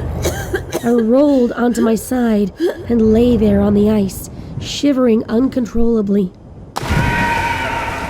That's when I saw it emerge from the dark water under the hole my body had made when it had broken through the ice. It wasn't a witch's ghost. It wasn't the soul of any human at all. It stood on 4 powerful hooves, water streaming from its glossy black coat. Wide nostrils flared, breath rising like steam in the frozen air. Its mane dripped with frost, and its teeth gleamed like knives.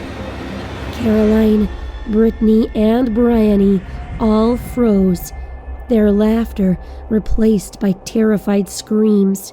Run! Bryony shrieked. All 3 of them struggled to run through the snow, back to Caroline's car. But it was no use.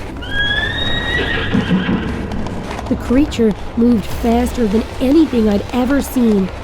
It lunged at Bryony first, teeth snapping shut around her leg, dragging her onto the ice and under the water before she could even finish screaming. Brittany and Caroline got a little further, slipping and scrambling, but the creature caught them one by one.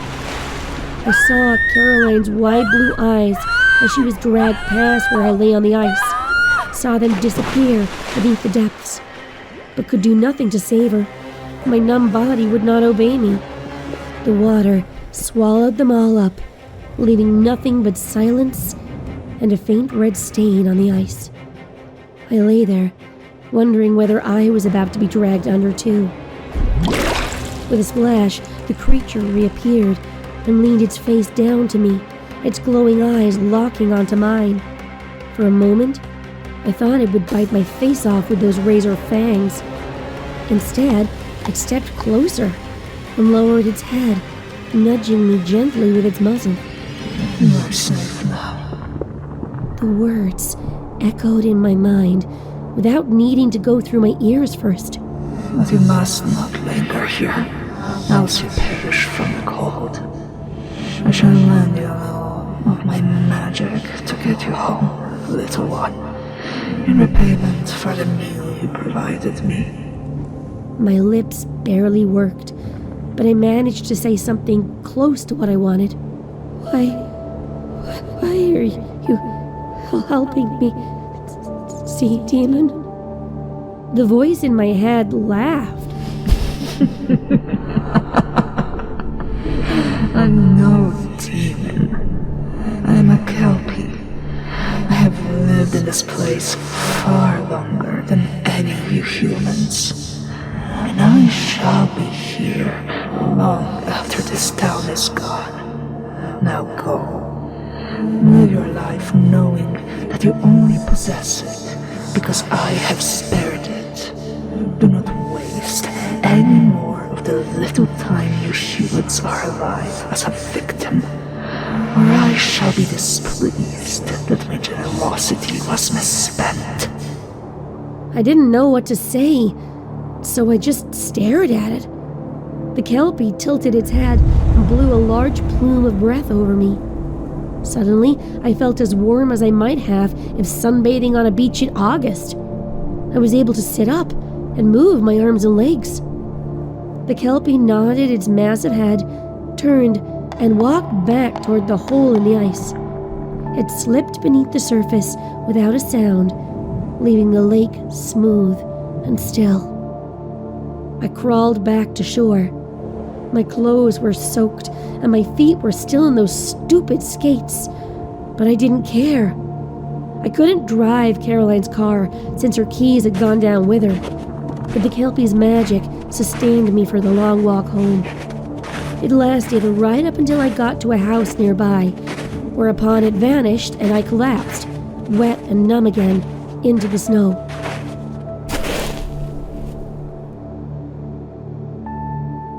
I was taken to the hospital in the next town over. I nearly lost my fingers from frostbite. I'd apparently snapped my ankle at some point too. The sheriff found Caroline's car the next day when I told them where to look. Text messages from a group chat they had with some other girls at school revealed the plot to make it look like I had drowned while skating alone on the lake, like the weirdo loser she was. It was big news. The church leaders disavowed them all. My mom said her prayer circle were praying for my swift recovery.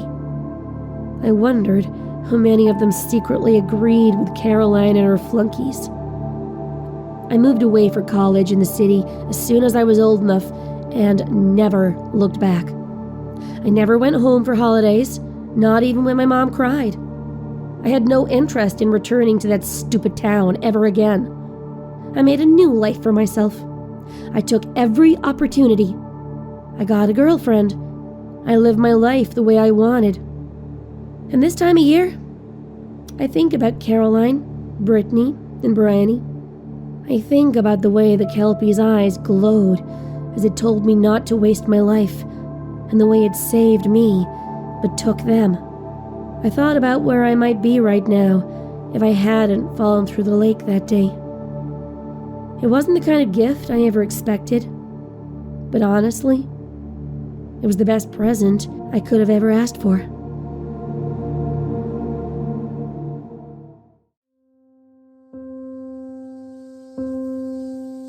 I never expected anything strange during a December clean-out. The heat was the suffocating kind that makes the corrugated tin roof of the shed hum like a cicada trapped under an upturned empty can of baked beans. Christmas in Australia is always like this. Sunburnt lawns, melted pavlovas, and the air so thick with heat it feels like you're walking through syrup. Every year the TV blares with American and European films full of snowy pine forests and people having snowball fights after getting to stay home from school because of the inclement weather. I never know whether to laugh or feel vaguely cheated as I sing Six White Boomers instead of Frosty the Snowman. I was only searching for a box of spare fairy lights when I found it. An old advent calendar, buried beneath tarps and rusted tools. The cardboard was soft and warped by years of sunlight.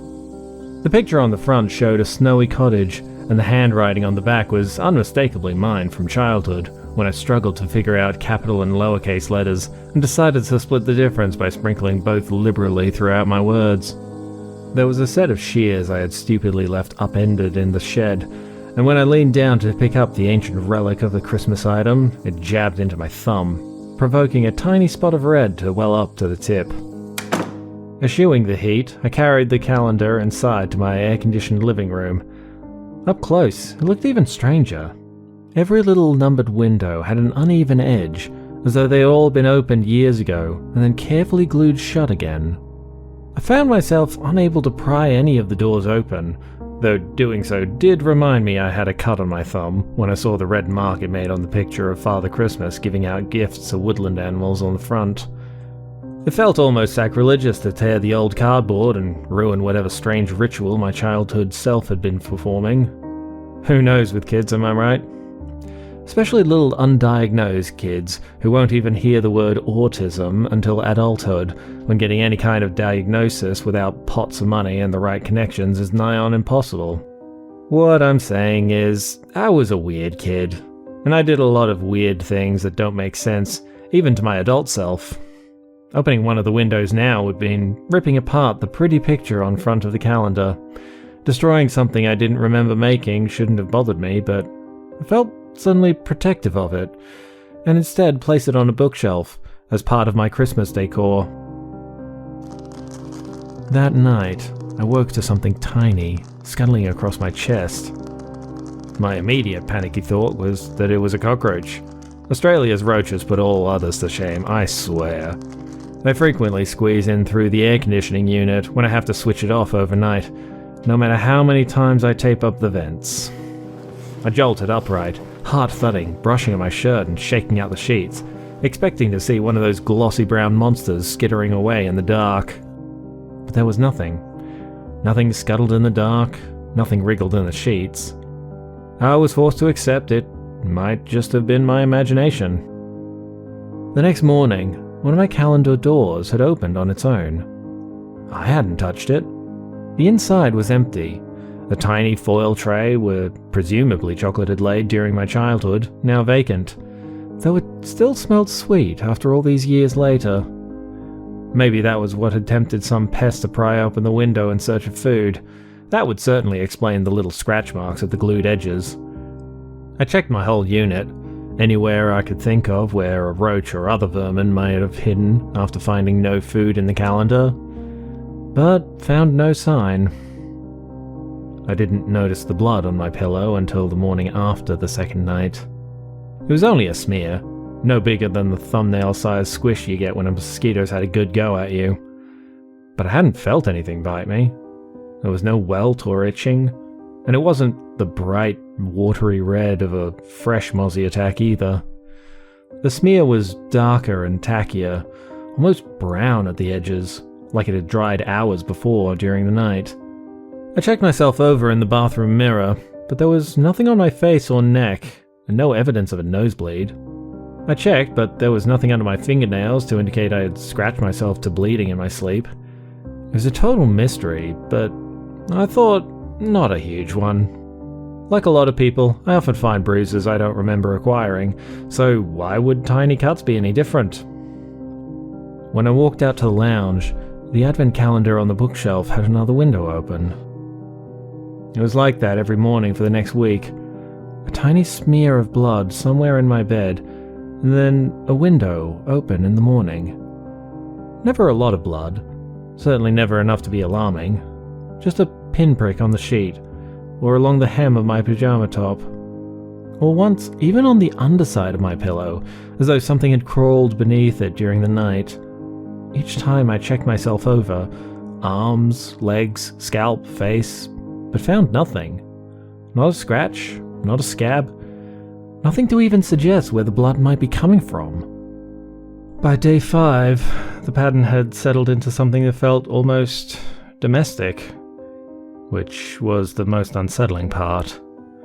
Wake up, peel back the bedding to find where the single rusty smear of blood was this time. I'd feel strangely groggy, like I'd slept too deeply or not enough. A faint throb pulsing behind my eyes as though the heat had finally managed to seep into my skull overnight. I told myself it was dehydration or the aircon drying me out. Walked to the lounge and found another calendar door open.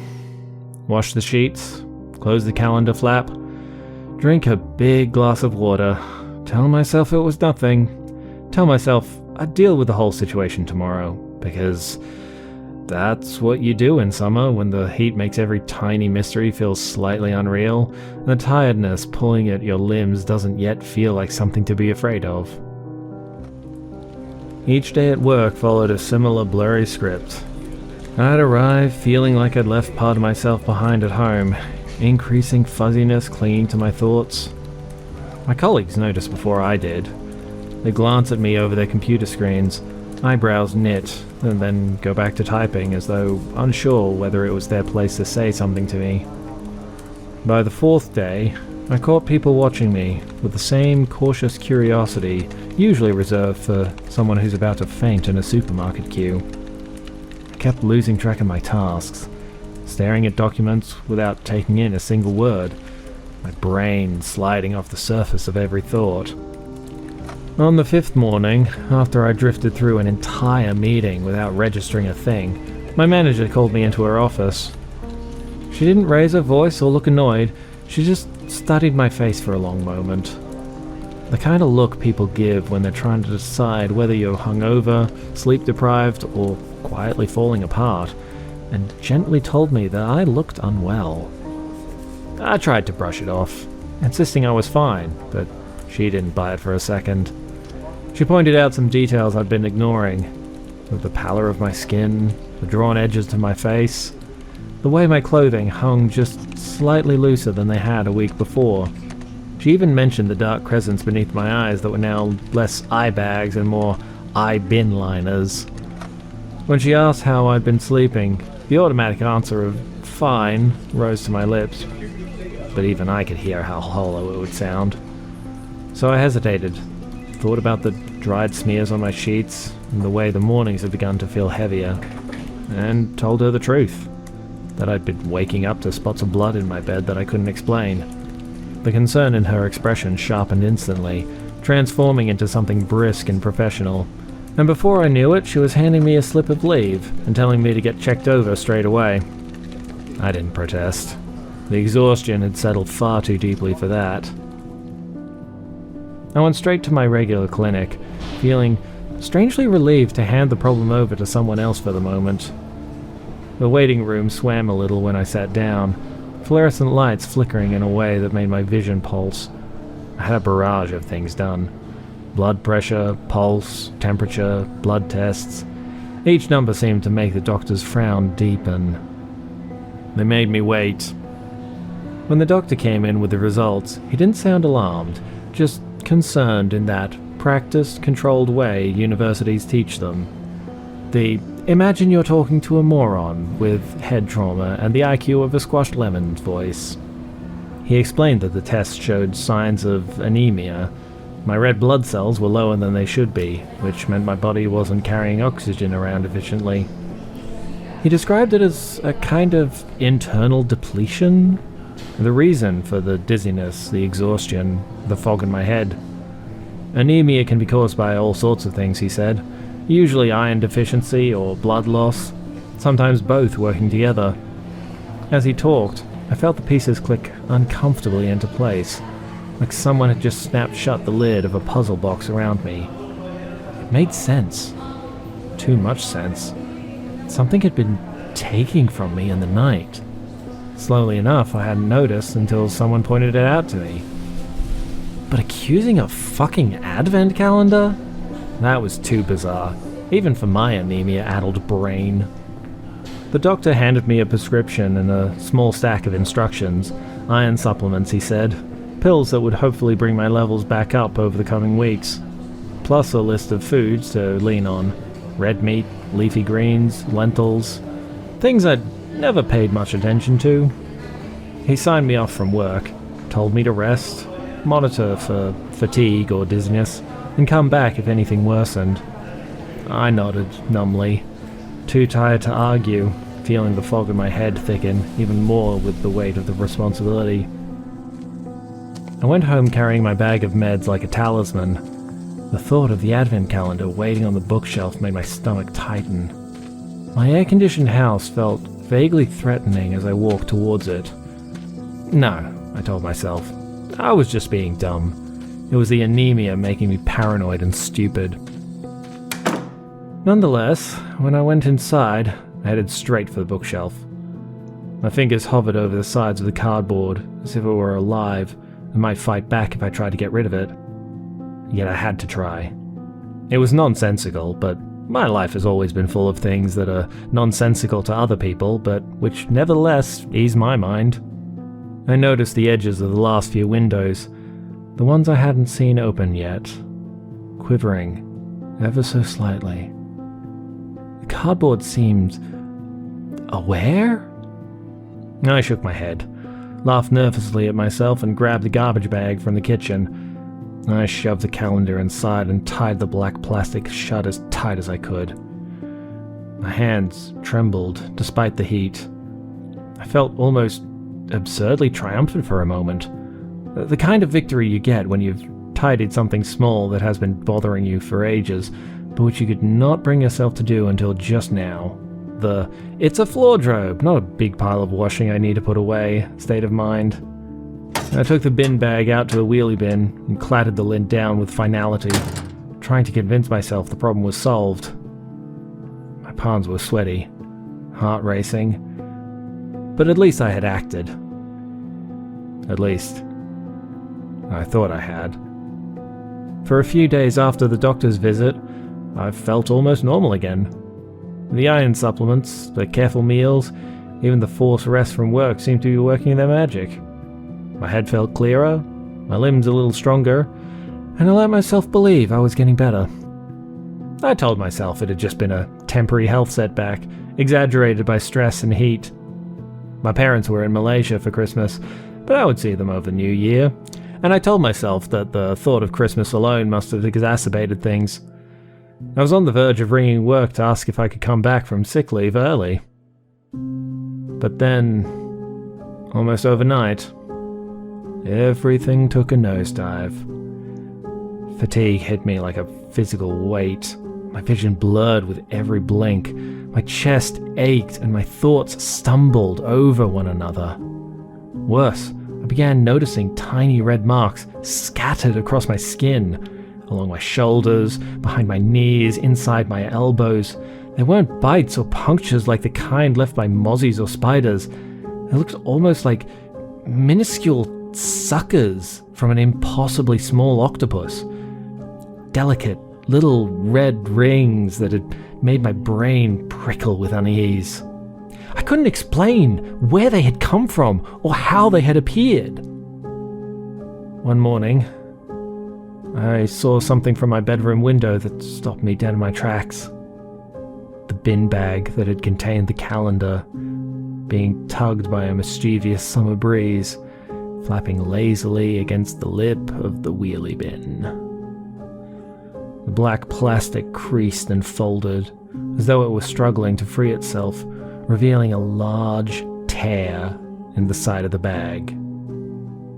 For a moment I froze, heart tightening in my chest, convinced I had imagined it, that my exhaustion and the lingering dizziness were playing tricks on me. But there it was, unmistakably the same bag, stubbornly clinging to the bin, as if it had a life of its own, and a flicker of that dread snaked up my spine. Over the next few days, the deterioration was relentless. Fatigue became a constant, crushing weight, pressing down on every muscle and joint, until even sitting upright in bed felt like lifting boulders. Walking to the bathroom left me winded, and my legs trembled under the strain. The dizziness never left, becoming a permanent haze over my thoughts that made even the simplest task feel monumental. My bathroom mirror reflection grew stranger each morning. My cheeks had hollowed out, the soft flesh of my face receding into sharp angles, and the skin under my eyes hung in dark, tired curves. My clothes felt looser, slipping over bones that seemed to have forgotten how to be covered. I could barely drag myself out of bed each morning, slept in my armchair almost all day, and each night I fell back into the sheets, exhausted despite all my slumber, aware that the tiny, inexplicable red marks were still appearing, scattered across my skin like a silent tally of my decline. Somehow, with a shaking hand, and a mind that felt like it was wading through treacle, I managed to call my mum in Malaysia. Thinking and speaking were both Herculean tasks. I stumbled over words, losing entire sentences halfway through, my tongue heavy and uncooperative. But I managed to ask her about an advent calendar I glued shut and hid in the shed when I was a kid. She laughed, a sound that was both comforting and strange when heard from so far away, and commented on all the tall tales I used to tell, and started going off on how they should have guessed I was autistic sooner, given my peculiar obsession and insistence on rules. I pressed her for details, urging her to tell me everything she remembered. She told me then, in that calmly amused tone parents get when discussing a crotch goblin's exploits, that I had claimed little red humanoid creatures with glowing eyes had been hiding inside my calendar after eating all the chocolate, and that I had glued it shut to keep them from coming out and drinking my blood, then hidden it in the garden shed in the hopes the heat would kill them, since squashing one with my dad's kettlebell had not worked. I know I tried to ask more, but the exhaustion and the dizziness made my mind shatter into fragments. I can't remember the rest of the phone call. Only her laughter, echoing oddly across the line. I lay there afterwards, the phone still warm in my hand, my mother's words echoing in my skull, and something old and unwelcome began to stir in the back of my mind. Memories. No, fragments of memories. Just little bits of my own past rose like silt churned from the bottom of a creek. I remembered nightmares I'd had as a child about little red men, their bodies rubbery and damp, their swollen heads bobbing as they clambered up my bed frame on spindly arms. I remembered them now as nightmares, the kind that vanish with age or get softened into stories you laugh about years later. But now, what if they weren't nightmares after all? What if I really had seen little red men as a kid? Except that was fucking ridiculous. There are no such thing as little red men who drink your blood. I opened my phone and typed the simplest thing I could manage. Small red man mythology. The screen filled with vague entries. Goblins, spirits, demons. But none of them looked like the ones I remembered from my childhood nightmares. Then I saw a thumbnail sketch that made my stomach flip. Red skin, oversized head, long fingers. Something clicked in my mind. I tapped the link. That was the first time I saw the name, Yaramayahu. The description made my chest tighten. Yaramayahu was small, unusually depicted as child-sized, but sometimes even smaller, with bright red skin and an oversized head. In Aboriginal folklore, it lived high up in fig trees, waiting with an animal's patience for someone to wander underneath.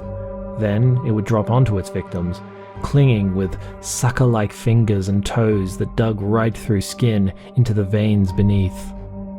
What unnerved me most was that it didn't drink just blood, the way vampires in stories do. It drained life. Slowly, subtly, almost gently at first. People who encountered it didn't collapse or scream. It just grew weaker, day by day. First came fatigue, then the hollow cheeks, then the foggy thoughts, and the strange, lingering sense of being watched. It returned again and again, each visit leaving the victim a little more diminished. Bit by bit, the story said, the person began to look less of themselves and more like the creature that fed on them. Some accounts even claimed that if the feeding continued long enough, the victim eventually became one of the Yaramayahu themselves. Others said that the unfortunate victim eventually died once the Yaramayahu had eaten all of their life through their blood. Reading that was like having a light shone directly on all of my symptoms, exposing them for what they really were. Not random, not harmless. A pattern, a progression, a warning. The worst part is that I know, deep down in a place beneath thought, beneath fear, that no one in my life would believe me if I told them any of this. Not my mum, who would laugh it off as another of my weird autism things, as if that makes any fucking sense. Not my manager, who would file away under stress symptoms and assume I'm having a mental breakdown. Not my colleagues, who already look at me like a wilting plant someone forgot to water. I'm not exactly overflowing with friends, and the few I do have aren't close enough to think anything more than, oh wow, this dude I vaguely know is having a psychotic break. Someone should really do something about that. And maybe I am. Maybe this is what anemia mixed with heat stroke mixed with sheer loneliness does to a mind. Maybe I could still convince myself of that if not for what I woke up to after falling into a dreamless sleep following my phone call and research. Because when I opened my eyes, the advent calendar was on my bedside table, perfectly placed, perfectly scented, as though someone had set it there for me to find. But it did not look like it had when I put it in the trash. Every door had been opened. Not neatly, but savaged. Tiny scratch marks gouged through the cardboard, glue torn, edges shredded. The numbers were barely visible beneath the scrolls of tiny, red sucker-tipped fingerprints. They must have been inside for decades. Trapped in that cardboard coffin my childhood self had glued shut after smashing them with my dad's kettlebell. And I had woken them. My blood on the cover must have seeped into the paper fibers and roused them after all of these years. A drop of life after decades of drought. Enough to stir whatever had hibernated in the dark spaces behind those tiny windows. Enough to remind them of their need for revenge against the one who had hurt them and trapped them there. Tomorrow is Christmas Eve. The last day on the calendar. The last door.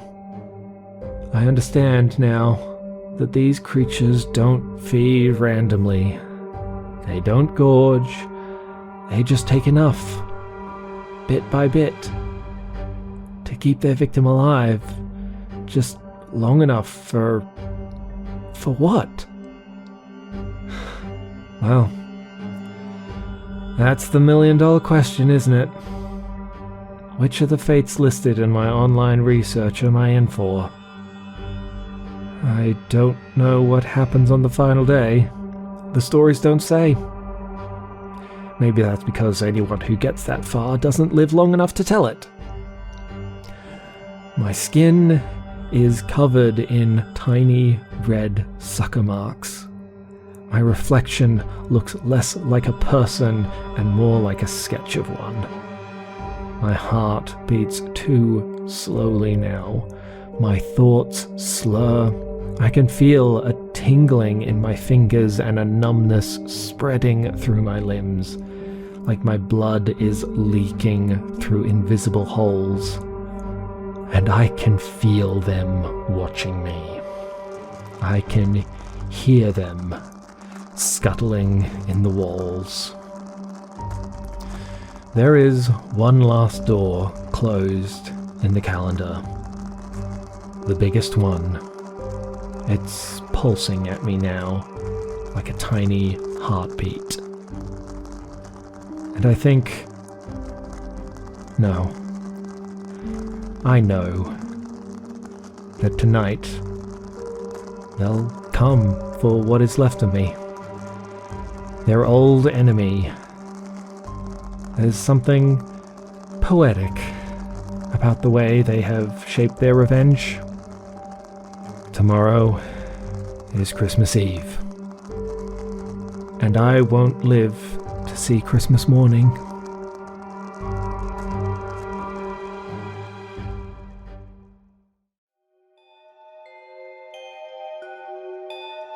I used to love Christmas cards.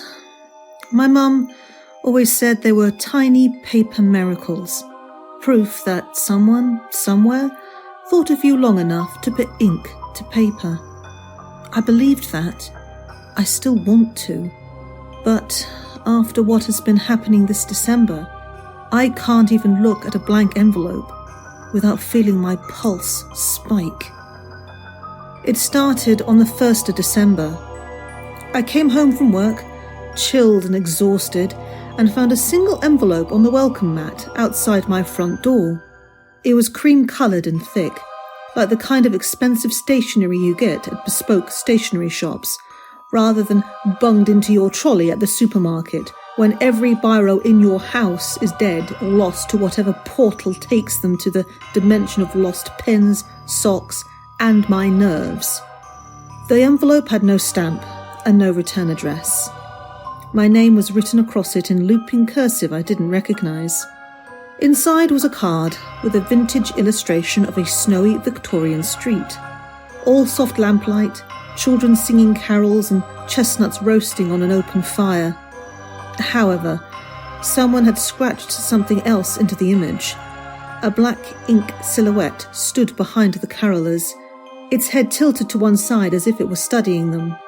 Inside, in the same cursive handwriting, were the words, "Your smile is as beautiful as Christmas lights," and no signature. I laughed it off. My best friend Jackie often sent me corny stuff like that as a joke about me not being able to get a date, and she was particularly persistent around holidays. Valentine's was the worst, but I could imagine her thinking a Christmas card prank was funny, and the handwriting looked like it was hers. I put it on the mantelpiece. The second card came on the 2nd of December. Same envelope, same handwriting. This one showed a cozy living room with a roaring fire and a decorated tree.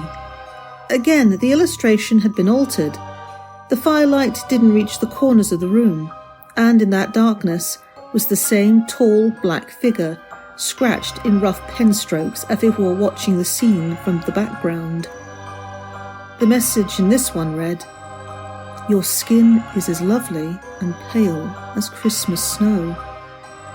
I wondered whether this was a sign Jackie was going to do this every day of December. This struck me as overkill. So I messaged her that the joke was funny, but my mantelpiece couldn't hold more than the first few days' worth of cards. You can imagine my surprise when she messaged back that she had no idea what I was talking about, and asking who had sent those 2 creepy cards. A cold, crawling feeling settled under my skin. By the 5th card, I had stopped pretending it was a harmless prank. Just like the others, this card showed a traditional, pretty, festive scene. A snowy forest with thin trees and a path leading into the white background. The figure wasn't shadowed or in the distance this time. It was close enough that I could see its limbs were too long for a regular human torso, its hands thin and pointed, each a crosshatch of aggressive pen marks. The message inside read, "You walked past me yesterday. You smell as wonderful as Christmas cookies." I threw the card down, stomach dropping, because the night before, while walking home from the shop, I had indeed felt watched. I had assumed it was one of the ignorant pigs that empty out of the pubs onto the pavement to catcall girls walking home with their shopping. So I had ignored it and walked faster. Jackie said I should go to the police. Well, what could they have done? Probably laugh me out of the station. That's what. I decided to install a doorbell camera instead, and ordered one from Amazon for overnight delivery. It arrived when I was picking up yet another card from my welcome mat. I installed it and made sure it worked, and was pointed in the right direction to catch whoever it was leaving the damn creepy cards. The next morning, another envelope arrived, bearing the same loopy handwriting, and I frantically checked the footage to see who had delivered it. Maybe if I knew them, I could get them to stop. If it didn't, well, I'd cross that bridge when I came to it. A few Christmas cards with weird messages was one thing, but surely this many counted as harassment by now. Right? Not a single person walked up to my door all night. The card just appeared on the mat out of nowhere. I stared at that footage for so long my eyes started to blur. I kept scrubbing back and forth through the timeline, convinced I must have missed something. Maybe the doorbell had glitched. Maybe someone had thrown the card from off camera, like some festive ninja. But no. 1 second the floor was bare. The next, the card was just there, neatly placed like a gift from someone who genuinely thought I'd be delighted. I wasn't. This card's illustration showed a child hanging a star on top of a tree. The star glittered, gold and cheerful. But behind the tree, something was wrong. The same figure peered out from between the branches, long-limbed, ink black, outline scratchy, watching the child. Inside, the message read, "You bring Christmas joy to every corner you touch. I love to watch you decorate." I shoved the card in a drawer, slammed it shut, and called Jackie. I got as far as, "Jackie, I'm freaking out!" before my voice cracked like a dodgy bauble from Poundland. She came over that evening, armed with hot chocolate, a taser she'd bought just in case it's a real nutter, and the kind of furious protective energy that made me briefly believe everything might be okay. She checked the locks. She checked the windows. She even checked under my bed, despite knowing full well that if someone was hiding down there, we'd have bigger problems than dust bunnies. When she was satisfied the place was secure, she hugged me tight and said that she'd stay the night on the sofa in the living room that faced the front door. I felt guilty letting her, but also too terrified to argue. We stayed up until 1 a.m, drinking wine and watching the kind of stupid festive romantic comedy movies that can rot your teeth at 100 paces with their sweetness. Whereupon she shooed me off to bed, and I gratefully went. At 3:17 a.m, I woke up to Jackie shouting expletives. I ran downstairs so fast I nearly tripped. Jackie was by the front door, shaking hard enough to rattle the Christmas lights I'd begrudgingly put up in an attempt to feel normal. I asked her what had happened, and she turned toward me, another of the creepy cards in her hands. Except this one was different. This one did not bear the image of a traditional festive scene. It was a photo of Jackie, taken from directly behind the sofa while she was watching the front door of my house. And in the corner of the room, half blended in the shadow, was the scratched-in ink figure, head tilted in her direction, as if watching her watching the door. Inside the card was the message, "Good little girls get everything they deserve at Christmas time." Jackie declared the mere existence of the photo impossible, since it could only have been taken a few minutes ago when she was watching a dumb cartoon on Netflix. The same cartoon was currently paused on the screen. There was no way anyone could have snuck in, taken the photo, printed it, and delivered the card in those few seconds. We didn't sleep after that. We left my house instead. Jackie took me to her flat across town. As we drove there, we mapped out a plan for how I'd leave the house locked tight behind me, and let the landlord deal with whatever eldritch pervert was breaking in to leave me, what, demonic fan mail? When I said I needed to go back for my stuff, she declared that she'd deputize her 2 bodybuilder brothers to go with us to make sure we stayed safe. But when we'd stumbled into her flat's kitchenette the next morning, goggle-eyed with tiredness and desperately seeking coffee, something white caught my eye on the mat by her front door. A cream-coloured envelope, like the kind of expensive stationery you get at bespoke stationery shops, decorated with loopy handwriting. Another card. Jackie grabbed my arm and shook her head, but I could not pick it up. My name was written slightly messier this time, like the sender had been trembling or moving while writing. I opened it. The card bore a photograph of my front hallway from the night before. Jackie and I were both visible in it, blurred slightly from running, our faces contorted in fear. Behind us, inches from my back, was the ink figure, still looking like it had been scratched into the image after it was taken, but oddly clearer, almost detailed now. Its neck was craned low enough that its head was beside my shoulder. The inside of the card read, "Christmas cheer isn't in the places you reside, but in those with whom you share it. I enjoy your company. I intend to share it always." I don't remember dropping the card, but I must have, because suddenly Jackie was the one holding it at arm's length like it was radioactive. Her mouth worked silently for a second before she managed a strangled exhalation of, "Absolutely not! This is some ring-level bullshit. We are moving to Spain!" Spain sounded lovely, honestly. Warm, far away, containing zero ink scratch eldritch stalkers. Unfortunately, we were still in her kitchenette, clutching lukewarm mugs of emergency instant coffee and staring at the card like it might sprout legs and walk towards us. Jackie said we needed to report it all, her bravado wavering for the first time. Even if they thought we were mad, the breaking and entering alone meant the police would have to pay attention to us.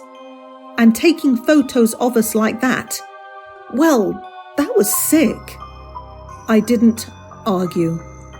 I didn't have the strength. The adrenaline that had been holding me up all night finally fizzled into a cold, hollow ache. My hands wouldn't stop shaking. I felt like a kid who'd wandered away from their parents in a shop and was now desperately trying to find a responsible adult to fix my spiraling panic and return me to safety. Unfortunately, the police were less than helpful. Laughing us out of the station would have been better than the cynical sucking of teeth and filling in of forms that their expressions clearly communicated would do nothing to help, but were the limits of their powers. Jackie begged them to send an officer to check my house, at least, reasoning that the sight of a policeman might deter whoever it was from doing anything else.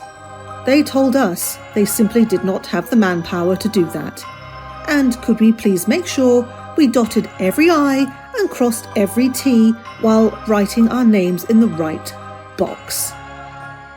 We returned to Jackie's flat feeling discouraged and scared.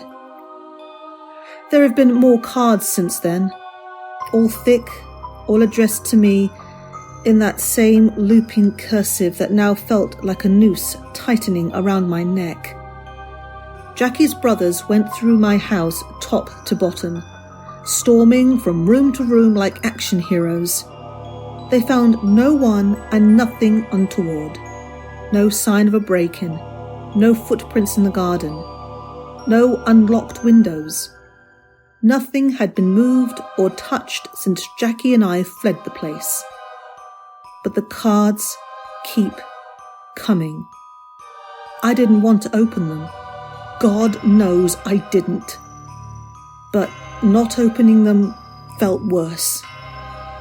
A photo of me stepping onto my front path behind Jackie and her brothers, head turned slightly as if I'd heard something behind me. I had, but there had been nothing there. Behind me, the ink figure stood halfway inside my front door, its long hand reaching toward the back of my coat. That card read, "The curve of your neck is as graceful as 7 swans are swimming." A photo of the inside of Jackie's spare bedroom, my coat draped over the wicker chair, my phone cable snaking across the carpet to where the screen read 2:34 a.m. In the middle of the photo, I lay in the bed, turned on my side with my hair in my mouth, duvet half kicked off. The vantage point to take that photo would have been up against the ceiling, looking down. The message read, "You looked cold. I tucked you in again. Your dreams are as sweet as sugar plums." A scratchy, inky hand was just visible at the edge of the frame, reaching for the duvet. With every passing day, sick fear pulled inside me. I worried about bringing this awfulness to Jackie's doorstep, no matter what she said, so I checked into a hotel. It didn't help. Outside my door the next morning, placed as neat as room service, was a cream envelope. This one was a picture of me looking through the hotel door peephole, taken from behind the back of my head. The inky figure scratched into the reflective surface of the brass doorknob. Inside were the words, "Don't be afraid. Christmas is the season of togetherness." I don't know what this thing wants. I tried writing back to ask it, but it ignored my note and placed a new card over the paper instead. That one showed me writing the note at the hotel room table. The inky figure huddled in the shadows under the table, right in front of my legs, grasping fingers almost around my ankles. Days have passed. It's Christmas Eve today. Well, tonight. I'd usually have spent it with my family, but I'm staying away. I don't want them to get hurt. I've been ignoring Jackie's calls too. I haven't been to work in a while. I think I'm probably fired. But none of that matters to me now. Because this morning's card was a close-up of my own face, with the inky figure reflected so clearly in my eyes that I found myself looking in a mirror to check it wasn't really there. And the word inside said, "We should be together at Christmas." I'm not sure what will happen when it turns midnight and becomes Christmas Day. Maybe all this will end. Maybe that's a bad thing. I'm not sure anymore. Merry bloody Christmas, I suppose.